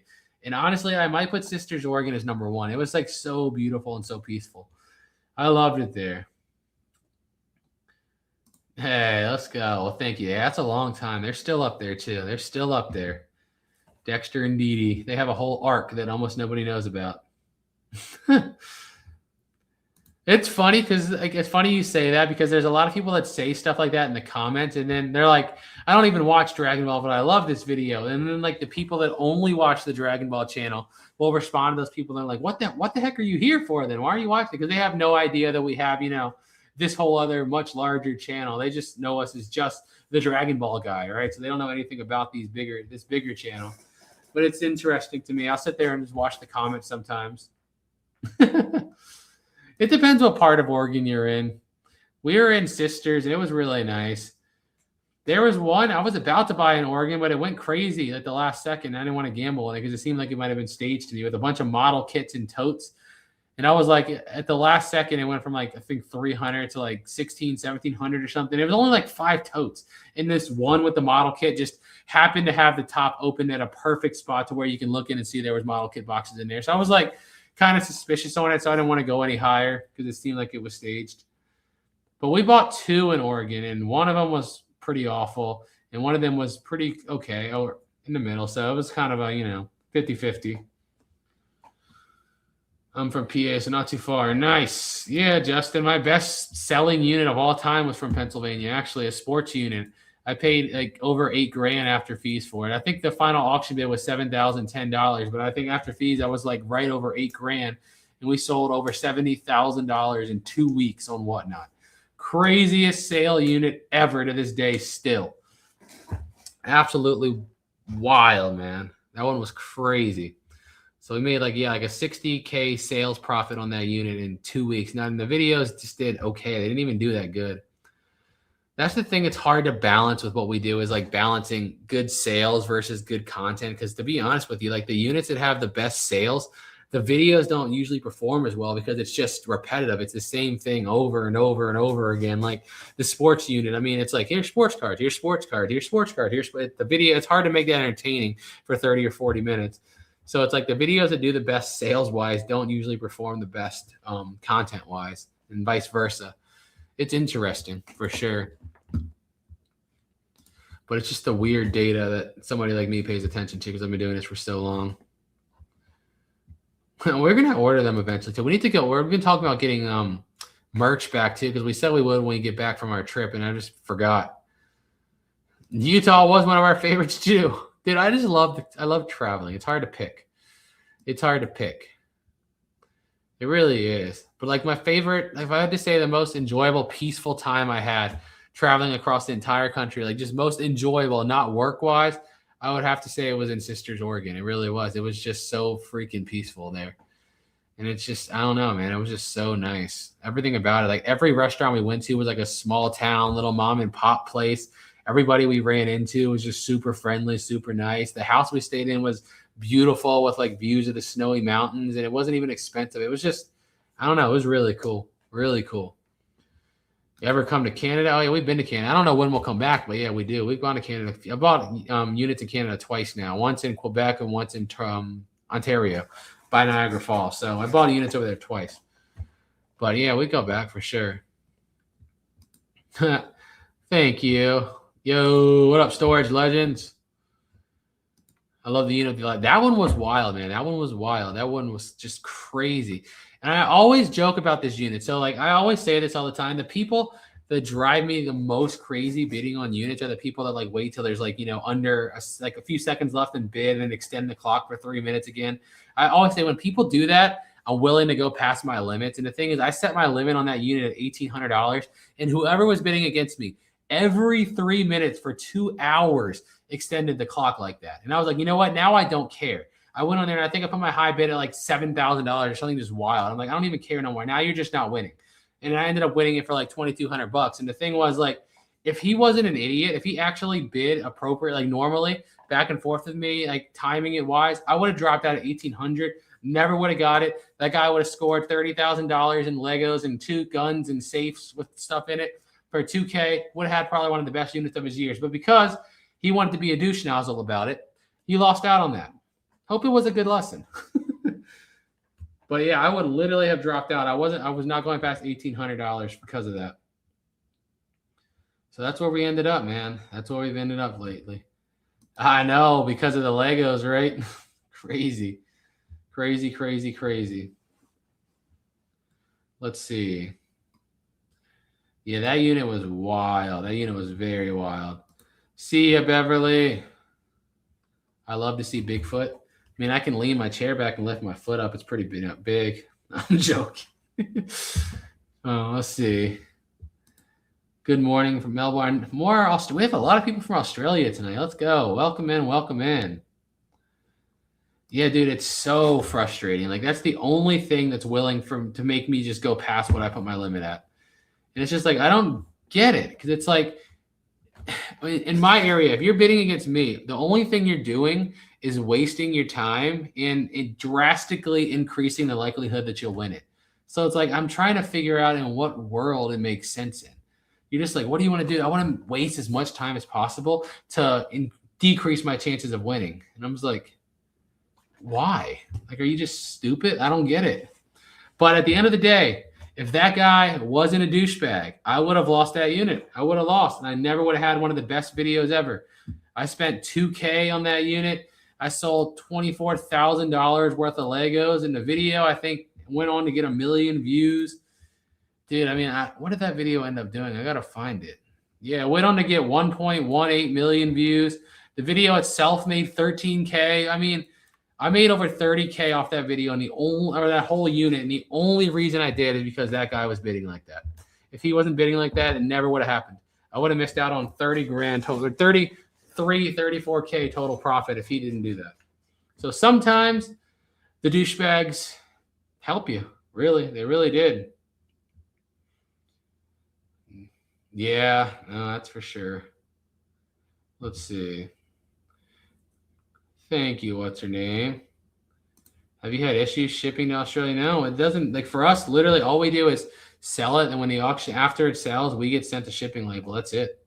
So like for us, it's as simple as put it in the box and print the label. They sent us out and smack it on the box and drop it off. Doesn't matter if it's going to the neighbor or the other side of the world. It's the same simple process. It's easy. What's up, Christy? How often do we do the yard sales? 2 or 3 times a year. 3 times max, but I'd say on average 2 or 3. So yeah. I don't understand sometimes. Sometimes they're just gambling. I say this, like I said, everybody always talks trash about us YouTube creators because they're like, oh, they have such unfair advantage. It's not fair. It's bull. It's crap because they get to make money from views. And I'm like, yeah, we do. Of course we do. But I still don't understand how some of these people are spending that money or why they're spending that money. Not how. It's obvious how, but why. Like, even with the largest storage unit channel on all of social media, we have the largest storage unit channel on YouTube, largest storage unit channel on Facebook, and I still have no concept why some people spend what they do on units. I'm looking at it, I'm like, with the crazy quick liquidation we have with whatnot in the biggest, channels, I still have no idea why you would be willing to spend that. Looking at it, but I'm just like, let people do what they do. They won't last long. They won't last long.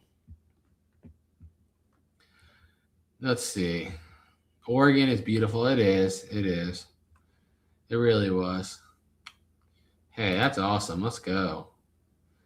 Hey, let's go. Go sign up.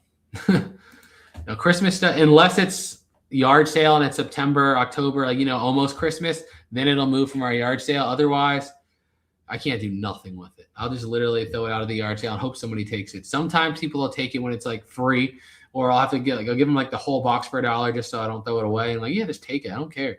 Literally, if it's gone and it's going to make you happy, I don't care. It's wild. Crazy why people I don't get it, man. There's so many storage. The storage unit that's going to go out tomorrow, I would love to have any of you guys in the chat come in the comments and explain the story to me. Explain how it came about in the state we found it. I would love to hear the explanation. We went through it all, we filmed it all, and I edited it all, and I still have no concept. Zero idea, no clue how it ended up how it is.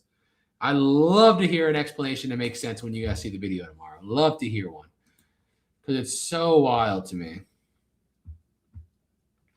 But it's just the way it is, man. That's the way it is. Some of them just make 0 cents. Absolutely 0 cents. And I try so hard, I guess because I'm a YouTuber, right? I try so hard to try to understand why people do what they do. But sometimes you just can't.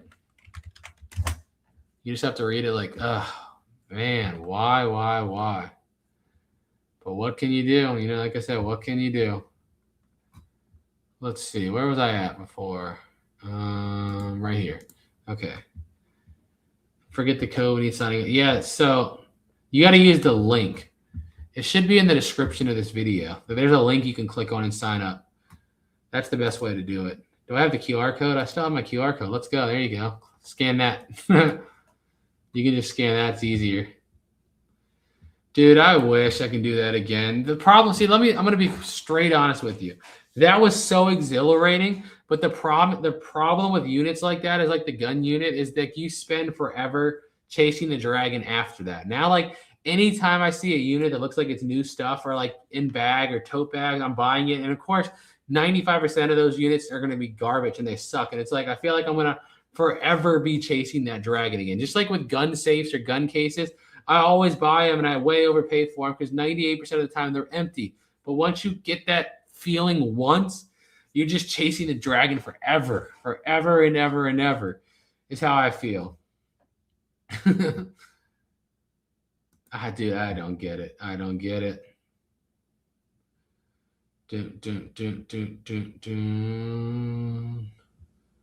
Yeah, I don't get it. You do just have to go with the flow. Very true. Nope. THW, treasure hunting with Jebus. It was too long, so I had to try to make it fit somehow. That was the best way I could come up with. That's a long way, but I'm just always shocked every yard sale how far people come. We always have people that come from so far, and it's so fun to me. That's why I love doing it. So many people are like, you know how much more money you can make? And I'm like, yeah, I know, but you know how cool this is?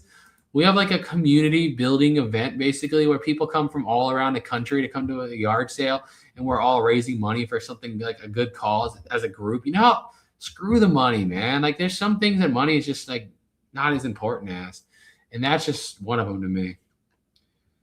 Safes are good content. They are. That's very true. And I'm honest. You guys know I'm honest. I'll tell you, 98% of them are junky paperwork. Really, 98% of them are some guy's old car title for a 1998 Toyota Camry, and the rest a birth certificate, divorce papers, marriage certificates, and pictures you wish you didn't see. That makes up about 98% of them.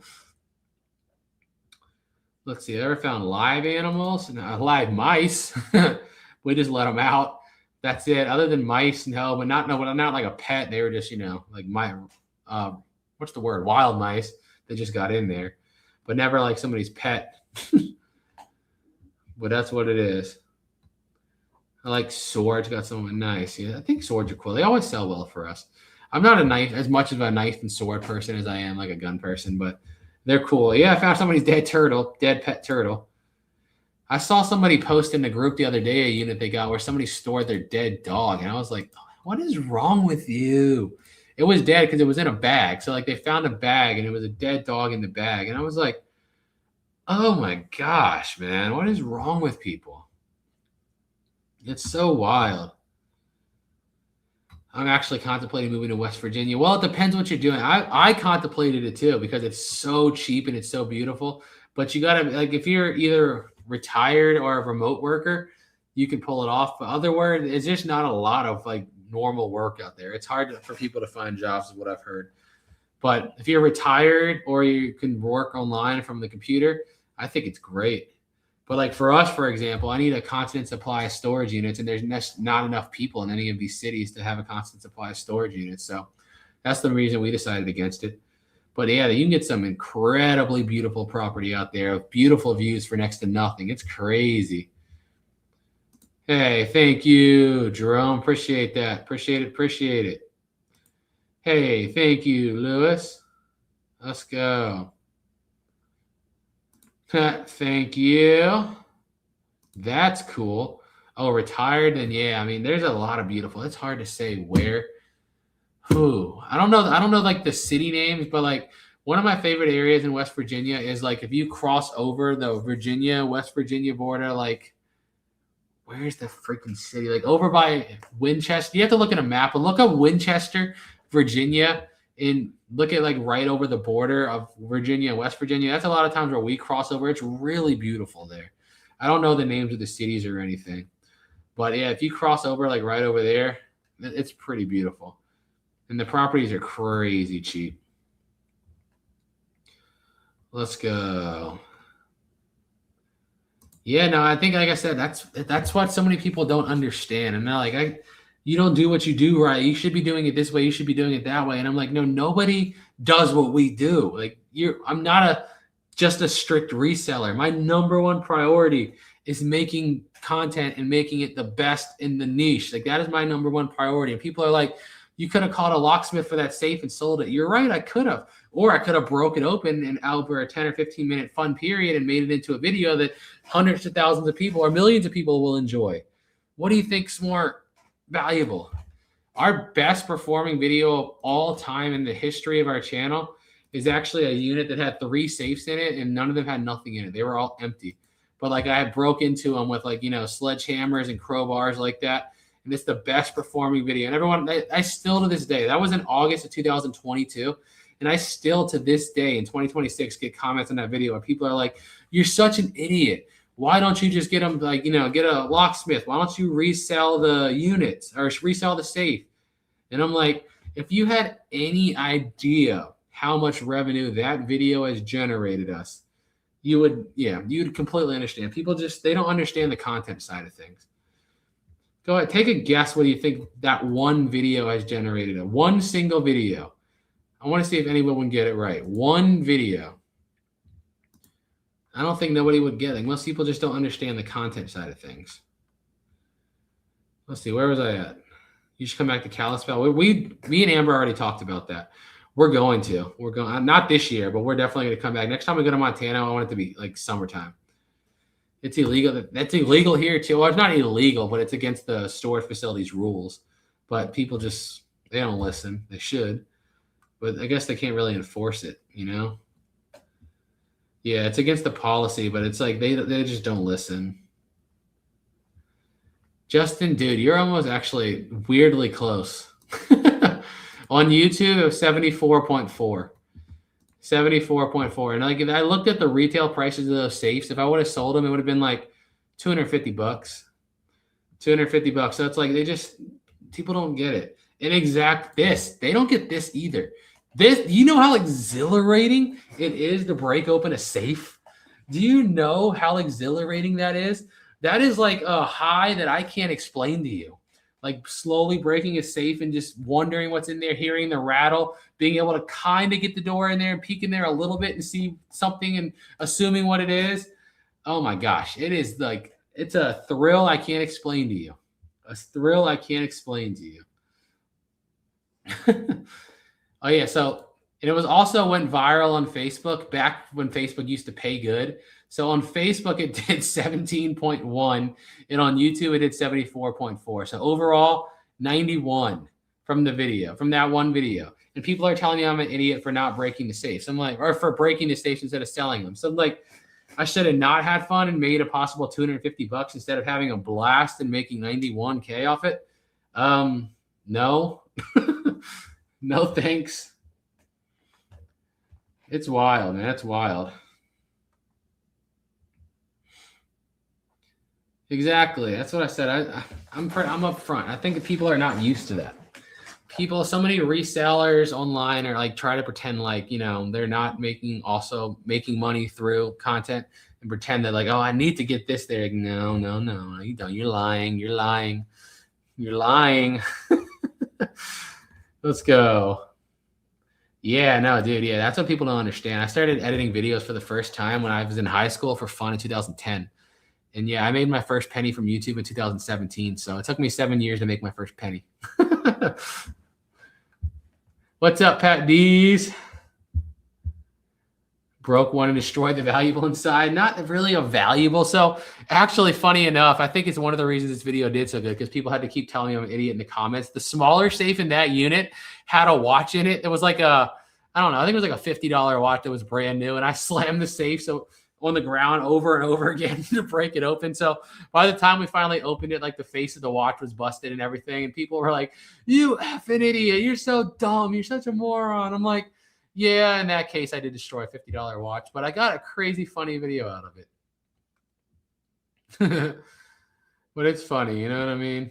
I love breaking safes. It's so fun. I love it. I love it. Let's see. What's the forbidden room? What are you talking about? I didn't see what you mean. It's the forbidden room. Must know what's in it. What are you talking about, Lewis? Let's see. It doesn't exactly. Thank you. And what's up again from Australia?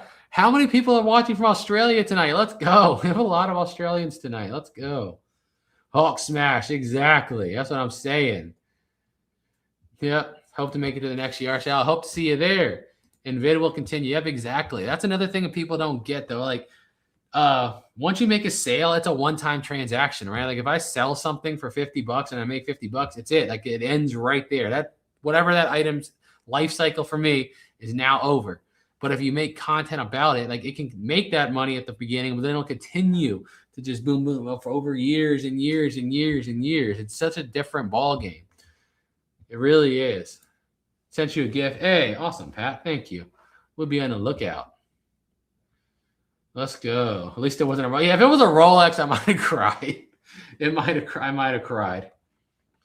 How long did it take you to get mine? So when I first started YouTube, they didn't have those monetization requirements. And as soon as you started a channel, you were just monetized. It's just you had to get views. So like our channel was kind of grandfathered in. So it's not a fair, example. Back in the day, you didn't have to. When you made a channel, you just can monetize it. It was just your revenue would look like a third of a penny. Like you were making nothing. So yeah, it was different back then. It's different. But let's see. What was I about to say? Like I said, I started uploading to YouTube for the first time in end of 2013, early 2014. But I was making videos before that just because I enjoyed it.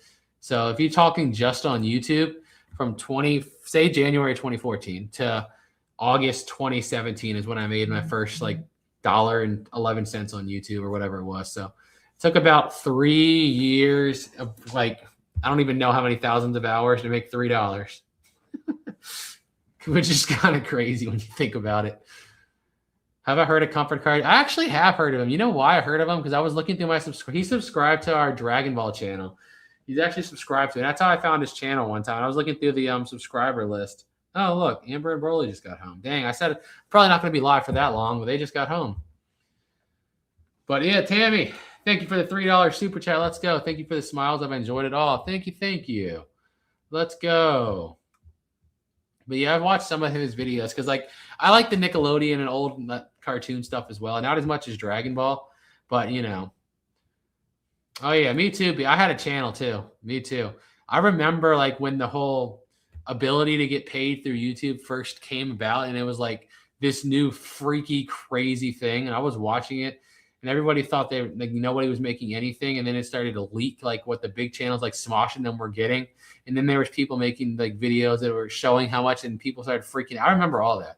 I've been hooked on YouTube since it was in its pretty baby stages. Like I feel like I've kind of grown up with YouTube for real, like from the beginning. It's definitely cool for sure. But yeah, I wasn't making videos, but I had like a channel back then.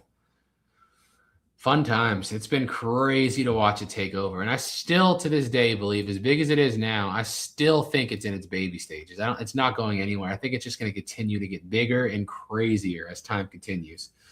I still think it's got so much room to grow. So much room to grow. Well, we will see. We will see. Let's see. YouTube has changed business for sure. Yeah, man. It's drastically changed business and education. I agree with you too.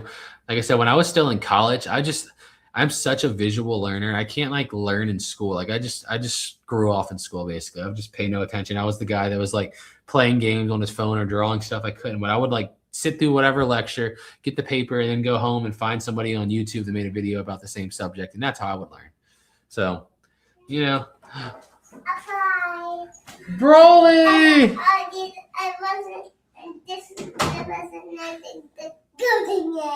Whoa, is that what you got at the birthday party? Yeah! What'd you get? You gonna show me? Yeah, show Daddy. What you got? Hi, everyone. I'm still live, yeah. Still live. I got the cow. You got a cow? I Wow. got that from the claw machine. You got it from the claw machine? What's that? A little frog? An octopus too? What'd you clear out another claw machine? That's my dude, man. These are, I think the rest are little favors from Junior's party. Oh, from the goodie bag. What's in the egg? A skateboard? Oh, that was our game card. I just put That's it your back. game card? I put it in my wallet for the next time we come back. Okay. What else you got? I got this book. What color is it? Blue. That's right. What's this? What's that? Whoa, that's cool. We're doing a live unboxing here. You guys gotta be ready to watch it. Live unboxing. Yeah. And this little person. The little Yep. person. Wow. And this little table, the donut circle. It looks like a donut. It does look like a donut. You're right. All these things. And that's it? That Wow. bag's empty now? Yeah, Did you tell Daddy how much fun you had? yeah, You gotta put it back in here? yeah. Tell him what you did. What'd you do? Let's get these out of the claw machine. Yeah, what else did you do there? Got these, put them out there. Remember you had Yes, special Daddy? socks on and you Yeah. played with Junior Yeah, and you jumped on the trampoline? yeah. Yeah. You went down slides? This cookie is insane. This cookie, that smell, and for this boot, this Goku. Yeah. That is Goku. It is Cell. Too many, lot of pieces. Yeah, he blew him into a lot of pieces.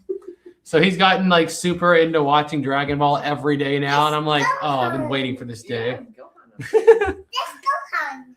That is Gohan. Gohan. Everybody's watching you. You can say hi, everybody. Oh, he learned to jump, by the way. Yeah, he learned to jump. So. Really jump. There's a heavy Goku right there. It's really heavy. It is really heavy. You're Can right. you show everybody how you jump? Good job. Oh man, that's funny. I'm so surprised he did not take a nap on the whole way home. I thought you were gonna come home and he'd be asleep. It was an hour and a half drive, and he was, I mean, Just up the whole time. yeah. I mean, we got to the urban air place at like 3 and left at close to Big 6. T-Rex is very huge. It's very huge. Very huge. Really? Who's your favorite Dragon Ball character? And so. Cell. There you have it, Levin. He likes Cell. You know what's been annoying? So since he's been into Dragon Ball, we've been trying to find those Limit Breaker action figures. They're like the bigger ones. They used to sell them everywhere. And since he's gotten into them, dude, we have checked all the Walmarts around here, the Targets, the GameStop, Second and Charles, Burlington, Ross, and I can't find them anywhere. So I was Weird. gonna What's stop that? at a couple on the way up there, but I Yeah. didn't know if you wanted to do that later tomorrow, so that's why I didn't. Oh, we can. What time's Target close? I don't Oh, he's gonna be tired tonight. We can do it tomorrow. Yeah, But tomorrow he has his art and gym class in the morning. Oh yeah, Broly going to art and gym class tomorrow. Yeah. We had a busy weekend. Hi. Everybody jump, jump, jump. You want to sit up here? See yourself? Yeah. Look. Ugh, Whoa. who's that? Back down? Or you want the dinosaur? T-Rex. Broly, who's your favorite character on Paw Patrol? Chase. Chase. There you go. T-Rex. That is a T-Rex. Very huge. Yeah. What else do you know about him? Very big. Very big, yeah. And there's real toes really big. His toes are really big. And there's tails really huge. Yeah. Yes, Amazon has them. I know I can get them online, but I want them to have the experience of like T-Rex. finding it. You know what I mean? You want to get down? Ugh. Did you eat some birthday cake? No, he didn't touch the cupcake. He ate like half a pizza. Did and you? then he didn't touch the cupcake. He didn't want it. He picked one, but he didn't want it. And then on the way home, he had 2 cookies and a bag of crackers, like the Atkins cookies and a bag Yeah. of crackers. And on So, the way to Urban Air, he had part of a cheeseburger and some French fries. This morning, he had another Atkins cookie and like half a breakfast sausage. You want some of that? Are you hungry? yeah, bro, I know, right? Everyone's done with me. Let me see. You take over? Open it. You want some of my cereal? Dada. This is Daddy's cereal. That's hard, Dad. You can chew this, right? It's kind of hard. No, thanks. How about Mommy can get you one of yours upstairs? I don't want you to chew these. These are really hard. Not yet, buddy. A little bit longer. A little bit longer. Broly, Christy says she likes Chase too. Say cool. You I said, yeah. want to see yourself again? Yeah. All right. If anybody has questions for Broly, he's ready to answer. You want to Right? answer people's questions? Yeah. Okay. Let's see. Does anybody have any questions? Are you a little genius? Yeah. Yeah, he knows. Thank you. But yeah, I'm not gonna order online until I've exhausted all my options because I want that experience. That's what one of my big things with collecting is like the actual experience of finding it. You know what I mean? I want him to have that same mindset to where not just order online and hoard stuff. Like I want to go find it. That's the fun. Right? Say yeah. Yeah. Oh man. All right. Bro, somebody said, what's your favorite color? Blue. Do you like looking in storage units? Yeah. What do you like to find in them?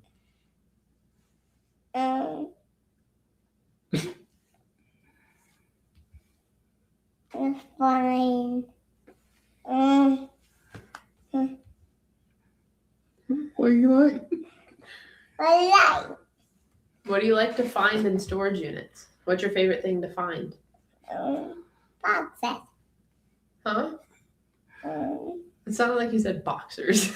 Boxes. Boxes. Yeah, you know okay. there's boxes in them. All right. That's Yes, right. he did enjoy himself very much. Yeah, he's gonna pass out soon. I'm sure. Broly, Sue asked, did you like the big road trip that we took? Yeah. You like staying at all the hotels in the van? Literally on the way to your mom's house earlier, Yeah. he said, "Going to the hotel." I was like, "No, we're going to Grandma's house." Hey, Pat D's with $2 to the Broly Dragon Ball Z fund. Let's go. Thank you, Pat. Can you say thank you, Pat? Thank you, Pat. And B. Lee asked Broly, "What is your favorite book?"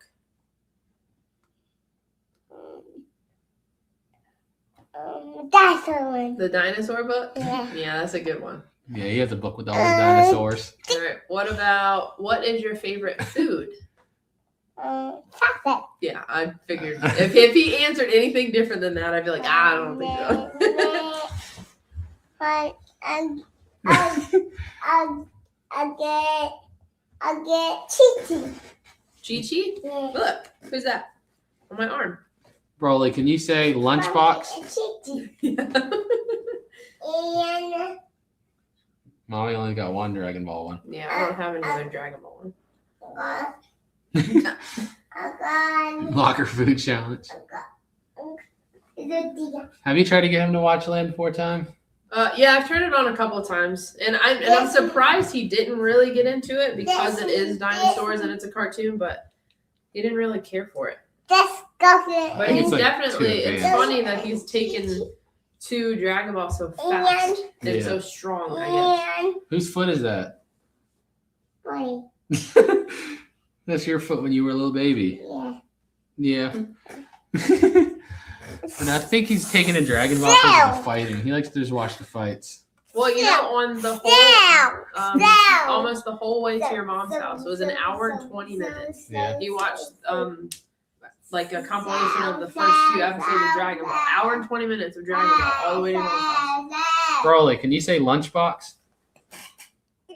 Spot. I taught him anyway. I disobeyed. Toy Story? Never watched Well, Toy we never Story. turned it on. No. The only like Disney thing we've ever turned on is Cars, because he had two reasons. Like he had a Hot Wheels set that was given to him by I think a subscriber. We went to a storage unit one time, and it was in there, so he learned that it was Lightning McQueen, and then like the show he watches on YouTube plays with Cars toys too. So that's the only reason we put that on a couple times. Yeah. Let's see. Genetic, definitely the genetic predisposition to Dragon Ball, 100%. And the last time I put stick-on tattoos on him, he thought his arm was done. Yeah, he thought it was done.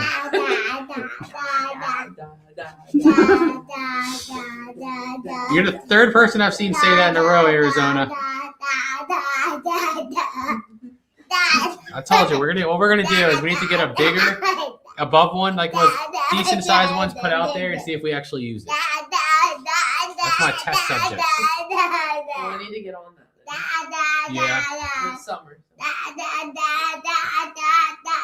has his little one still out there. I told him we might be able to get in it tomorrow. What are you doing?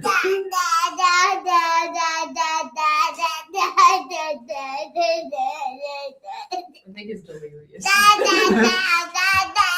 that's what we're gonna do. We're gonna get a big like one of those round type bucket ones that are like a couple feet deep, and we're gonna set it out there, get somebody to install it, because they're like $1,500 to get it delivered and installed. So much better to gamble $1,500 than $120,000. Don't throw up now. Here's the hiccups. You have the hiccups? He likes laughing while he has the hiccups, so he can do that. Are you silly? I'm gonna scare him up. It didn't work.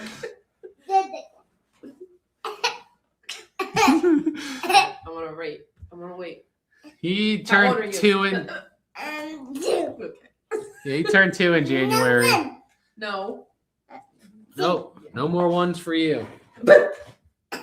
Four. He turned 2 in January. Oh, no. 2.5 next month. That's crazy. See you, freak. Let's see. But yeah, we think we're gonna get, like we said, an above ground one installed to see if we actually use it. So then, if we don't use it, we only waste $1,500 instead of wasting $120,000 or whatever they quoted us for the pool. So better idea. And then we'll see if we actually use it. Then maybe next year we'll get a real one put in. Boom, boom, boom. Thank you, Teresa. Broly, Teresa said you're very smart. Thank you. Thank you. Bobby says he needs some Broly energy. Can you give him some energy? Do Kamehameha to the screen. There you go. There you go. Just like Goku. That's right. Yep. High five. Yeah. Up high? No, ditched me. He was calling. We were watching Dragon Ball before we left, and he was calling Android 16 Raccoon. And I He said, does kinda look they like look Raccoon. similar, but it's two different people. He said Raccoon. That's fair. They do look similar. That's Frigo. Which one? This one? And this is a Frigo. That one. Yes, you're right. That one. Yep. What Super Saiyan is this? Is that just Super Saiyan? Yeah. That's the one Mommy's got on her shirt. Yep. You didn't realize I had Goku on her shirt. We tried to sell those shirts. Then they copyright struck us and took it down. And Brandon drew that from scratch. Like that's actually a hand drawn Goku from scratch. Brandon drew it from scratch because I was like it'd be a cool little collab idea. But then they took it down. I was like that's rude. Here, we'll walk upstairs. I'll carry your bag. You gotta do the stairs, okay? We're already downstairs. I'm gonna probably hop off here soon too. So you haven't eaten dinner either, huh? Let go your bag, huh? You haven't eaten dinner either, huh? No, I had 3 McDoubles on the way home. I ordered sheets with like I'll a probably wait one. till later. All right. Where are we at? Yeah, we do sell our own t-shirts. When we get them, we put them on Whatnot, but we don't have any right now. But we usually do, yeah. No, you gotta walk upstairs. Let's see, where was I at? I just went back to the bottom.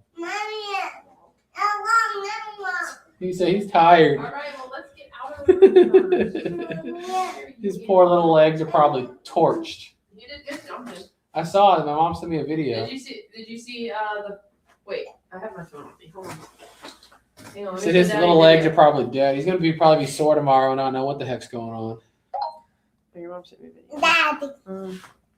Yeah, buddy. Look. Daddy. Broly, Broly, Broly, Broly. Daddy. You put it up again? You on the tractor? Look. Whoa, look at you. You work the tractor? He had fun doing that. And then he rode the thing that you had an accident on with Dave. You rode the four-wheeler? With Papa. That four-wheeler tried to kill Daddy. I sent here's his video of that. There you go. Oh, that thing gives me PTSD just looking at it. You rode it? Yeah, with Papa. Wow. You did good. He loved that. He loved that. Now he needs his own John Deere. Are you ready? That'll be up a little bit, okay? Yeah, I'm going to probably hop off here in a few minutes so we can figure out what to get. I don't know what's for dinner either. We'll figure it out. We'll probably just DoorDash something. I'm lazy. I'm like especially lazy on the weekends because I don't like going out places because everybody's out. Bye, everyone. Broly's going upstairs. Say bye-bye. I'll probably come up in a minute too. All right. Well, it's been over 4 hours now. I guess it's time for me to hop off here, huh? So we can go figure out what to get for dinner. Those are the fun parts of farming, laying with the tractor. Yeah, they live on like 17 acres, so they have like all that equipment and stuff, which is great for us to go target shooting. But yeah, yard sale, we don't know when we're gonna have it yet. We don't have it planned. We don't really plan it until we have the garage or the shed all filled up, and we're nowhere near that yet. So it's probably going to be a while for sure. But I'm going to hop off here now. My eyes and throat are kind of sore. I've been talking for 4 hours. That's not my thing. So I'm probably going to hop off here so we can go figure out what the heck to get for dinner. And yeah, we'll look out for the new video tomorrow. It's already done, already scheduled. It's going to be a scary one. That's all I'm going to say. Look out for it tomorrow. Peace out, guys. Boom.